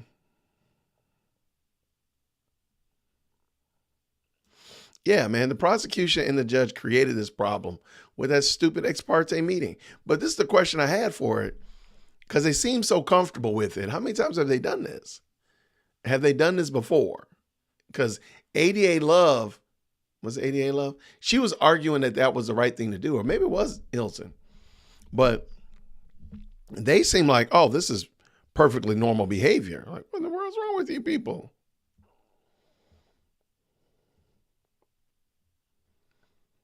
Oh, 245? Okay. What y'all think? 245. What's your over under on starting on time. Oh, you asked the question already. I'm sorry. Transplanted Texas said, what time will Glanville return to the courtroom? Here, let me make sure I got the window open so I can see when we got movement. All right. There's no movement on the, just so y'all can see. No movement on the.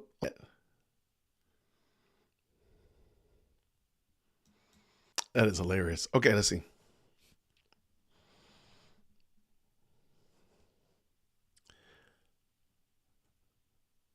Todd Bridges. I can see that. I can see that. Todd said, Woody reminds me of a young Todd Bridges. I think Todd just wanted to use the word Todd in a sentence. So that's why I think really. That's it. That's really why I think he did it. But I kind of agree.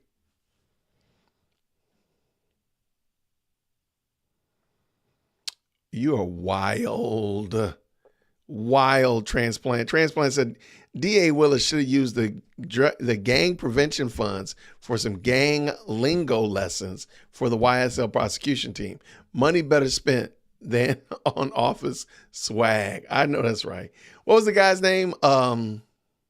Rich Homie Quan. There you go. I like that. I like that. That name sounds so funny to have all these people saying it. What's going on, K-Dub? This is a great content creator. Thank you so much for stopping by, K-Dub. I'll drop your link in the chat.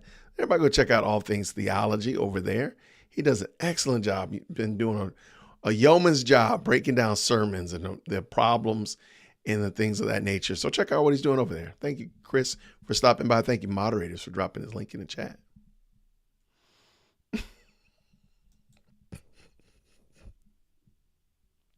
Woody is the Wish version of Chris Tucker. I like Chris Tucker, man. That's a comedian I could rock with. I like Chris Tucker. I hate that he's not really been doing a lot of things lately. But I like him.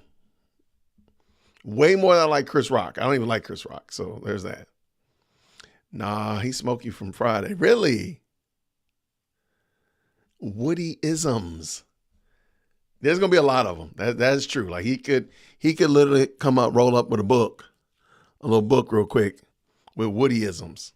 That would be kind of funny, actually. He never willingly went. I mean, it's true. Have you ever been taken to jail? Maybe they should ask that question. Court is only half day tomorrow. Motions regarding, oh man, more about these videos. Oh my goodness.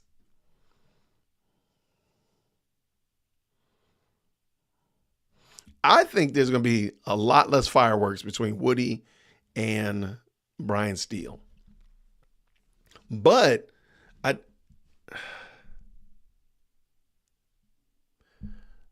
are all those lawyers going to be speaking? Are they all going to get up and comment? That could be arduous because there's like literally 7 or 8 lawyers out there. That would be crazy. They are too comfortable. That's what I'm saying, Queen V. They're too comfortable with that. That makes me think that they've done this before. Because it didn't seem out of pocket. It didn't seem weird. It didn't seem like, again, they didn't have any problem with it. So, all right. So Queen V is saying 3:00 Eastern Standard Time. Yo, Mega Johnny says 3:20. Yo. Oh, definitely it's going to be over. We only got like 4 minutes. There ain't no way you're going to get back in on time.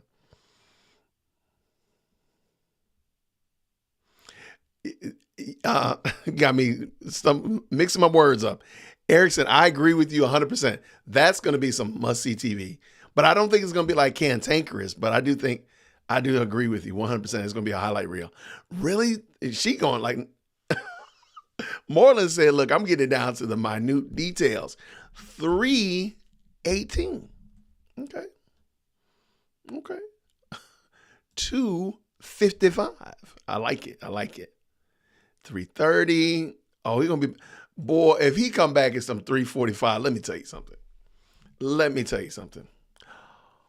Wow, y'all have no hope in this guy. You have no faith in him at all. 45 minutes over? Y'all, come on, man. Believe in the man. Believe in the man. Come on, advocate. That's craziness. Why do you put the milk? What's the milk about, though? The little glass of milk. Rich homie Quan. What's the glass of milk? Why not put like a bag of money or something? Medium wage homie Quan. Man, Fulton County's looking real bad. This is not making Fulton County look good at all. There's nothing about this that makes Fulton County look good.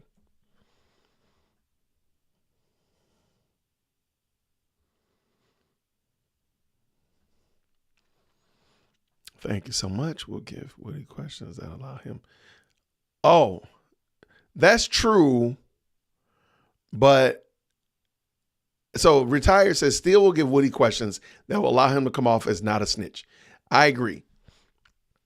Because at this point, do you think Woody, if you just literally just turned it on right now, you knew nothing about this case up to this point, would you think that Woody was a prosecutor's witness or defense witness? Do you think he's trying to get Young Thug put in jail or he's trying to get Young Thug off? What would you think? Because I feel like Woody's trying to get Young Thug off, but trying to convolute it by just being a horrible witness, in my opinion. Man, so tomorrow they're going to be a half day, really? His facial expressions are pretty crazy. I like his facial expressions as well. And some of the things he did, like when she said, do you have hair in this video? And he like grabs his head and like, what are you talking about? It was craziness. So yeah, there's some funny things in it. Tubi movie coming. Come on. Tubi movie. That would be hilarious. Now, TJ the Advocate, are you an attorney? Are you an attorney or a lawyer?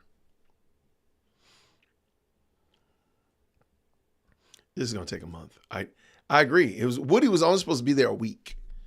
He was only supposed to be there from last Thursday to today. That was the intended plan. If he had got up and just did what he was supposed to do, he would have been up there till today and probably been done. Now, we have no idea.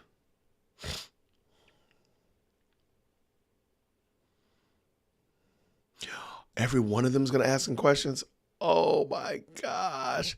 Then even the original plan wouldn't have worked out right. Yeah, if that's it, man, that's wild. Okay, we watch YouTube.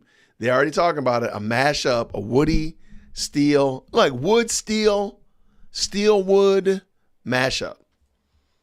You might want to pay it. Make sure you grabbing clips next week. 3:45. Wow. I hope it's not that late because that's a whole hour from now.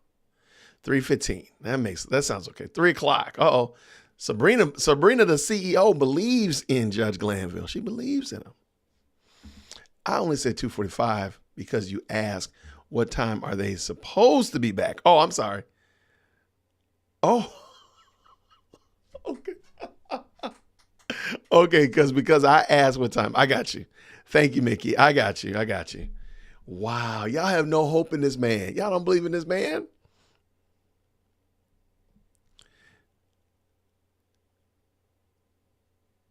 Well, thank you so much. Not that kind of Christian. Thank you so much. Hiya, Miss Mandy. Sent me over to try to help you reach 20K today. Well, thank you so much. I appreciate you stopping by. Stop on through. All right, Nelson says 3:15. So y'all don't got no hope in that guy. And rightly so. Judge Glanville has done his part to be untrustworthy as relates to time. All right, let's see what we got. Yeah, I think most people would probably think he was a defense witness. I'm like, this is the prosecution's star witness. They might need to do something. They might need to go back. I don't know if there's like star witness defense class or star witness picking class, because I think most people are seeing this guy as working for the defense. I don't think he cares either, but I'm just saying, like, who do you think he's being more helpful for? Maybe I should have said it a different way. Who do you think he's helping more? The defense or the prosecution? I think we all agree he's probably helping the defense way more than he's helping the prosecution.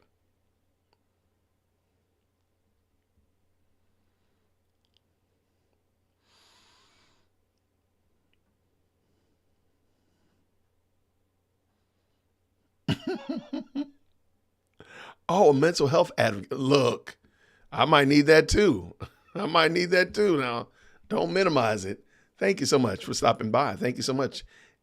TJ, the advocate, is a case manager with Mental Health Advocate. Thank you.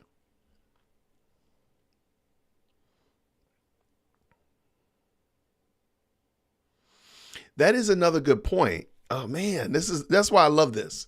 So E. Erickson said the defense is allowed to lead the witness with their questions rather than the open-ended questions the prosecution is asking. So yeah, that's going to be, man, the comparison between Hilton's questions and Brian Steele and the defense's questions is going to be something to observe. Because we actually have not, well, let me say it like this. I have not actually heard Brian Steele cross-examine anybody yet. Because when I picked up on this is when they were doing the whole argument between him and ADA Love, and I was also paying a lot of attention to the Fonnie Willis case. So I missed all of that, and I'm new to this game. I've never actually heard Brian Steele ask questions yet of a witness. So that's going to be a lot of fun. Really? Not that type of Christian says, I've passed the bar recently. Are you here in Georgia? Well, where are you, my friend? I'd like to hear about your experience and, of course, what you think about this. Of course.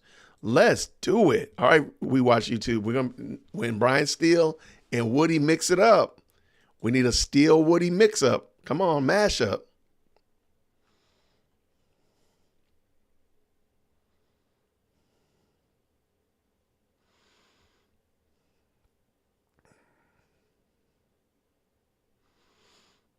Yeah, really? So Woody was going to take this long already? I really thought I heard, and I could be wrong, Q, that Woody was only supposed to be there for a week and a half. So starting that Thursday till today. That's probably not a week. Yeah, man, this is going to be crazy. Free the jury. They are already, man, they are going to be struggling. They take more breaks than the school system. They do take a lot of breaks. That's true.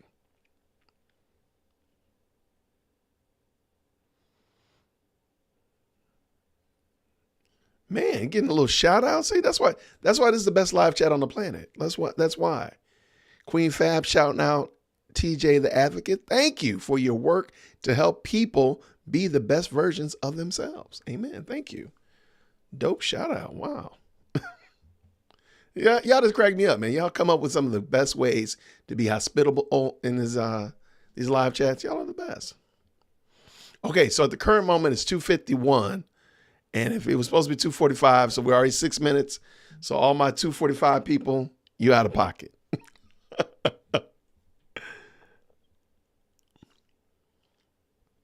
I can't stand that. Remember that 2 hour and 5 minute break.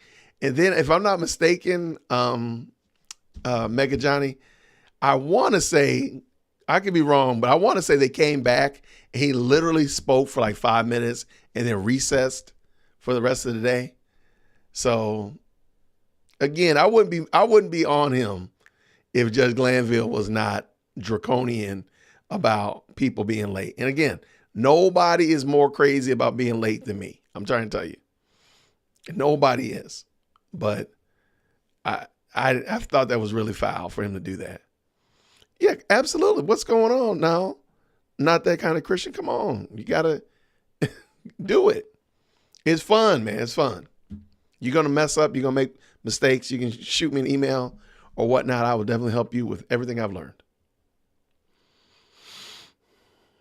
Yeah, Woody's trying to keep himself safe in these streets. He knows what happens to snitches. I mean, let's keep in mind, Woody has been fired upon at least 4 times that he's mentioned. That's craziness.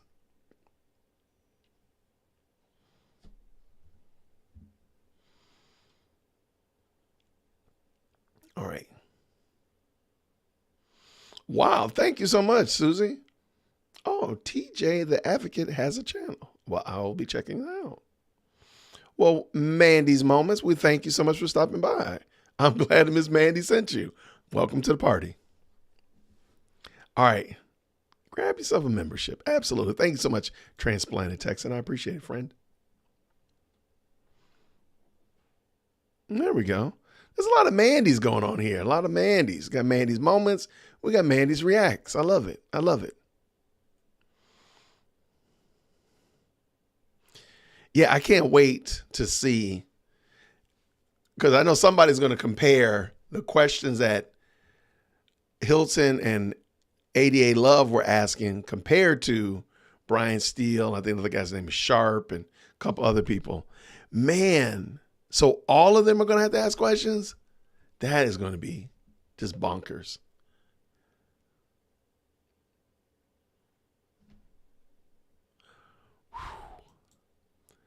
Yeah, Mickey's right there in my notes. Can you imagine all the huffing and puffing that Ms. Love is going to be doing when the defense gets a hold of Woody? It is going to be rich. That's going to be some rich homie Quan right there for sure. What does Babs say? He says here, Woody is helping himself as he is truly a marked man. He appreciates immunity but likes living life more. He will not incriminate Thug. Okay, I'm with you. I'm with you.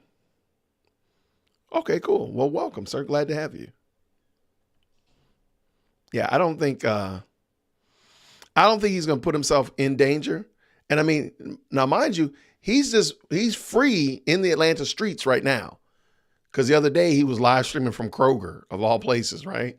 So he's actually free in the street. So I don't think he'll put himself in a situation where he can get in trouble. Because I mean, he's somebody could easily do something to him. So.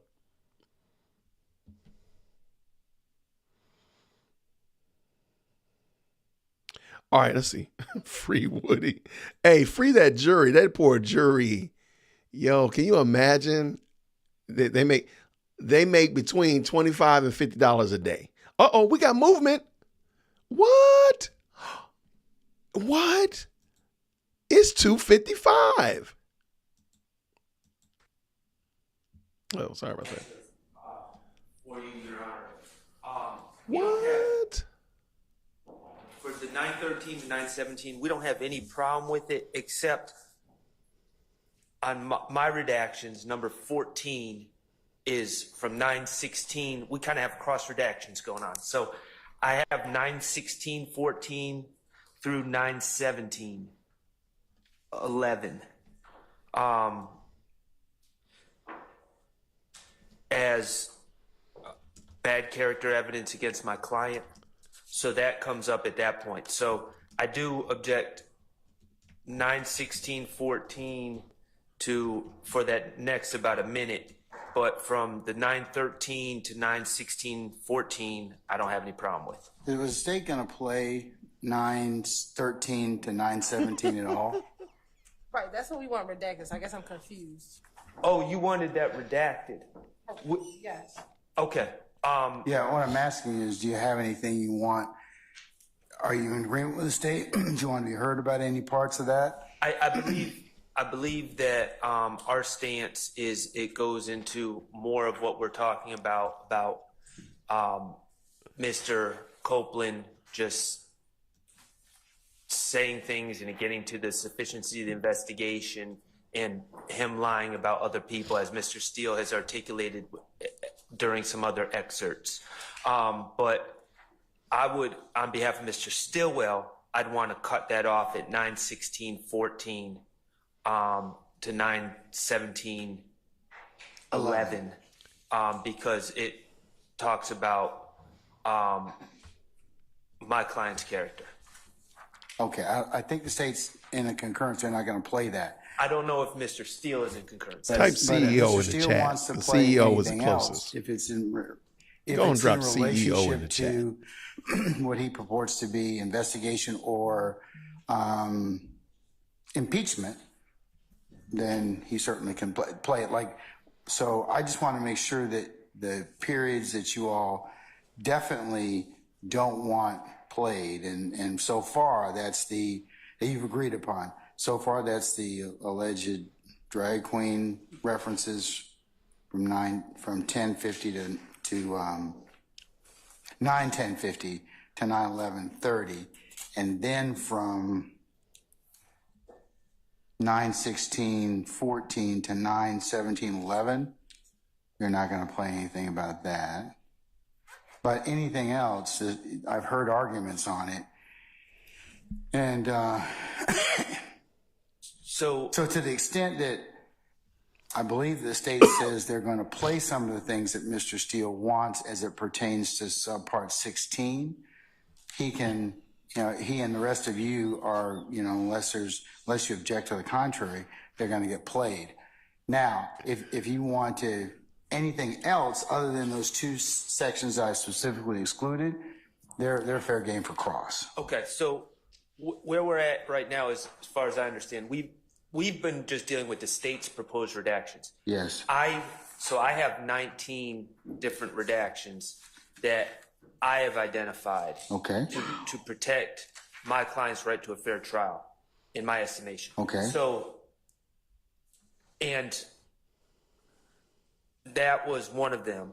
I should say 15 different excerpts, but that was one of them. From 9:16:14 to 9:17:11, state's not going to play that. So that's one down, 14 to go. So all right. So and the state said that they would play for the court because they have it queued up. But from 701:52 to 703:08. Hold on, wait a second. Thank you, TJ, for the beautiful, wonderful buy me a coffee. I appreciate you. 701? 701:52 to 703:08. It's a discussion where Kenneth Copeland is pontificating about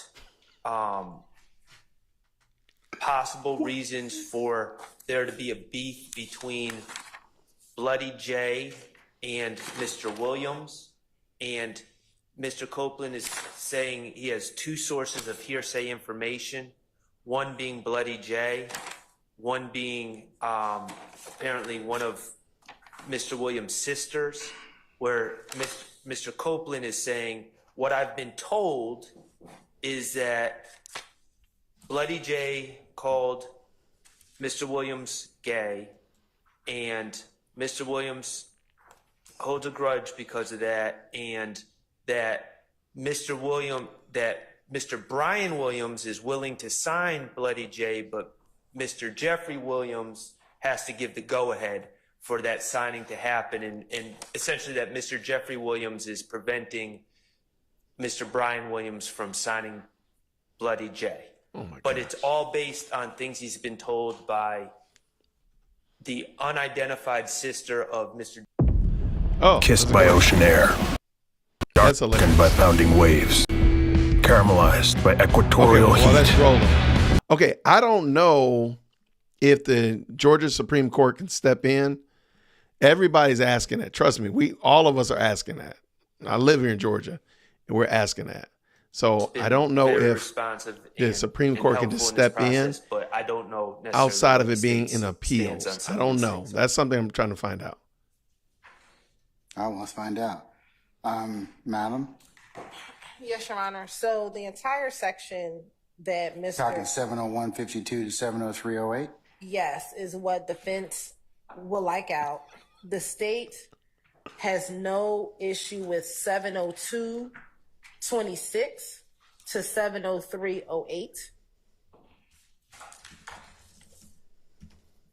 That is a whole nother conversation about Bloody J allegedly stating that Mr. Williams may be gay, and that was the part of their beef.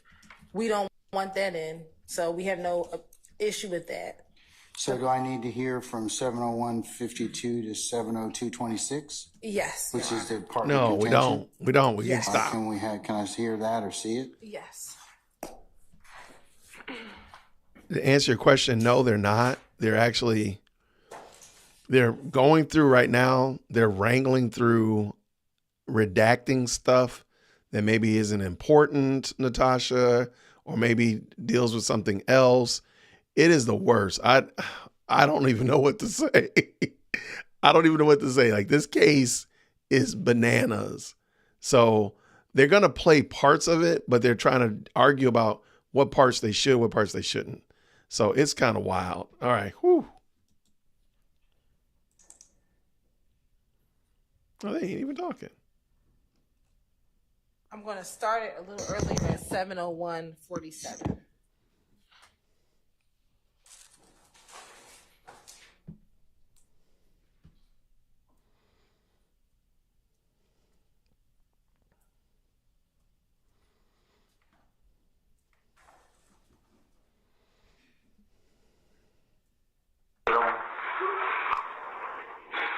So, what happened with Bloody J?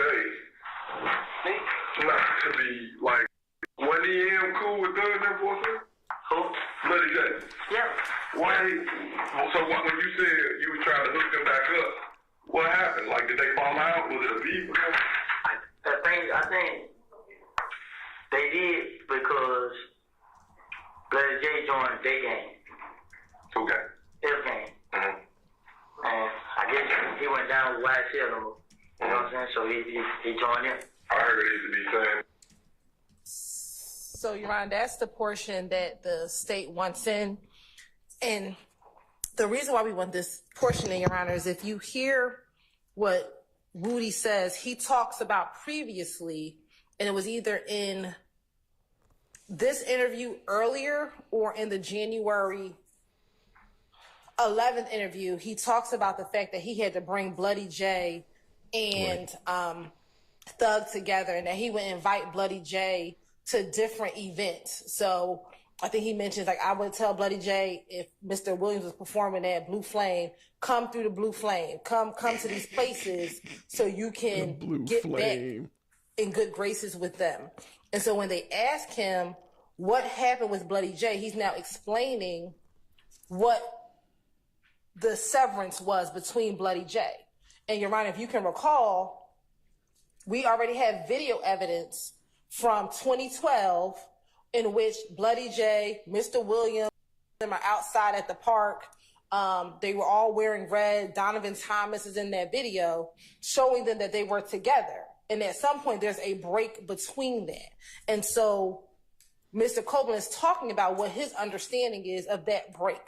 We stopped right before the conversation about rumors about Mr. Williams being gay, because we don't think that that's relevant. But the fact that he talks about Bloody J went with If Gang and maybe was a part of YSL at some point is important and relevant given the context of the rest of the evidence that has come in. One, that 2012 video, and two, in the context of this, I believe it is this interview. Earlier in the interview, he talks about the fact that he used to tell Bloody J to come around in order to get back into good graces. So we believe that is relevant, and it gives context to what he said earlier. Okay.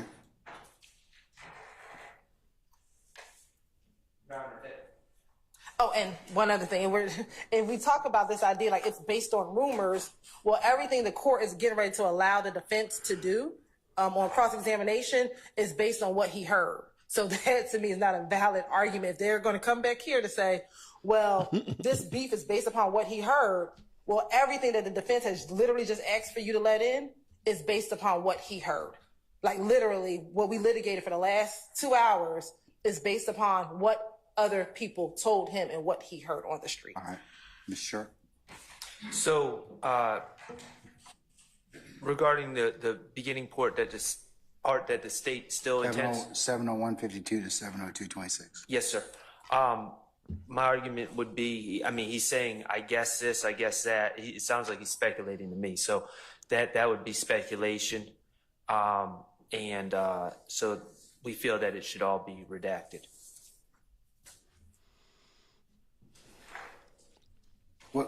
What transcript reference is it?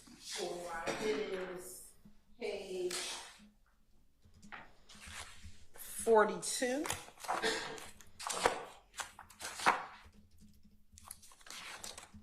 And beginning at line 3 to page 43, line 2.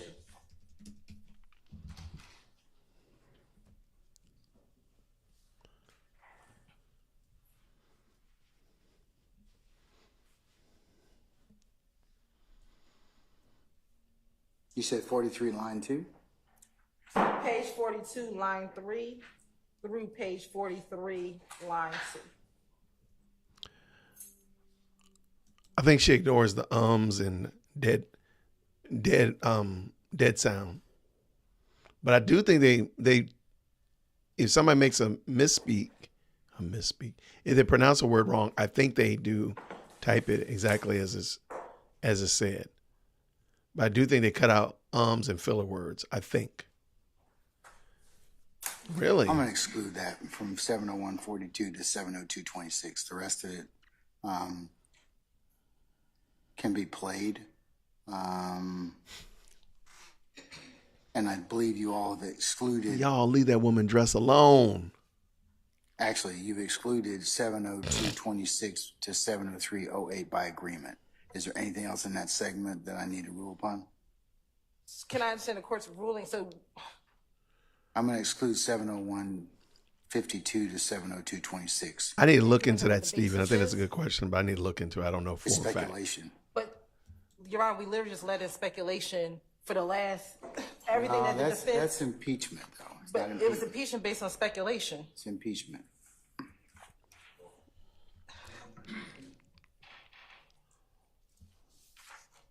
And what part is the court believing in speculation?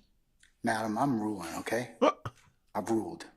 701.52 to 702.26 is not going to be played. Okay? You all have agreed upon 702.26 to 703.08 to be excluded.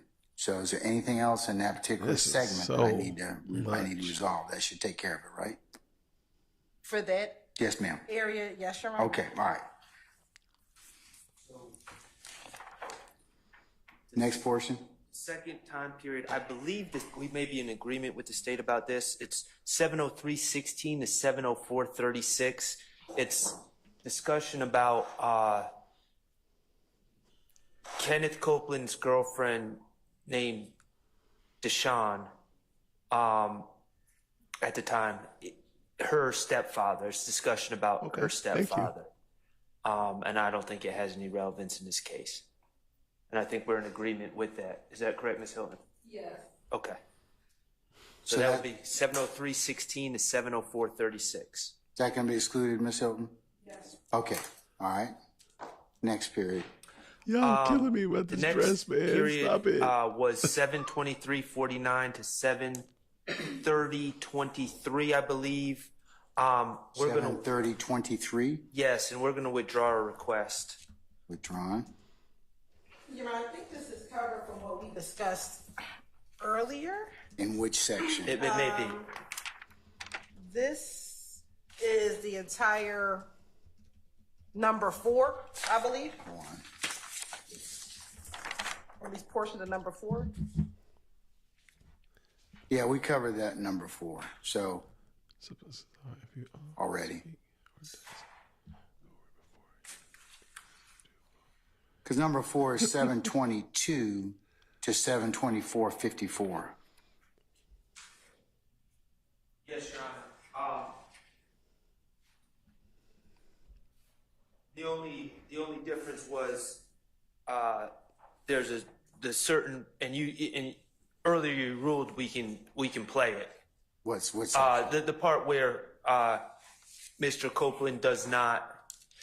Basically, the state in their suggested redaction was started earlier to take out the part about Kenneth Copeland having the opportunity to say what he supposedly learned on January 10th, but not saying it, and you ruled in our favor on that.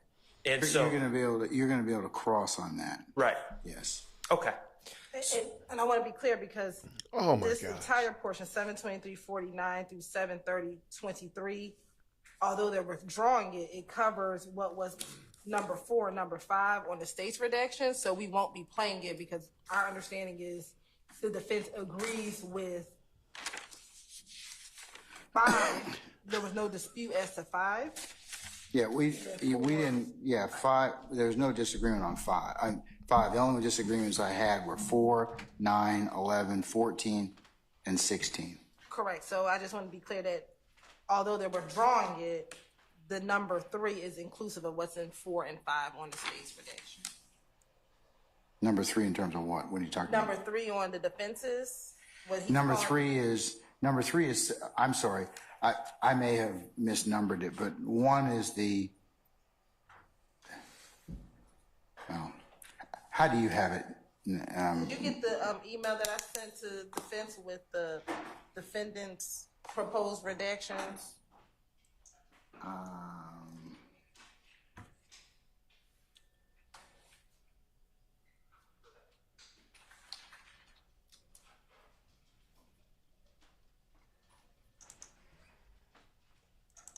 Yes, ma'am, I have it. So that may make it easier. Which one is the defense, though? So the entire document that I just emailed at lunch is all the defenses, their proposed redaction. And Your Honor, you can, for the purposes of this, it references 2 different times. You can ignore the first column because we're just going off the state's videos times to simplify things. The timestamp? Right. So the first column is defense redaction time. See, there we go. Thank you, little red just to be universal. I don't think I have that one. I think I just have. I don't know if I got that. Let me just see. Ms. Holton, did you send that to me as well? I believe so.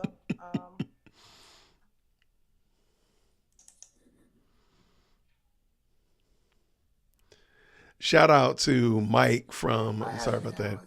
Mike from White Label Consulting's in the building.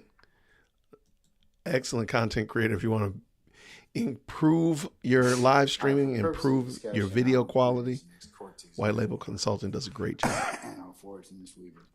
All right, so thanks, Mike. Which one do you want me to disregard, Mr. Sharp? Defense redaction times? Right, just for the ease of this conversation, we'll just focus on the evidence reviewer times. Okay, all right. So have we covered, which ones have we covered so far? Or are we covering right now? We're on the defense number 3. Okay. Which why are you people so funny, man? That time frame is inclusive of what is on the states 4 and 5. I get it. The problem is, and I'm kind of speaking for everyone, Mr. Steele, when we were discussing the state's requests, indicated a desire to get on cross-examination as impeachment what's in 4 and 5. So while I'm withdrawing my request on behalf of Mr. Stillwell, and Mr. Steele, I think, wants to get into the topics from 723.49 to 730.23. So we didn't discuss that because initially we said that was going to be agreed, at least for the purposes of this conversation, agreed upon. So we didn't have any discussions of the state's number 5 because we're just learning now that that's going to be objective. It goes back to what you heard about Rich Homie Kwan putting $25,000 on, according to Kenneth Copeland, Rich Homie Kwan putting $25,000 on someone's head. Those discussions, that's what comes in during this time period. And I believe you said that Mr. Steele could talk about that on cross-examination. Sure. Yes. So do we have any more discussion about it? No. Okay, all right. Which one are we dealing with next? Number 4 is from 7:42:21 to 7:47:02, and that I'm not. There's a gentleman who is on our indictment that's not sitting at trial with us. I don't even want to say the person's name, who was once falsely accused of rape. And the officers make reference to how people that he was charged with did him dirty because they all knew he didn't commit the rape, but oh my gosh, they basically let him sit in jail and let him sit there and take the blame for this rape. Your Honor, that's not in dispute. That's consistent with the state's number 8. Okay. I'm sorry. Thank you so much, Terry, for the very kind super sticker. Thank you. Consistent with the state's number 8. Okay, so we're not going to talk about that. Okay. That's excluded. That is a crazy story. Next. Oh my gosh. 7:50:00 to 7:50:56. It's the police investigator Dennis and Gaither asked Kenneth Copeland about his knowledge of. Essentially, there was apparently a shooting outside a hotel where Jeffrey Williams' fiance was throwing some sort of hotel party, and the police asked Kenneth Copeland what he knows about that shooting and how it's related to the Donovan Thomas shooting. Kenneth Copeland, in response, knows nothing about it. He's like, I don't even know about that. And then the police kind of tell him about it and put that in the atmosphere, where Kenneth Copeland is completely lacking any knowledge of it, is my recollection. So essentially, it's not even what Kenneth Copeland says. It's the police start talking about this shooting, and that's not proper and should be redacted. So they're talking. So from 7:50 to 7:56, they're talking about some unrelated shooting. Unrelated shooting at a hotel party that was thrown by Jeffrey Williams' girlfriend at the time, I believe, or the mother of his child, and this is craziness. And it's unrelated. It's never been linked to this case, and Kenneth Copeland knows nothing about it. All right, let me find out the state's going to talk about it. Yes, Your Honor. This particular shooting was discussed while Detective Dennis was on the stand. He discussed a series of events that occurred in the days leading up to the Donovan Thomas murder, and this is one of the shootings that he discussed on the stand. The reason why the state wants this in is because the defendant's theory, even in the midst of this motions argument, is that Mr. Copeland was just lying throughout every part of these interviews. And what this portion shows is when he was unaware of something, he told the detectives, I don't know about that. I have no idea. So it shows that he was trying to be truthful with the things that he knew and the things that he didn't know. And if the defense is going to cross-examine Mr. Copeland as to whether or not he's being truthful in this interview, this here shows that the officers are talking to him about a shooting that they believe is relevant to what happened in the days leading up to the murder of Donovan Thomas. I believe this shooting happened on maybe the Thursday or the Friday before Mr. Thomas was murdered. And they're talking to him about this event. This was a shooting that happened outside of the W Hotel. And they're asking him about if he has any information about it, if he was aware of it. And Mr. Copeland says, no, I didn't even hear about that. Matter of fact, I met Mr. Williams at the studio that night.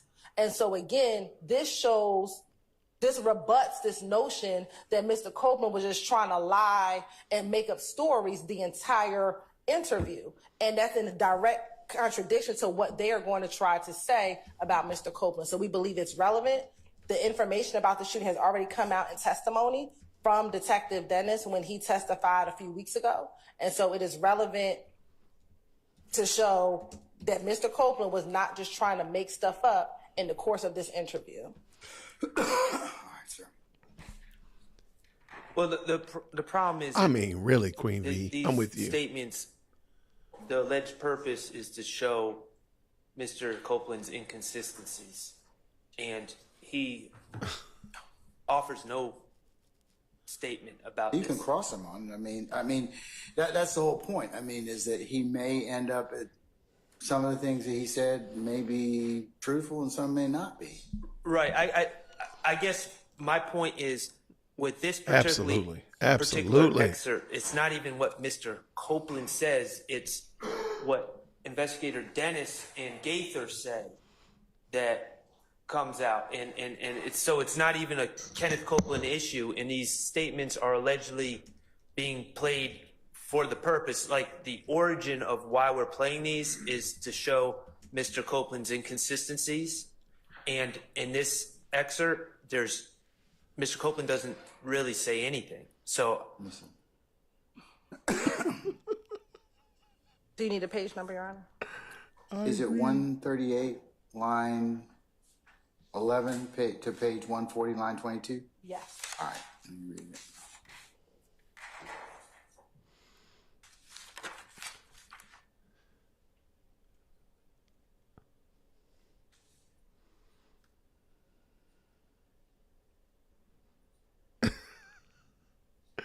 Y'all are wild. I don't know. I have no idea how this case. Sure. They could do something different. But let's just be honest. We're here for the laughs and the giggles. We are. Come on, tell the truth. However this case goes, I mean, because we already know it's going to appeal. So, like, literally, there's no reason for this, but they're going to do it anyway. This case is crazy. What did I think? Oh, that's a great question.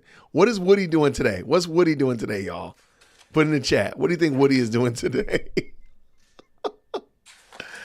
I would like to hear Steele. You're right. What is Woody doing today?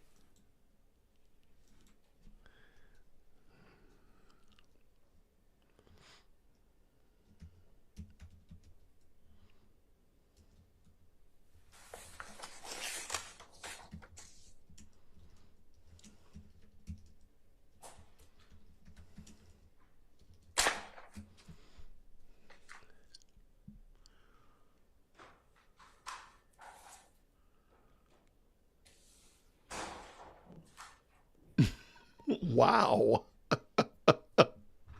Okay. Thank you, Susie Q. Man, Lil Red said he's smoking. It seems to me that if the state wants to bring out the fact that He had the Mr. pool Copeland posted on IG. stated that he did not have knowledge of something.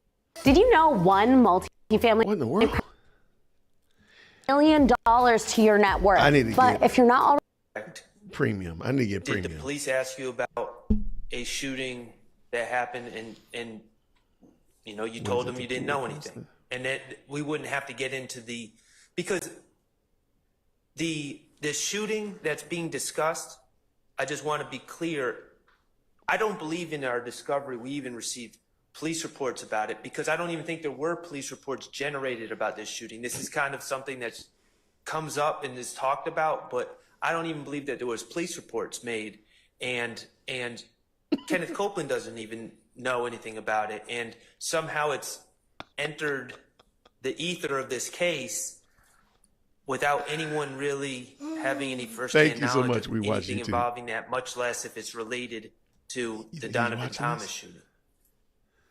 Woody might be in the chat. I believe, and we're pulling it up. We brought in CAD reports as related to this shooting with Ms. Latner's. What you mean? And furthermore, Mr. Copeland, when he was on the stand last week, said, if they asked me about the sky, I would say the sky was blue.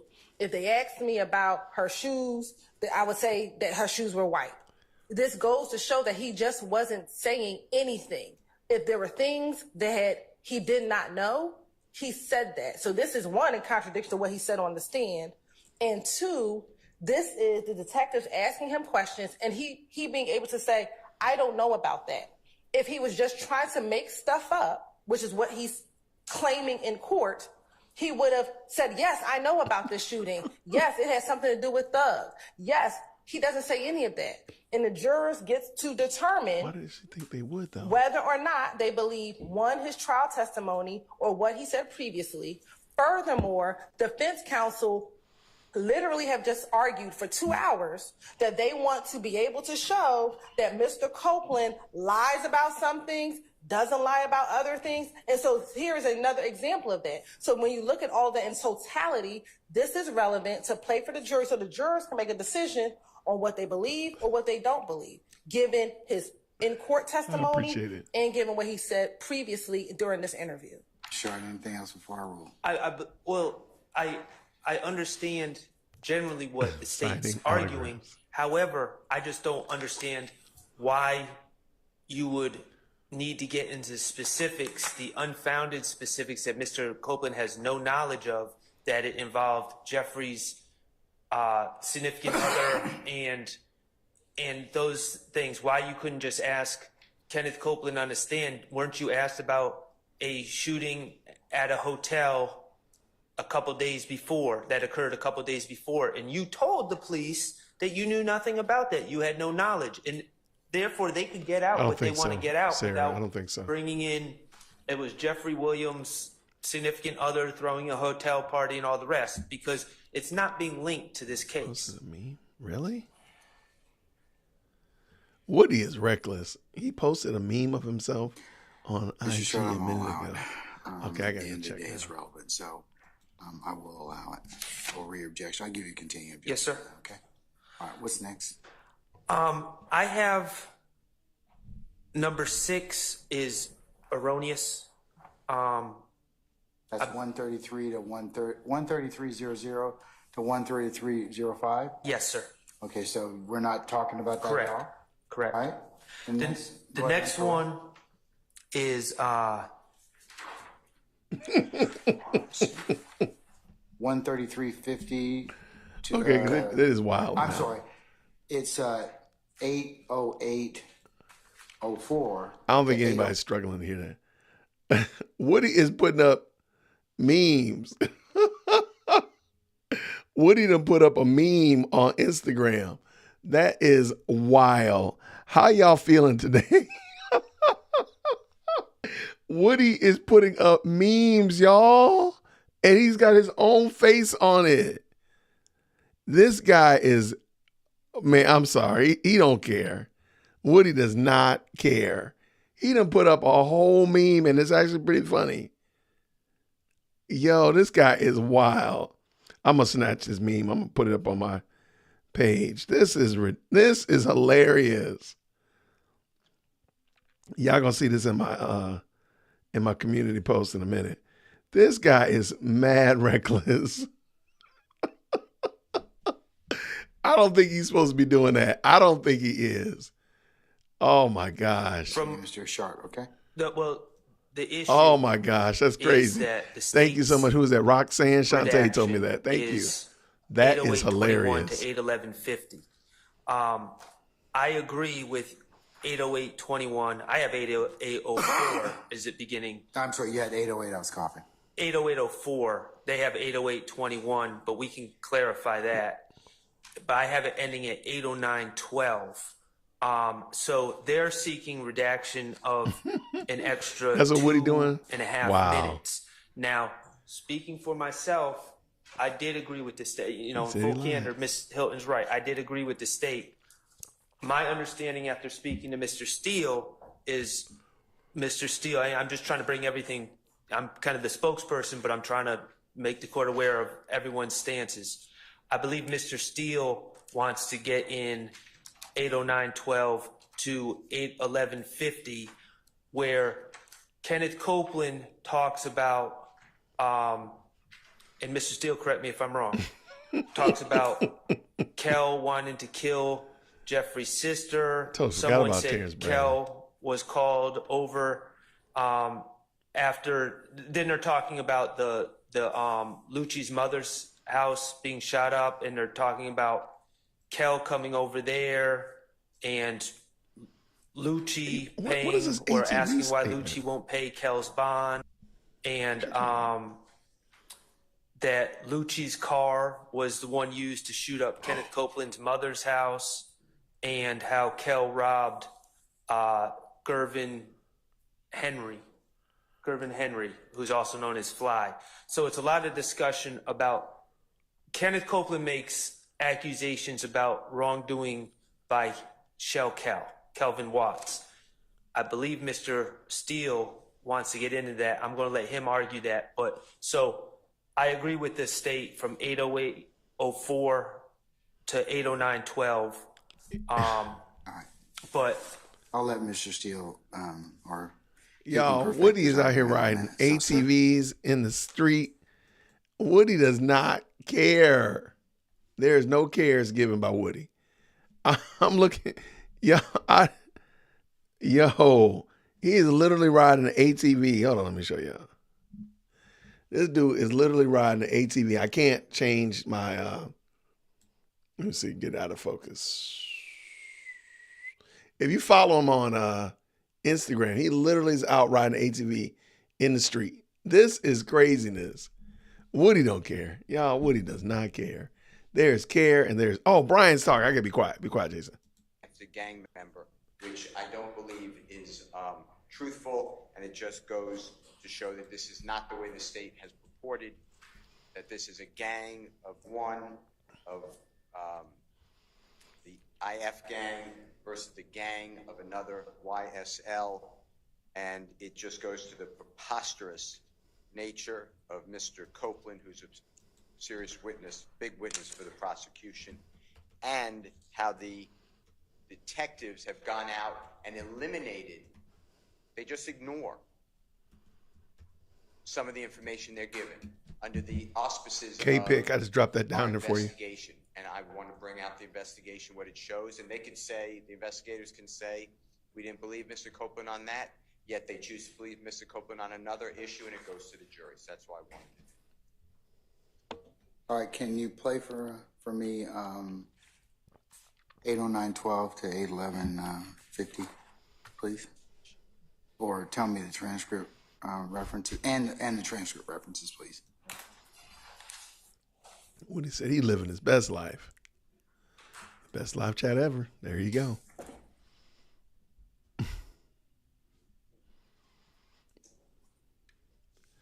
I would totally take any of Woody's shenanigans against this right now. I don't even care. They could ask him about recipes or about the woman's shoes. Oh my goodness. Oh my goodness. Oh no, he's on TikTok too? I'm not big. I don't understand TikTok. Let me look real quick. Oh my gosh. Through page 186, line 1. And it's going to start a little bit early, around 809.05. Oh, I just realized I don't even have TikTok on my phone.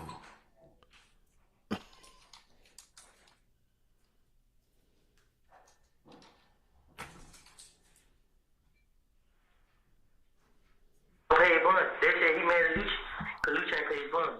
Why? Why Lucci ain't pay his bond?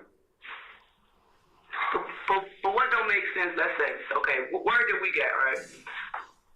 Somebody said that Kel was called over there to the house after he got shot up. So Lucci mama house? Yes. All we heard was Lucci mama house got shot up. Kel pulled up with the guns. They would come to the tree. Kel pulled up with the guns in the car. And police walked up, searched the car, found the gun, locked them up. But why was he there? Who brought him there? I don't know. Lucci mama house. Kel, come. Who brought him to Lucci mama house? Like, how did he know they got shot up? Like, do you just hang out in the driveway? I don't know Lucci. They probably, So if that's the case, and then he got locked up, why did Lucci want to pay his bond? You know what I'm saying? If I basically called you and said, yo, my house got shot out of town. Check out. And then the red Camaro Lucci got, the same car that ran around, they shot my girl mama house up. There's Lucci car. You know what I'm saying? But I ain't get it.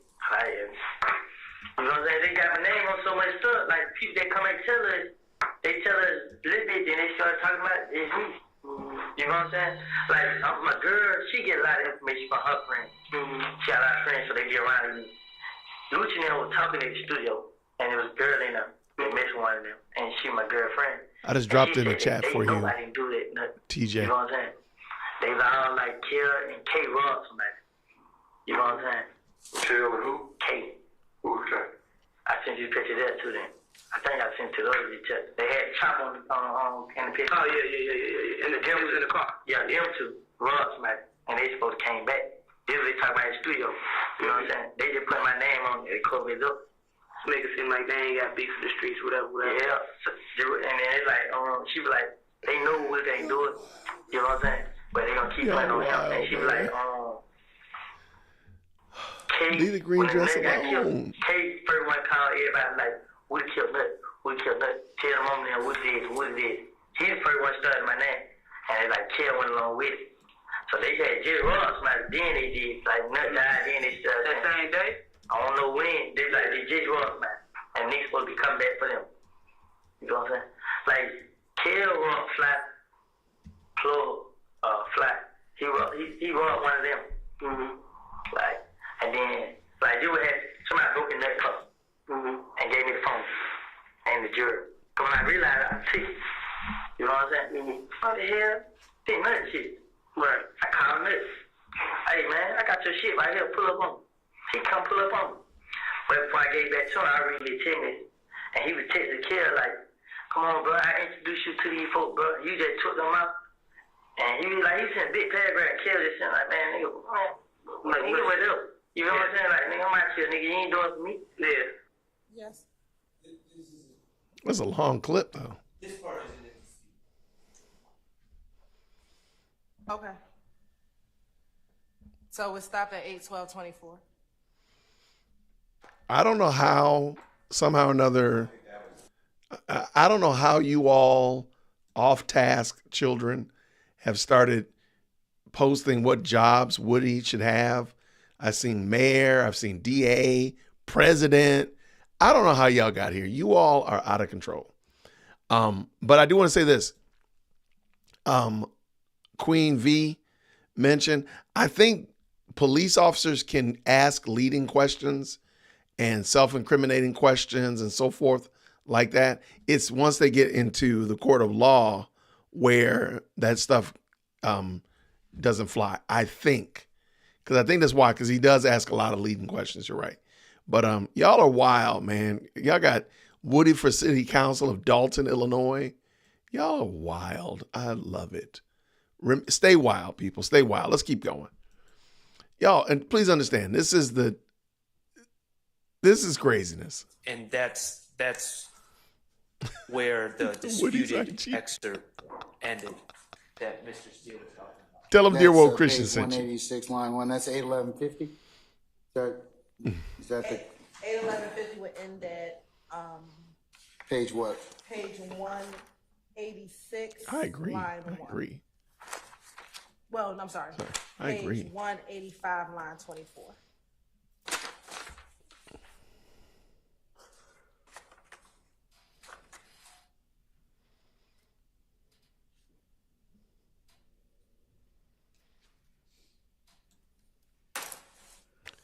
If Woody said that, Joe, I might have to go to the Braves game. If Woody... Okay, I know they're talking. I don't even know what they're talking about anymore. They got my eyes getting blurry. So at the Braves game, they have those little kind of like silly things that happen during between innings. So one of them is that they race. I think it's Racetrack has a sponsorship where they race a runner, and they call it the Race to Freeze, and you get out there and you race them. And of course, the freeze is not trying at all. And all of a sudden they kick it into overdrive and you got to beat them, 3/4 way around the stadium or whatever like that. It's a pretty lengthy little run. I ain't gonna lie. But if Woody does that, oh my gosh, I got to find a video clip of it so you can kind of understand the theme. If Woody is doing that tomorrow, which I think there's a Braves game tomorrow, so that could be true. If he's racing the freeze tomorrow at Truist, that would be the best thing ever. Now, but wouldn't he be here tomorrow? I don't know, man. This case has gone crazy. Let's finish this. Let's go. Let's go. Friends told me, and I'm giving you information that I am hearing. That is a rumor. But I think that Mr. Steele's saying is that he can test Mr. Copeland about, because Mr. Steele, you saying there's another version of this he's told already? I'm saying that this is how the police conducted their investigation. That's exactly what I'm Yeah. I'm gonna allow him to ask about it for that reason. So on cross. I agree. I think so, Queen. All right. What else? So the next section is another place Okay, the where. next one being, which one is this? I'm going down the defense redaction time. Yes, So sir. 821:31 to 822:59. Yes, sir.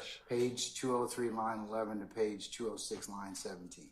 Yes, sir. And this is another. Saturday Night Live would be funny again. If Woody was on Saturday Night Live, that would make Saturday Night Live funny again. Oh my gosh. Was fine with it being redacted, but I believe Mr. Steele has a different view on that. It's a discussion about the killing of DB, who is a friend of Mr. Copeland, who was a friend of Mr. Copeland. Oh, I'm sorry, I hit the mute button. Oh, no, I didn't. What happened?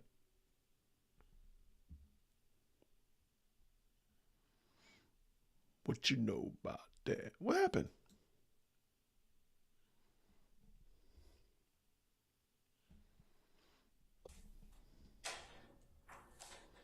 Okay, it picked back up. Or did it? Yeah, it did. Okay. It's the same exact issue. It's Mr. Copeland is falsely accusing, based upon our investigation, a gentleman named Fred and Little Haiti Gang of killing another person. And there's going to be no information that that's close to being true, but that's what he spits out. And my belief is that that's why Mr. Williams is sitting here, because he, again, just falsely accuses others. That's why. Wow. And it goes to the investigation. It's the same exact argument.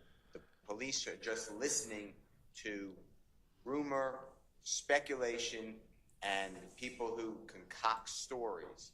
And that's what I want to bring out in the courtroom through Mr. Copeland.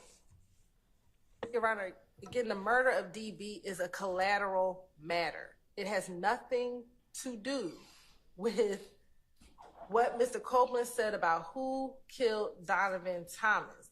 There's no relevance as to who killed DB. The investigators were not investigating DB's murder in this particular interview. They are getting information, and Mr. Copeland is providing whatever information he's providing. He's like, whatever. But they are focused on two things. The gang war that was ensuing at this time, because by the time January 28, 2015 has occurred, the murder of Donovan Thomas has occurred. I believe there was a shooting at Mr. Williams' stepfather's house had occurred.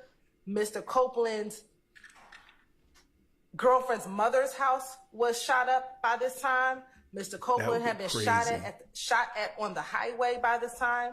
And that is what they are interviewing. I mean, that is what they are investigating. This notion that the detectives just was getting information and this was their investigation. No, he's providing information on a number of different topics. All the topics were not relevant to what they were investigating.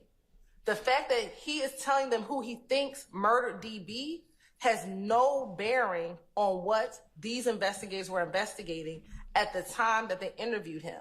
He's just giving information about a number of different things. They parsed down what was relevant. Crazy. And they further investigated what was relevant based on what they were investigating at the time, which was the murder of Donovan Thomas and the back and forth shootings that had occurred between January 10th and January 28th. And if I can have a moment, I can look at the board to see how many shootings had occurred between that time. I don't care. No. Okay.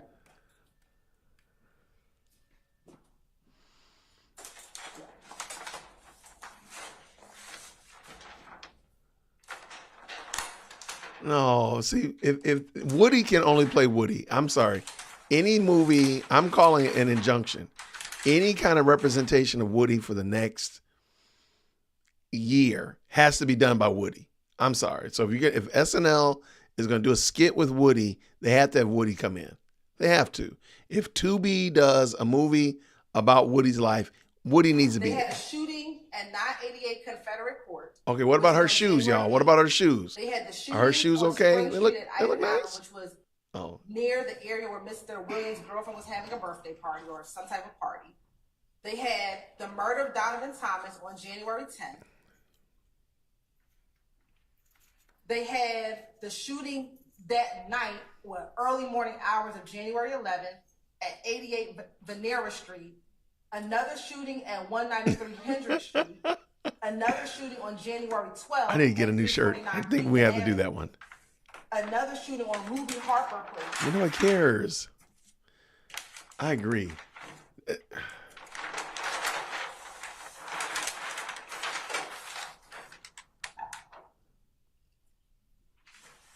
They had a shooting at Mr. Copeland's sister house on January 13th. They had another shooting on January 13th. I believe that's the address on Ruby Harper, which was Mr. Williams' stepfather's house. On January 22nd, they had a shooting at Mr. Rayshawn Bennett's mother's home. Then they had another shooting on January 26th where Mr. Copeland and I believe Mr. Stillwell and Demekion Garlington were in a car and they got shot out on the highway. Then there was another shooting back at Mr. Bennett's mother's home at that time. And then there was a shooting at Entrevia Smith's house. Why do we want to know on this? January 25th. So that is what they're investigating, Your Honor. They're not investigating DB's murder. They're not investigating any of these other collateral things that Mr.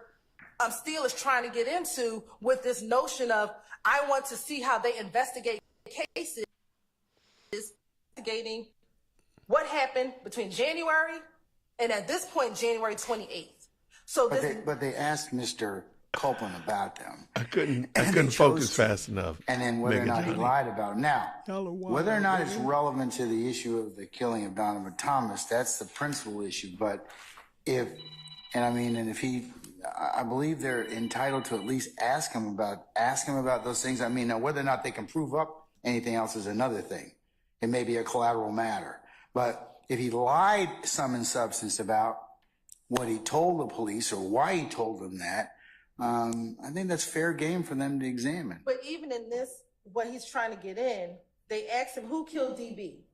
He says, they don't know, man. They don't know. And what Dennis asks is, who do you think did it? He didn't say Fred did it. He said, I think Fred did it. That's what he says. He says, I don't know. I think Fred did it. Or he might say, you know.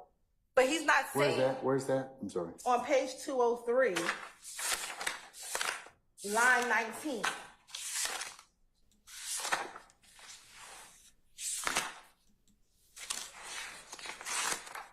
I also think it goes that he proceeds to tell this causes people tell not to Dennis support this because it's so long. 203, what line what?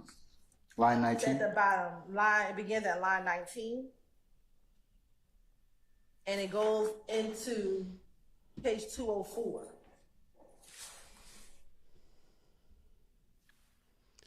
What did Apex say? Yeah, I agree.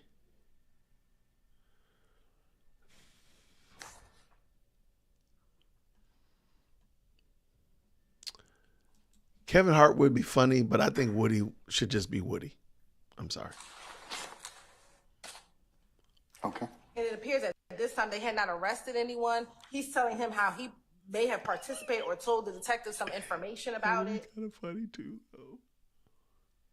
But this notion that this is we a part gotta let of Woody be how Woody, they though. investigate the cases, there was no follow-up with Detective Dennis and Detective Gaither about what information was provided because that's not what they were investigating.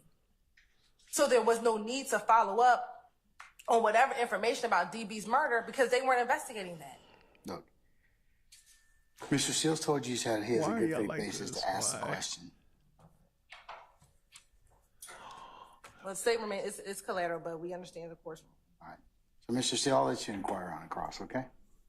Yes? Yes. All right, okay. All right. And that's from 8:20.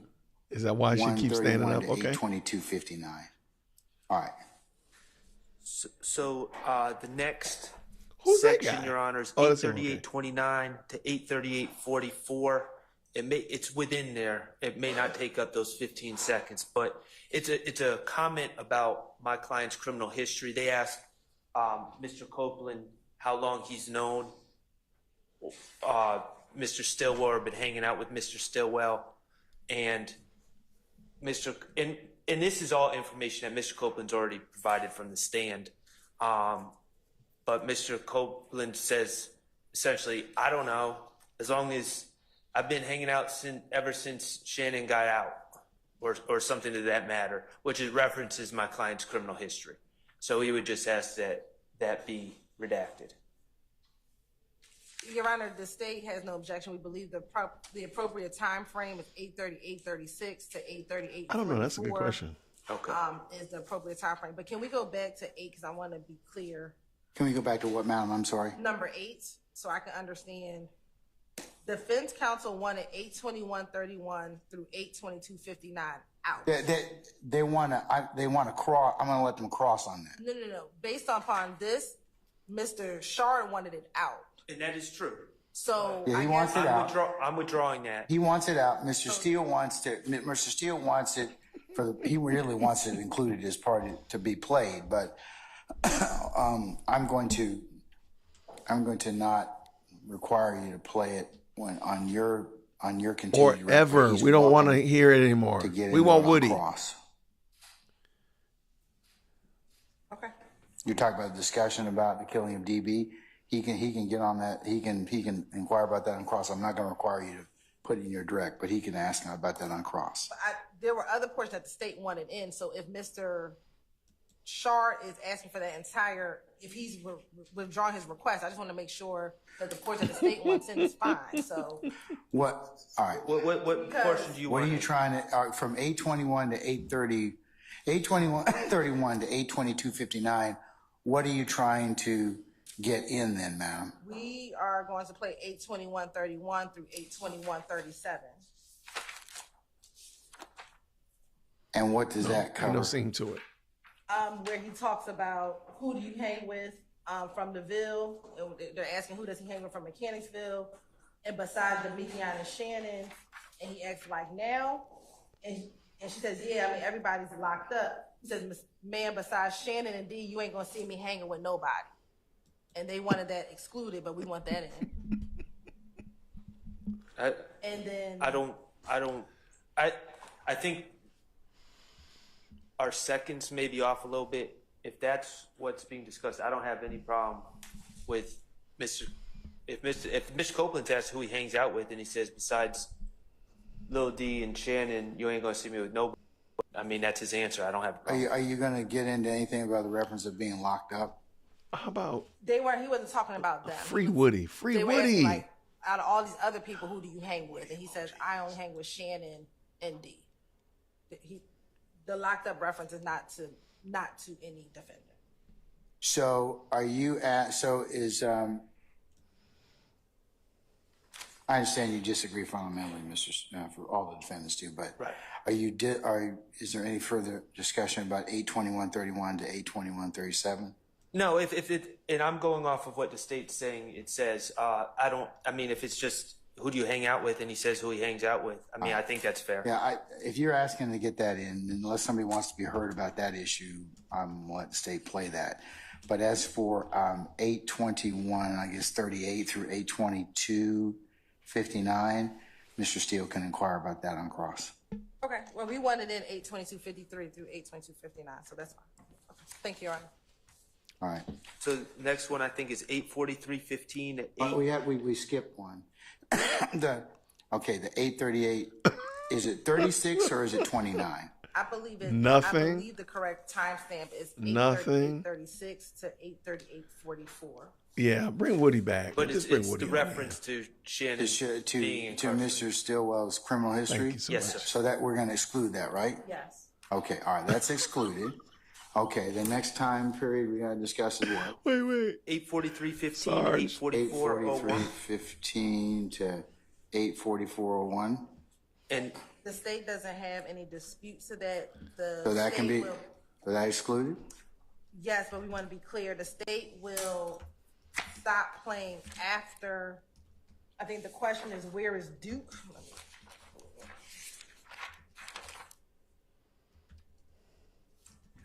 Dennis asks, what's up with Duke?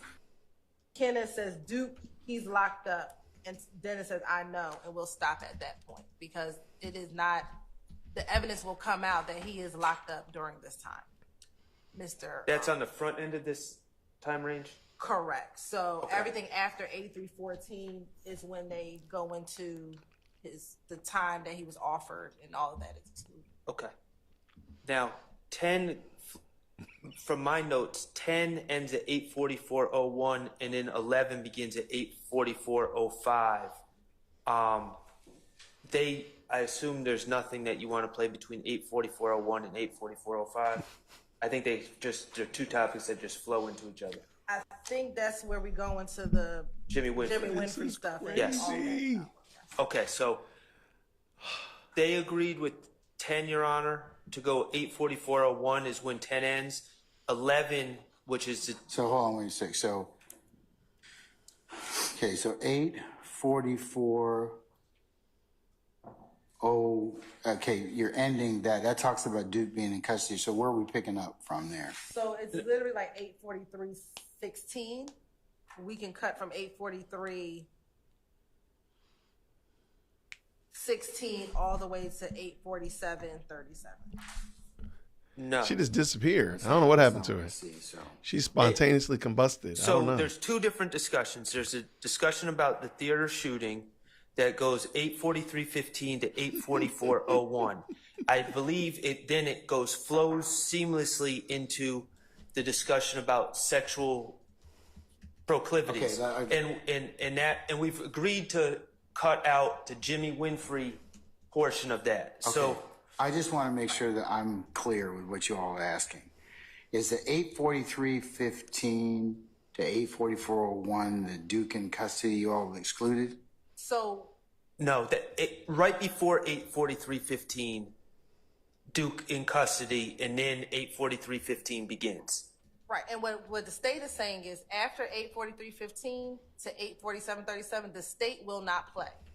Now, if the defense, based on the court's ruling, wants to get into what we talked, this is what covers Jimmy Winfrey, sexual proclivities, Birdman, sexual proclivities. We're not getting into that. We're not getting any of that. So And it gets into the marketing strategy for Mr. Williams. If they choose to get into that, they can, but we will not be playing. okay, so you won't be playing anything from 8:43:15 after Duke in custody to what time? 8:47:37. 8:47:37. But the state is aware that we're going to attempt, we're going to discuss 8:45:12 to 8:47:34, which goes into the Marketing strategy. and wearing a dress. Wearing whatever clothing. gosh. Okay. Back All on right, that. That's fine. All right. What's next? Okay. So next one is, I believe it's 902:37 to 903:42. Is that what you have, Ms. Hilton? It's yes. And it's hearsay. Kenneth Copeland says that he has heard, or people are saying, that Donovan Thomas in his dying breath was saying, Thug did this to me, or something to that effect.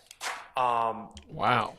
People that were actually at the scene for Donovan Thomas's last breaths have said that that was not said.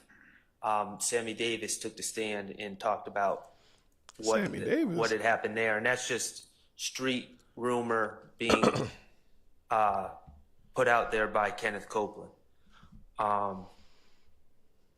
So I don't know what the state stance is. So, Your Honor, let me put some things in context. So when Mr. Copeland is talking about this particular portion, he's actually trying to say, I don't think that all this was said, because he talks about what happened when DB died and how much time it took for him to get to the hospital. So what he actually says is, now how do you know he got shot 4 times in the chest? You know what else they said? they said that they were holding Nut, and Nut said, "I ain't gonna make it, bro." Well, that came out in evidence because I believe that is what one of the barbershop witnesses said, that he did hear him say, "I ain't gonna make it, bro." Now, the part that the state will redact, because that has not come into evidence, is that Copeland says they said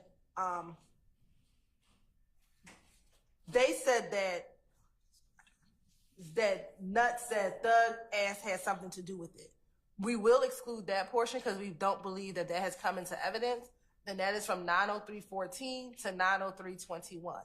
However, the portions before that actually has come into evidence, which is we have witnesses who were actually standing over Mr. Thomas as he was taking his last breath, and they said he did say, "I ain't gonna make it, bro." That was already been in evidence. I think that who was it, Mr. It was one of the barbershop. I think it was Mr. Wise. Mr. Wise. I believe it was Mr. Wise who said that. He was the one who came out of Mr. George's barbershop. Yes, it was Mr. Wise who said it. And I want to say that the 911 call also we don't have a but we will exclude 903.14 and 903.21, which says you said you're going to exclude 903.14 to 903.21, which is where he says they said Nut said Thug ass had something to do with it. We will exclude that. Okay, let's just be honest, y'all. Let's just be honest, okay? I'm going to go with about I like your name, ADHD person. I feel your pain. I'm going to go on a limb and say about 55% of the comments, there's almost 3,000 comments in here. And I'm going to go on a limb and say about 55% of the comments are about this woman's green dress. I pray tomorrow she wears something or the next time we're here, she wears something very plain and simple, because you all are not feeling this green dress at all. My goodness, in the morning, somebody called it a green lollipop. What is wrong with you people? What is it? Why are y'all like this? Why? Okay, let's see what they're talking about. I want them to just end this. The quote-unquote drag queens, and which I think we've already dealt with, correct? Yes, that's out. So that's coming out. 916.14 to 917, I believe it's 11. There's discussion about Shannon, about rumors that someone thought that Shannon had set them up. Mr. Stillwell had set them up. It's not in dispute. We won't. Okay. So none of it's in dispute. 916.14 to 917, that's excluded. Do you agree with that, the timing that I'm giving on that? We might just need to look at it, but I think a part of it is about this whole car and Miss Mary. Right. Oh, we can just get the timestamps together, but it's included in that is they're asking about a lady named Mary, I think, that rents cars, and they were saying how she gave one to Shannon and the police got it. I think it's 916.27 where it says, "I doubt if Shannon does," because Shannon got caught in something before he was locked up. I believe that's at 916.27, but we can. Okay, but there's also the discussion about him allegedly setting up someone for a robbery. Correct. Okay. So my objection is to all of that, just so we're clear. So I think the state's going to exclude that. Okay. Is that correct, Ms. Hilton?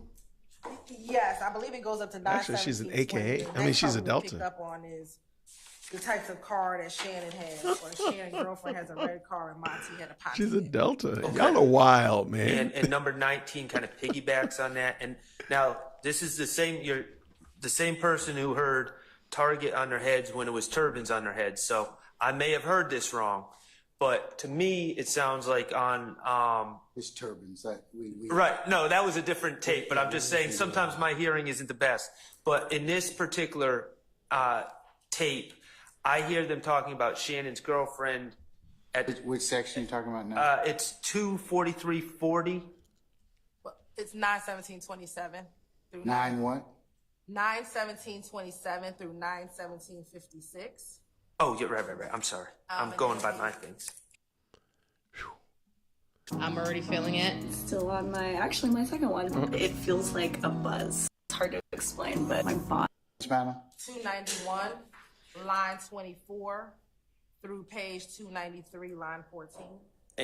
And they're talking about my client's, one of his friends at the time. I think her name was Nikwa or Neek, and they're saying Kenneth Copeland says, yeah, she's the one that steals clothes, is what I hear. Wow. I don't hear that at all. I don't think she says anything about stealing clothes. What I believe she is talking about is they asked him what type of car does, what kind of cars do individuals have? He says, I know Shannon girl got a red car.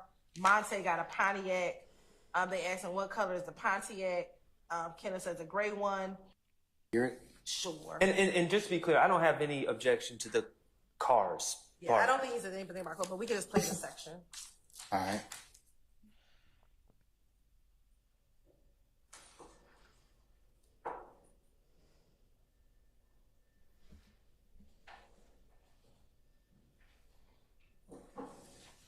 You haven't started playing it yet.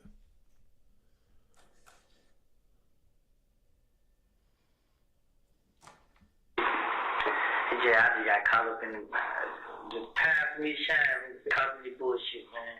Oh. Sure. I know Shannon girl got a red car. Monte got a Pontiac. Nico, what color Pontiac Monte got? A gray. Nico got she got a black Impala. Who got a black Impala? Nico. Shannon girl, like one of the girls Shannon mentioned with. What's her name? Nico. She still clothes. Nico? Nico. She related to boy. She sells clothes. Oh. Play that one more time. She related to boy. I think she says she sells She clothes. still clothes. Nico. She related to boy. Oh. Man, how y'all hang around boy and everybody say boy is this? Shit, who would do that to him? It really ain't nothing. He's funny and boy is funny as hell. I don't know what he says. He said, let my people go. Sure. But just that section, just that little part, but I think this trial is going to, Boy, and everybody say boy is this.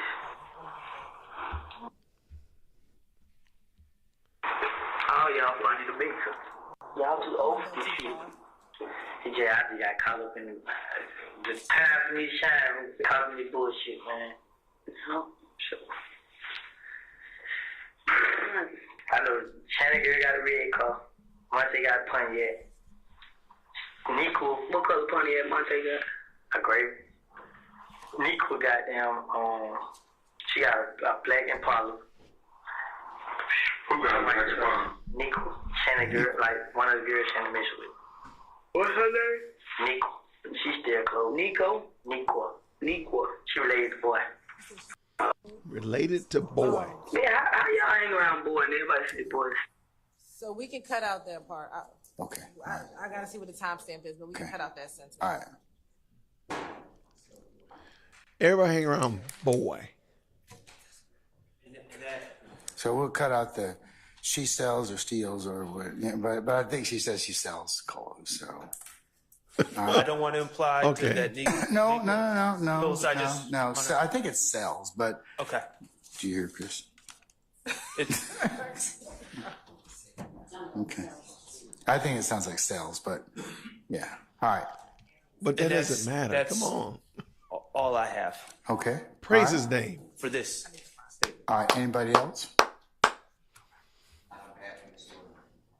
Mr. Apt? No. Mr. Matthews? No, Your Honor. Please. Misty Williams? Mr. Garner? All right.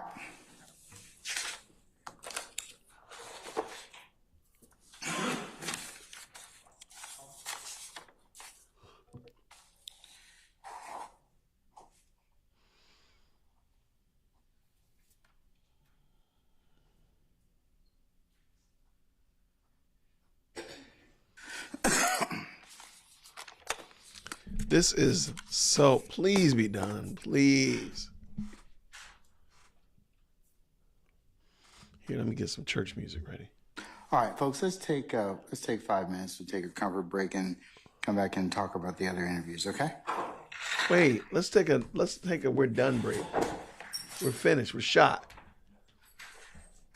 This case is so out of pocket. There we go. All right. This game is over.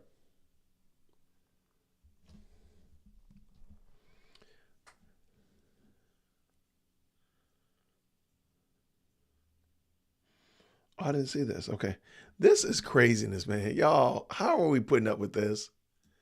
This is such a miscarriage of justice. I'm sorry. I can't see how this is going to last. Why not just call it? Just let it go. Let it go.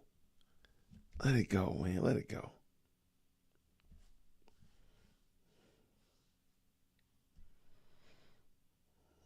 Okay, what are we doing here?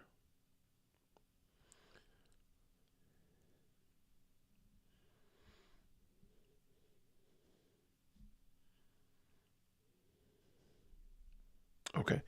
This is crazy. Oh, yeah, we didn't even do it again. Like, another break. That was a long segment, though. I got to give it to them. They're trying to get it done, but it just seems like just get your client together or your witness to testify and let's go. Let's go. Back from lunch at 3. Comfort break at 4:15. That's true. That's true.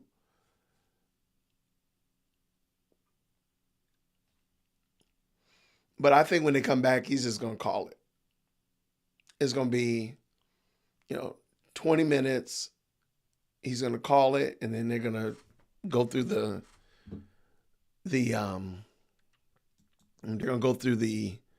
what needs to happen in order to be successful tomorrow. But somebody said they're not going to be in tomorrow. So this is amazing. Amazing. I still, for the life of me, am just shocked at how arduous this is. And this poor jury that's got to sit through this. This is craziness. It's crazy. I don't understand how it's going to go through, in my opinion. But it is what it is. So what do y'all think? All right, let's see what we got. Terry says we can't help it. We're gluttons for abuse. We're absolutely gluttons for abuse. What does this mean?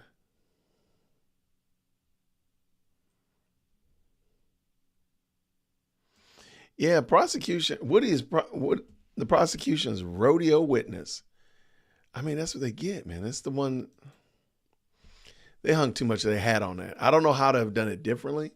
If a prosecutor or somebody who's in the legal field maybe understands how to prepare a witness, but could they have done something different if they didn't have Woody's testimony and they knew Woody was not going to comply? I just wish they'd done something different because this is so bad. It looks terrible, man. This looks horrible because it does not look like this is going to go to the finish. Because we're just glassing over that whole thing with Glanville. So, but wouldn't y'all feel some kind of way, though,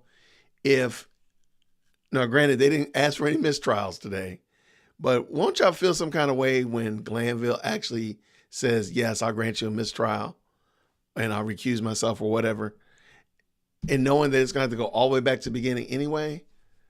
Maybe that's why he hasn't done it, because this knows it's going to be a dumpster fire. Not like this hasn't already been dumpster fire.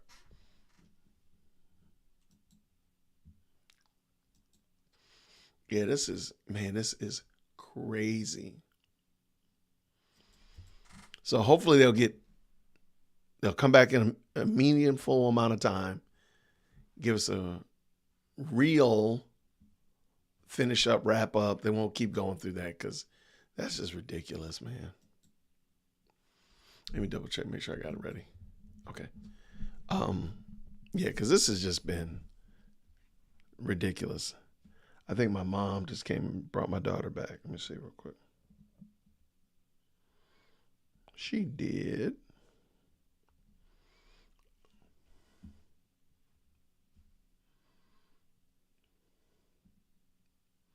I wonder if this, wait, I wonder if this, I'm sorry, I wonder is this a jury type of case because the judge is twisting some laws? No, it is a jury trial. So it is a jury trial. So it's going to be a mess.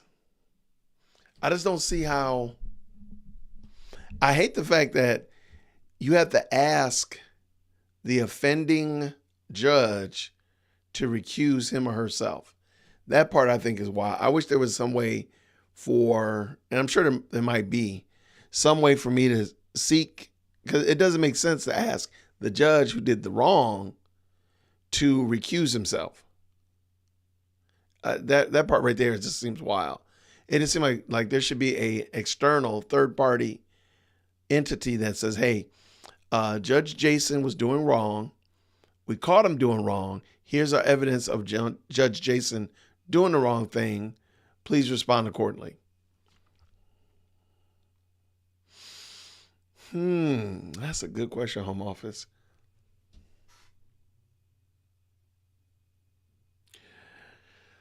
Okay. This right here, right now, is worse than sitting in Turner Chapel listening to Fonnie Willis. Because it's just so much little nitpick wrangling. They probably gotten through 8 minutes of video today. However, if Woody was on the stand, hands down, Woody is much more comical than Fonnie. So that would be my pushback on that. I don't know what an oversight is. I don't know. Is it a elected office? Is it a special department, part of the Department of Justice for each state? What? But it just seems like this should have stopped after Monday when it was clear that Judge Glanville was having ex parte meetings. I think it should have stopped. Oh, yeah. Yeah, I don't take this trial seriously at all. Now, sadly, these young men their lives are still in jeopardy. And so in that respect, I take it seriously. But after that, I'm not, I don't take this case seriously at all anymore because I think it's totally lost, it's gone off the rails.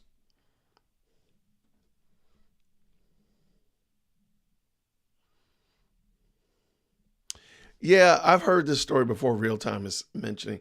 I've heard that. And I hope that's not true because it would just really, it would make Atlanta just look even worse. Not like we need any help looking bad, but it would just make us look so much worse if that were true. But I have heard that. So to your point, I know what you're talking about.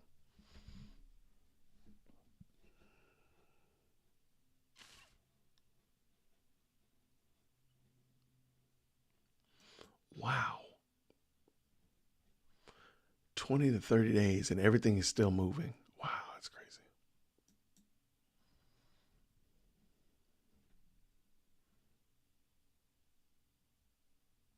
crazy. This should have stopped. I didn't see that part. This should have stopped when they brought in the two Hertz employees to explain how to rent a car. Well, maybe you didn't know. Maybe you didn't know how to rent a car. Well, technically, he's sitting in the court, but I got your point. Yes, you're correct. Grab your merch. Check out Become a Member. Absolutely. Thank you, Transplanted Texan. I think his name was Deuce. We watched YouTube. I think it was Deuce. Okay, what did you say? What did you say? Writ of mandamus can be forced Glanville to follow the laws on recusal. Okay.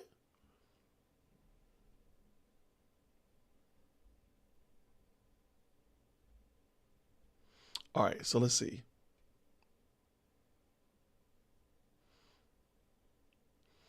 So let me pull this back in so we can aware when things are going down.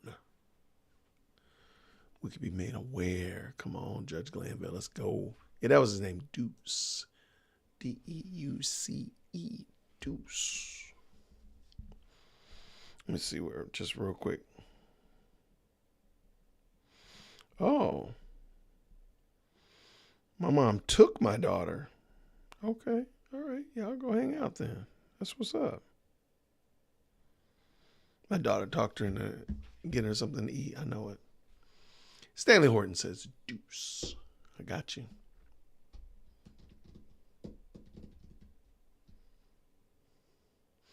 Was that, who was that? What was the witness that the guy that was so high, he was going to fall asleep on y'all? I'm so high, I'm about to fall asleep on y'all.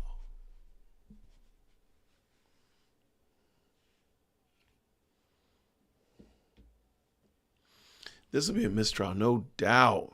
I don't even understand how the jury would be able, what would be the jury instructions? All things being considered, you get everything done. What would be the jury instructions? Like, just believe us? Like, trust and believe? Like, what's going to be the jury instructions?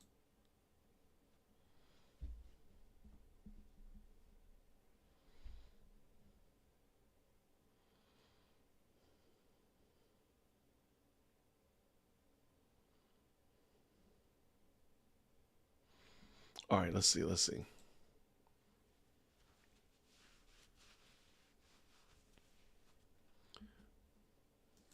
Oh. All right, let's see what we got. Kiana says.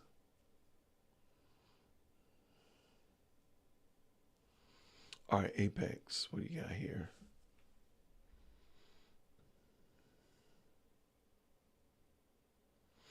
Yeah, High Guy, was he supposed to be a star? He was supposed to be a star witness.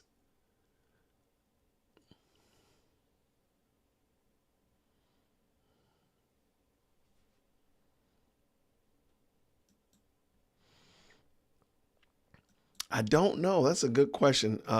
This is the only murder trial I've ever seen where no one seems to have any kind of sympathy for the guy that was killed. It's so weird. I'm wondering if it's because he was in a gang. I know what you mean. I agree. But I wonder if it's because he was in a gang and maybe they just have a little less love for the gangsters.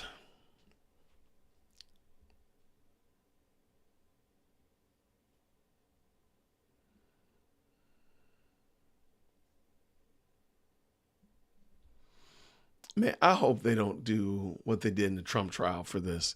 But I don't think it's going to be anytime soon. I mean, it's sad to say, it's going to be another 2 years at least 2 more years. So we're looking at 2026 at least. Then there's going to be appeals. I'm sorry, there'll be the conviction, then appeals. Yeah, and then any other appeals. So yeah, then appeals on those. So this is going to be, there's no way that this is going to happen.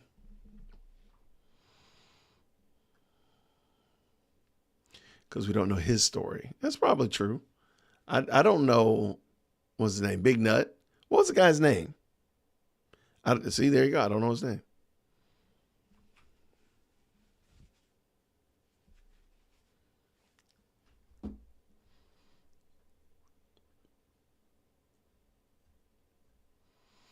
Yeah, I don't know. Man, they can go ahead and just call this, my guy. Come on.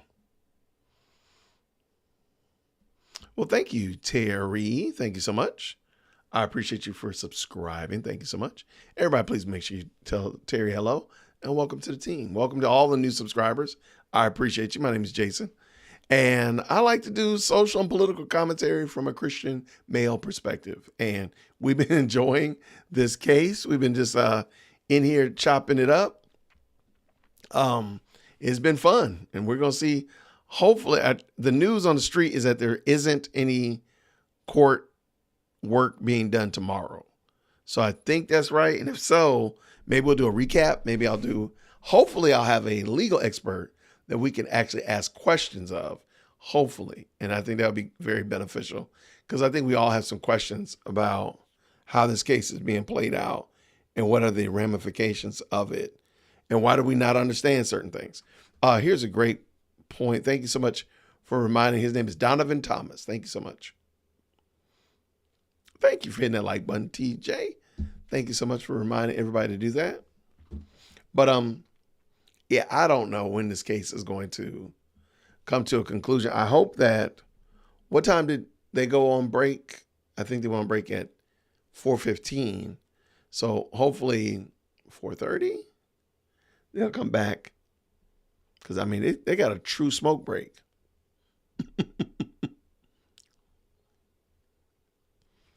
There we go. Thank y'all so much for welcoming Terry. Thank you so much. Yep, and there you go. Home office got it. This is the best live chat on the planet.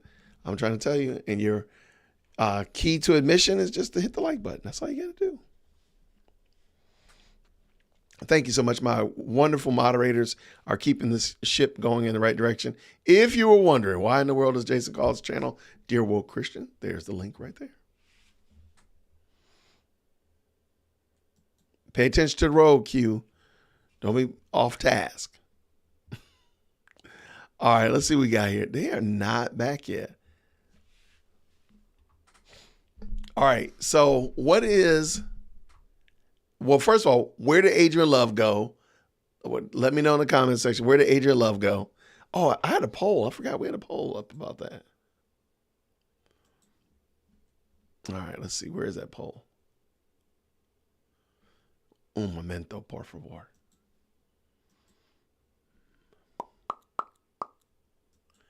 Oh, I asked you what color was that woman's shoes. That was the last question. That was craziness, by the way. All right, so tomorrow, the young lady will be back, so we should maybe do a poll. What's going on? Just scroll upon this stream, like it. Well, thank you, DJ Stacks. Good to have you. Thanks so much for hanging out with us. We're just watching the live stream, adding some color commentary to it. I shouldn't have said color because y'all going in on that woman's green dress. Hopefully tomorrow she's going to wear something just bland, something that's not very controversial. Because I'm telling you, like 56.2% of the live chat today has been centered around that woman's dress. Because y'all are savages. But welcome, DJ Stacks. Good to have you. Thank you, sir. Willie Doc, why are you judging me, man? I heard that you were giving me $10 for every hour that I was on, Willie Doc. That's what I was told by myself. Well, thank you so much. Adventures, thank you so much. It says this is a good channel. I've been watching the trial for a while, and I just found you today, and this is great. Well, thank you. Welcome to the party. Thank you so much. Yo, okay, so, all right, first things first. In the chat, what happened to ADA Love? She was giving ADA Hilton headaches. So what happened to her? What happened to her, y'all? Go ahead. Because she left, like, we just looked up and she was gone. It wasn't after a break or something. She just disappeared. So, okay, go ahead. Drop it in the chat. What happened to ADA Love? Y'all are wild, too, by the way. I can only imagine what y'all come up with. Find it. Let's see. Some reason or other, the live chat on my computer, on my screen, is a little bit behind compared to the live chat that you all see. I don't know why.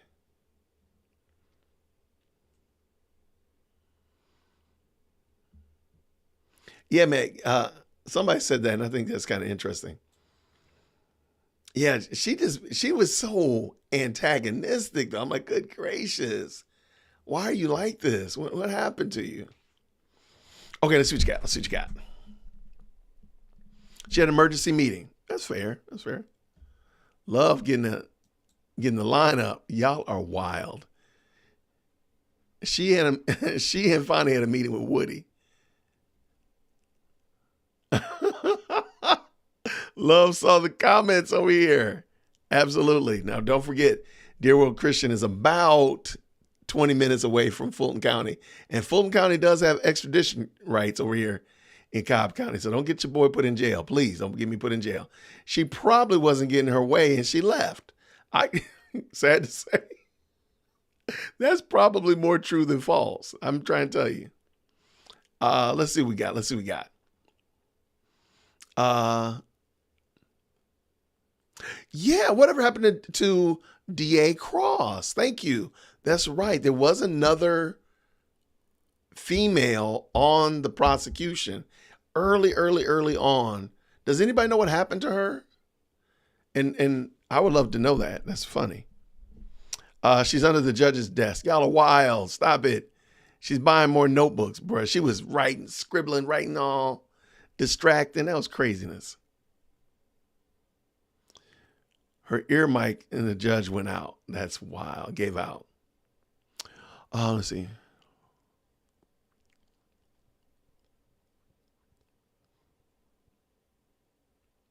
But I'm just trying to figure out, and somebody mentioned it, maybe she's on another case.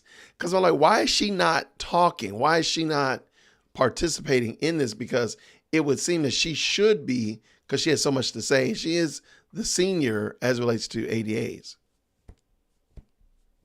She went to the skating rink. You know, say, y'all are wild, man.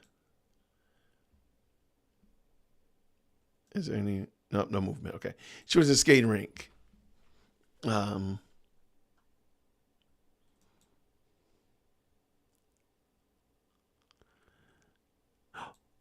An Atlanta judge got arrested and she's her lawyer? Really? Wow. Okay. I need to stay focused.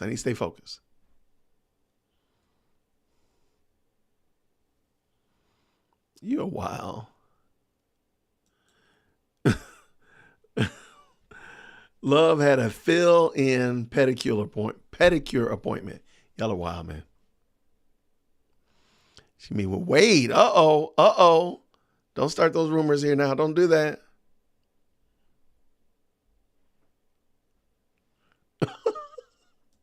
We Watch YouTube is not playing games. By the way, We Watch YouTube is the one that did the Woody video that we watched earlier. So go check out We Watch YouTube. If you could drop your link in there too, We Watch YouTube, that'd be great. Let's see what we got. She fired. Oh, that's what happened to her. She got fired. Oh, man. All right.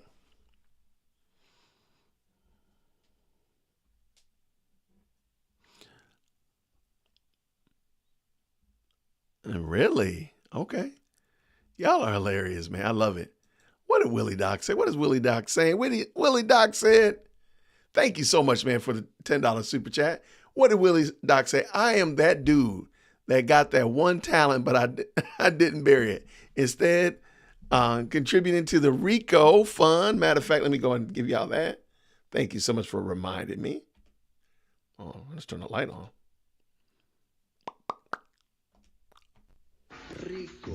The RICO Defense Fund against the lady that appears in churches and in pulpits with men making yummy, yummy sounds. Appreciate you. Thank you so much. Wait, Measured Men showed up? I didn't see you. Measured Men, thank you as well. I didn't see Measured Men. We got to catch up. Man, long time no see. Hello, fam. Hope all is well. Thank you very much, man. Good to see you, Measured Men. Another great content creator. Definitely go check out what they're doing over there. We got to catch up. Shoot me an email, by the way, and we can make that happen. Let's see what we got. Okay, let's see what kind of shenanigans you crazy kids have come up with. Okay, so this is a very interesting theory, and a lot of people have brought this up because I said, well, why is Fonnie not trying to spearhead this? Because you know, like I know, if this, let's just pretend in a magical world that this case was not a living dumpster fire, okay? And let's just say that it went to jury and they found Young Thug guilty. You know, like I know, Fonnie Willis would be spearheading that press conference, talking about how hard they worked to bring justice to, YSL, so on and so forth, blah, blah, blah, blah, blah. So we know that. We know it's going to happen, or would happen rather. But this is a dumpster fire. This is horrible. I don't think this case is going to see the light of day, or definitely not see victory and a conviction. So why is it that it's okay for every industry. Fire and Call. Let's go. Oh. It went off like it was. Okay, sorry. Thought they were done. Okay, so since we know it's a dumpster fire, why are they not equally taking responsibility? And what I mean by that is they're throwing ADA Hilton to the Woody Wolves and getting skewered. But why is Love not participating? Why is Fonnie not there? Why is there not other seasoned ADAs and prosecuting attorneys that are willing to take the, because it looks like most of us can kind of see like they're just throwing Hilton out there. Like it's just going to happen to her. You don't get violated. But why is that okay? I don't get that. So anyway, if you have an idea or you have a scoop, let me know. I'd love to hear your thoughts. Thank y'all, everybody who's shown up in the chat.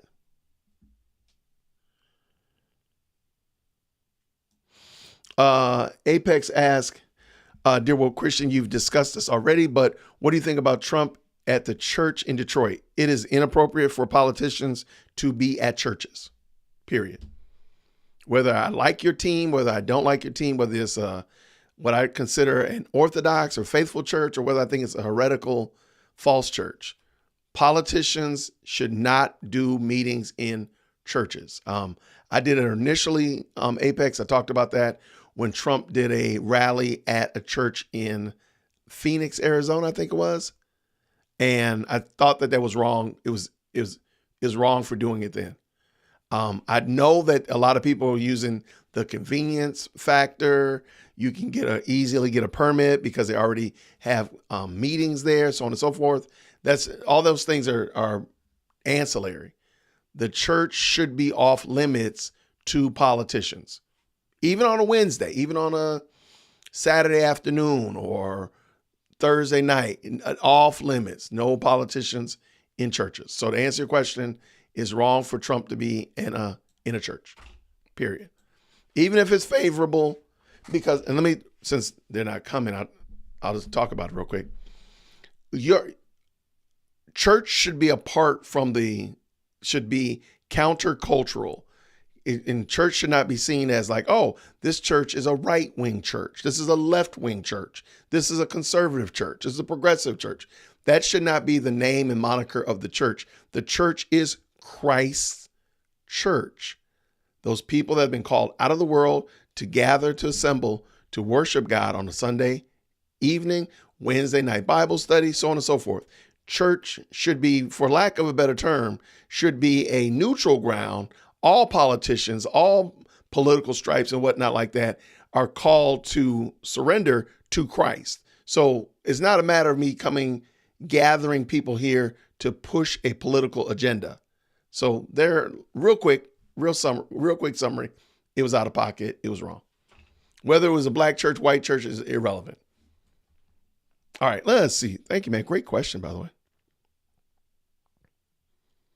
All right, what we got here? The judge yelled at Love. Hey, they've been having some fireworks before, so I would not be surprised. I just want to see it. That's all.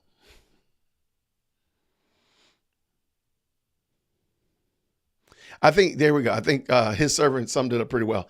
I think she's the fall lady. I think so. Now, I will give her credit. I want to give ADA Hilton credit that even while Love is scribbling notes and writing all fast and trying to get her attention and mouthing instructions to her, for the most part, I think she held frame pretty well, because most of us would have been all discombobulated and so on and so forth. So, I give her some credit for that. I think it was wrong for her to do that to that woman. And if she can't speak, if for whatever reason ADA Love cannot participate and add value to it, then she shouldn't be a part of it. Like, what are you doing here? It's only people sitting at that table should be people that can participate. So I don't even know what the guy in the gray suit is doing, truth be told.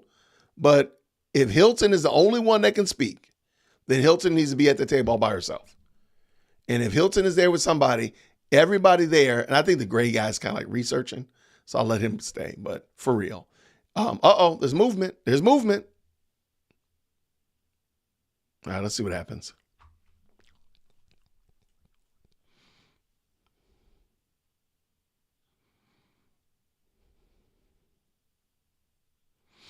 Okay, so okay. So because she started asking questions, she has to finish them. But why is she doing them today though? Like nobody's asking Woody questions today. So could ADA Love participate right now? Is my question. Thank you so much, Transplanted Texan. Here's my diatribe. I think it was Apex who asked about why I think that it's wrong for churches to be open to politicians. And thank you so much. I appreciate it. Yeah, I know what you're talking about. Tater Monkey. I got you.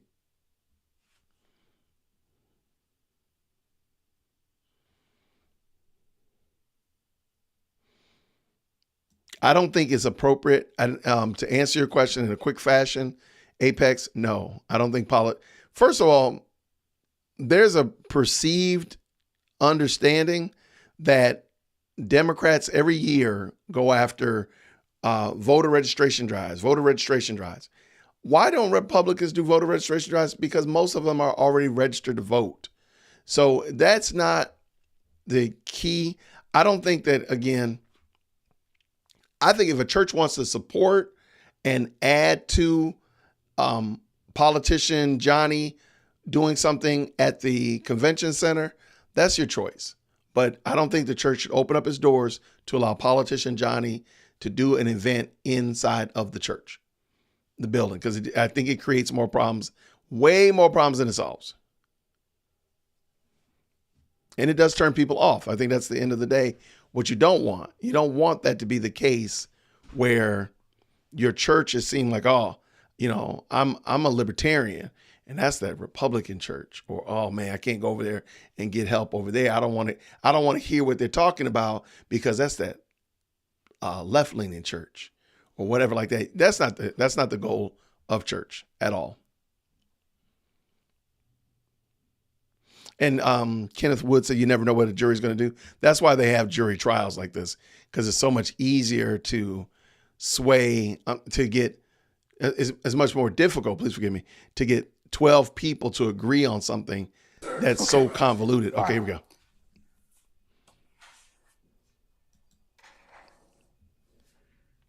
All right, councils.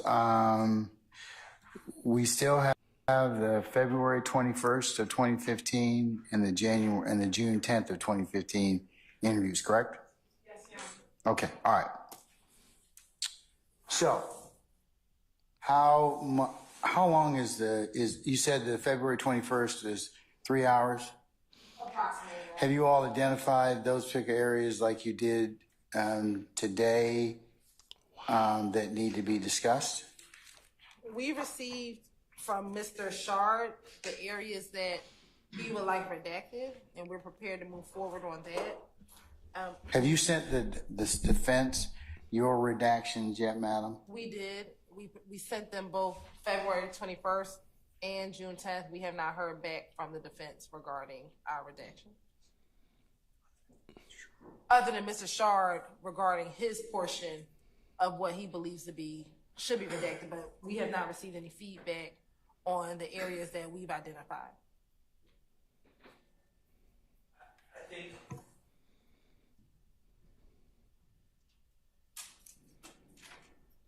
believe that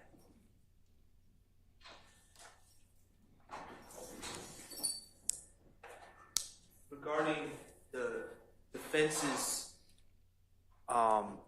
response to the state's proposed redactions, I don't know if it's unanimous. And so I've shared my thoughts with the state. I believe that other counsel, in a similar way, a lot of what the state is seeking to redact goes into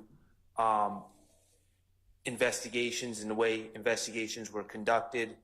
And Mr. Copeland's talking about other alleged crimes as well. There's certain things on the tape that show the type of police work that was done, and I believe the inherent unreliability of what Mr. Copeland says based on what is on those tapes. So I think that's going to be the general view from the defense about the redactions that the state is seeking. I will, in all candor to the court,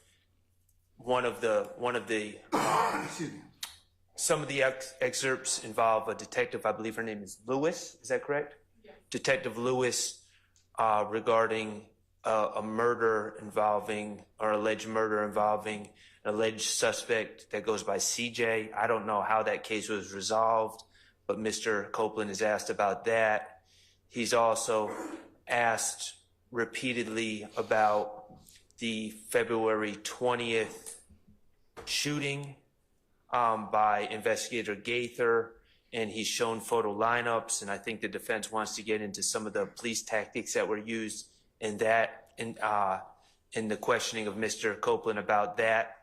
But I have specifically identified certain excerpts from the statement or the interrogation that relate to my client that I believe need to be redacted. Okay. How did you see her nails? How are you like? How did you see Love's nails?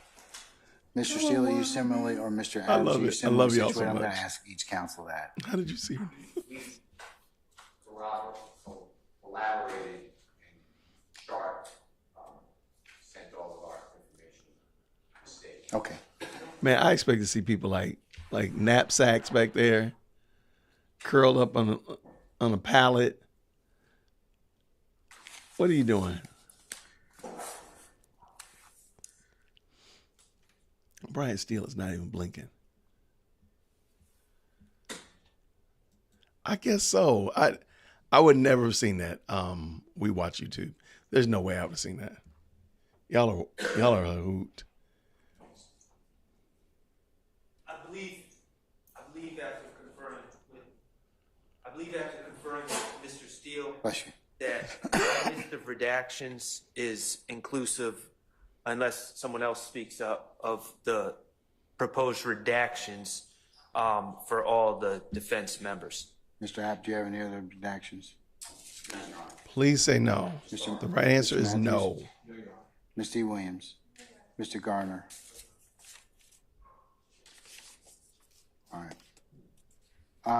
Okay. Ooh. I tell you what, we'll just tomorrow morning, if you could be here for 8:30, we'll work a few hours, probably cut the day at 11. Be somewhere around 11 is what I'm thinking about. And we'll just get done as much as we can in regards to the February 28th redactions. 21st. I'm sorry, you're correct. February 21st. I also will discuss with you a couple of things for scheduling for next week to see whether or not we need to bring in our jurors at all, or whether or not we need to release them, because we still have a little bit more work to do. Wow. And it is my intent tomorrow to talk with you all about, Ms. Weaver is about finished with the June 10th transcript, ex parte transcript. We'll need to talk about that, okay? Ooh, that's gonna be fun. So, just general, we'll just talk about that. I need to kind of set some parameters and set some time. So, we're just going to continue to work through as much as we can. We'll probably have a day and a half worth of work, but I just need to figure out whether or not to call in our jurors or not. Probably not, man. Good night. But free the jury. We'll pin down that stuff tomorrow, so they can be notified. And I'll talk with you globally about the first few days of July, because we have the 4th is on a Thursday this year. So we customarily take off the 4th and the 5th, but it is likely that we will probably work Monday, Tuesday, and Wednesday. Given what we have, given what we have to do still. So I'm just kind of telling you all that. I'm giving you the heads up at this point in time. Ordinarily, I would have taken that time, but we've got a lot of stuff to cover, a lot of ground to plow. That's your fault, though, Glanville. It's kind of the rough. That's kind of the rough schedule at this point in time. All right. Okay. Anything else at this point? Yeah. Let's try. 8:30 is ambitious, Mr. Matthews. But if you could all be here by 8:30, we could start at 9 o'clock. Okay. So because it depends upon who else is, if there's other delays or anything like that. But if we could work a couple hours tomorrow, and then we can kind of talk, or at least a little bit, and then talk about some of the other scheduling for the week of. This is crazy. The very last week of June and the very first week of July. That would be, we could at least kind of see where we are with that, okay? All right. Anything else? All right, we're in recess. Let's see you tomorrow morning. Wow. Sorry. This is his fault. I'm sorry. I'm not going to give any grace.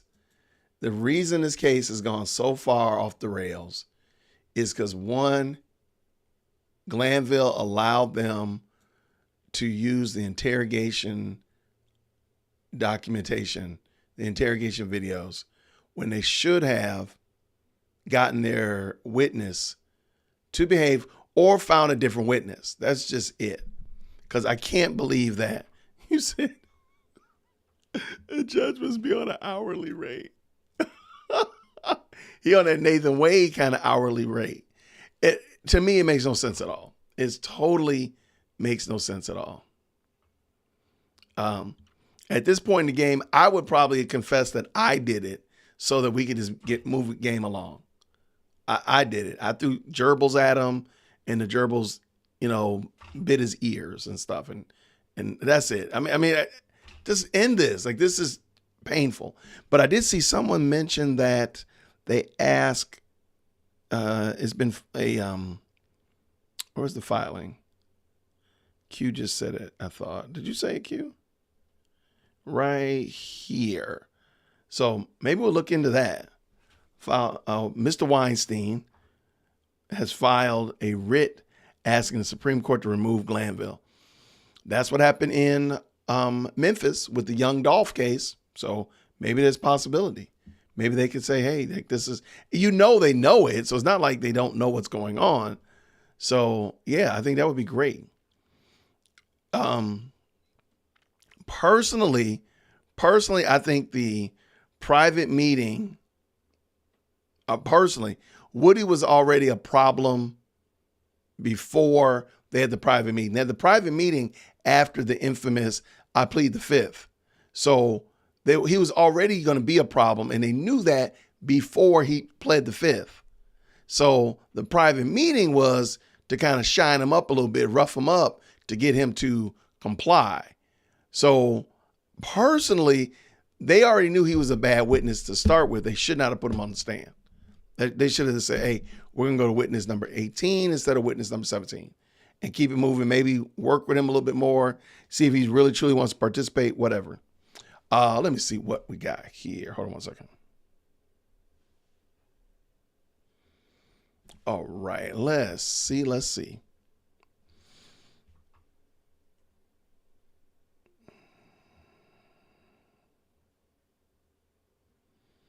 Oh, wait, you dropped the writ? Where is it? Oh, my goodness.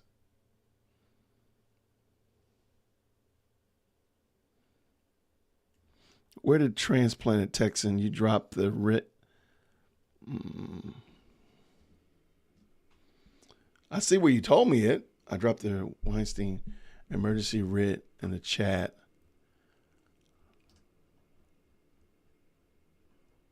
Oh, I think I see it right here. No, that's not it.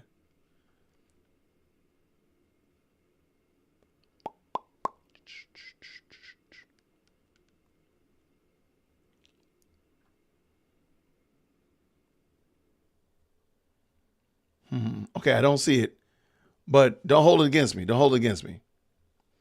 Here, shoot it to me in email real quick. Oh my gosh. Oh, we already know this ain't gonna work because I gotta go to my document meeting. Weinstein emergency writ is 83 pages. Oh my gosh. That already sounds crazy.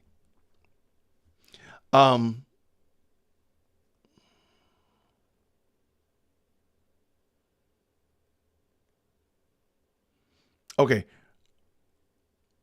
Yeah, that is I can get to my document meeting. Y'all wild.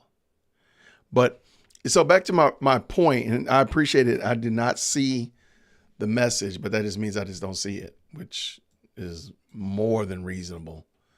I don't see it. I'm looking at my email. If you do, send it to me in my email, and we'll just let everybody have a chomp at it. But I do think that Woody was already a problematic witness to start with. That was it.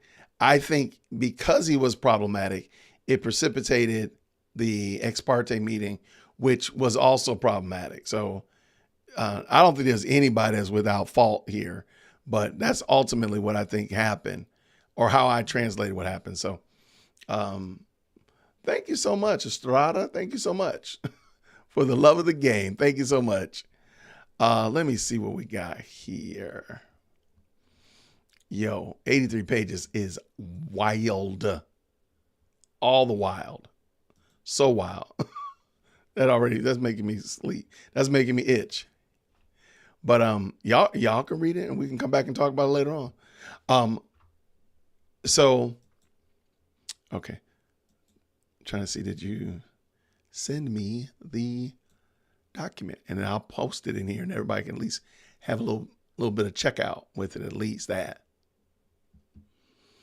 I see it. Thank you so much, Texan. Thank you so much. I got it now. All right. Oh, spicy guacamole. This thing is long. Oh, my goodness. All right. Wow. This thing got a table of contents. This thing is so, okay. I can't, because my diaconate knows that I'm online. So I can't be like, oh, yeah, I forgot about my deacon meeting. They already know. This thing got a table of contents, y'all. Come on. Okay, let me just see what issues presented, statement of facts, procedural history, arguments, citation authority, Glanville's failed to follow the U.S. Wow. Oh my gosh. Here, let me drop this in here just in case you too did not get it or you would like to read over it. And you don't have a deacon meeting to go to. But yeah, 83 pages is crazy. That's how you know they don't look, they already have this thing worked out. They've been working on it all weekend, for sure. They've been working on it all weekend. 24 pages is not that long. What do you mean?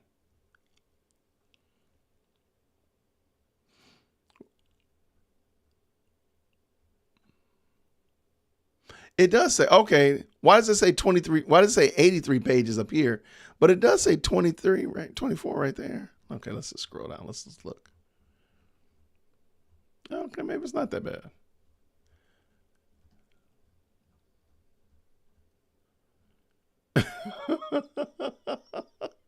He said, look, Woody is not the prosecution to start with. Apparently he is. That's what we're doing here in Georgia. You know what? Oh, it's all these extra.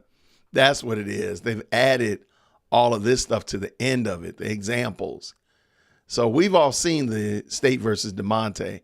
Okay. Yeah, I guess it's not that bad. And then State versus, it's still another DeMonte Kendrick. Oh, yeah, this is, okay.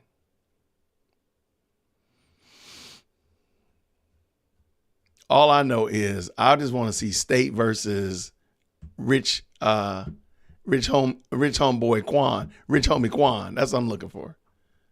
Okay, yeah, it's not that bad. All right, so how about this? Because your boy got to go get ready for my meeting. But we might go through this. We can go through this. And just talk about it, see what y'all think about it. This is your homework. Go ahead and make sure you read through. You know what's going on, all that kind of good jazz. My name is Jason, former classroom teacher. So I like to tell kids, hey, go home, read that. Come back in tomorrow. Make sure you've already read it. so we can talk about it in class as we read aloud. There we go. Y'all, thank you so much. This has been a crazy, crazy day. I had no idea that this was going to go. This was a lot of fun, by the way. By the way, you all, the live chat, y'all make this thing fun. So I just want to say thank you so much to everybody, new people, day one people or first day people. I really appreciate you all because your interaction in the live chat makes this fun, makes it enjoyable, and all that kind of good stuff. I want to thank Jeanette Estrada, who just sent me a very gracious buy me a coffee. Thank you so much, as well as TJ the Advocate, as well as Christine Covey. Thank you all for supporting me on Buy Me a Coffee, as well as all the super chats and such of that nature. You all are fantastic. I really do appreciate it. It as I tell people, and I've mentioned this before, about a year, give or take ago, this channel was really kind of struggling, kind of trying to find its way. Wasn't doing that well, okay? I had been demonetized by YouTube, and nothing was happening, okay? But thankfully, by God's grace, I got monetized again in January, took a different route as it relates to content that I'm talking about here, talk much more about political commentary and social issues and such like that, and from a Christian male perspective. And you all have been so supportive, and it really means a lot to me because, again, I like doing this. I enjoy talking about these topics and finding, nuances and such of that nature, learning new things, meeting new people. And you all, the live chat, the best live chat on the planet, have made this thing so much fun. So thank you very much. I really do mean it. When I get back, I guess I'm going to go and stretch and get some more. And I went through all my drinks already. Get some drinks ready. And maybe tonight, I guess we'll have to go through the writ to recuse Judge Glanville that was sent to the Supreme Court. Man, that's crazy.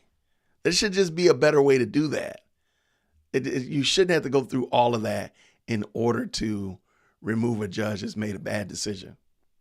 It just doesn't seem like, that just does not seem right to me. But y'all, I appreciate you. Thank you so much, everybody, for hitting the like button. Thank you, everybody, for being engaged in the comment section. It means a lot. I really do mean it. This is the best live chat on the planet. Catch me outside if you want to fight about it. We will do that. But it'll still be the best live chat on the planet because of y'all. Thank you so much. I appreciate you all. And let's do this again.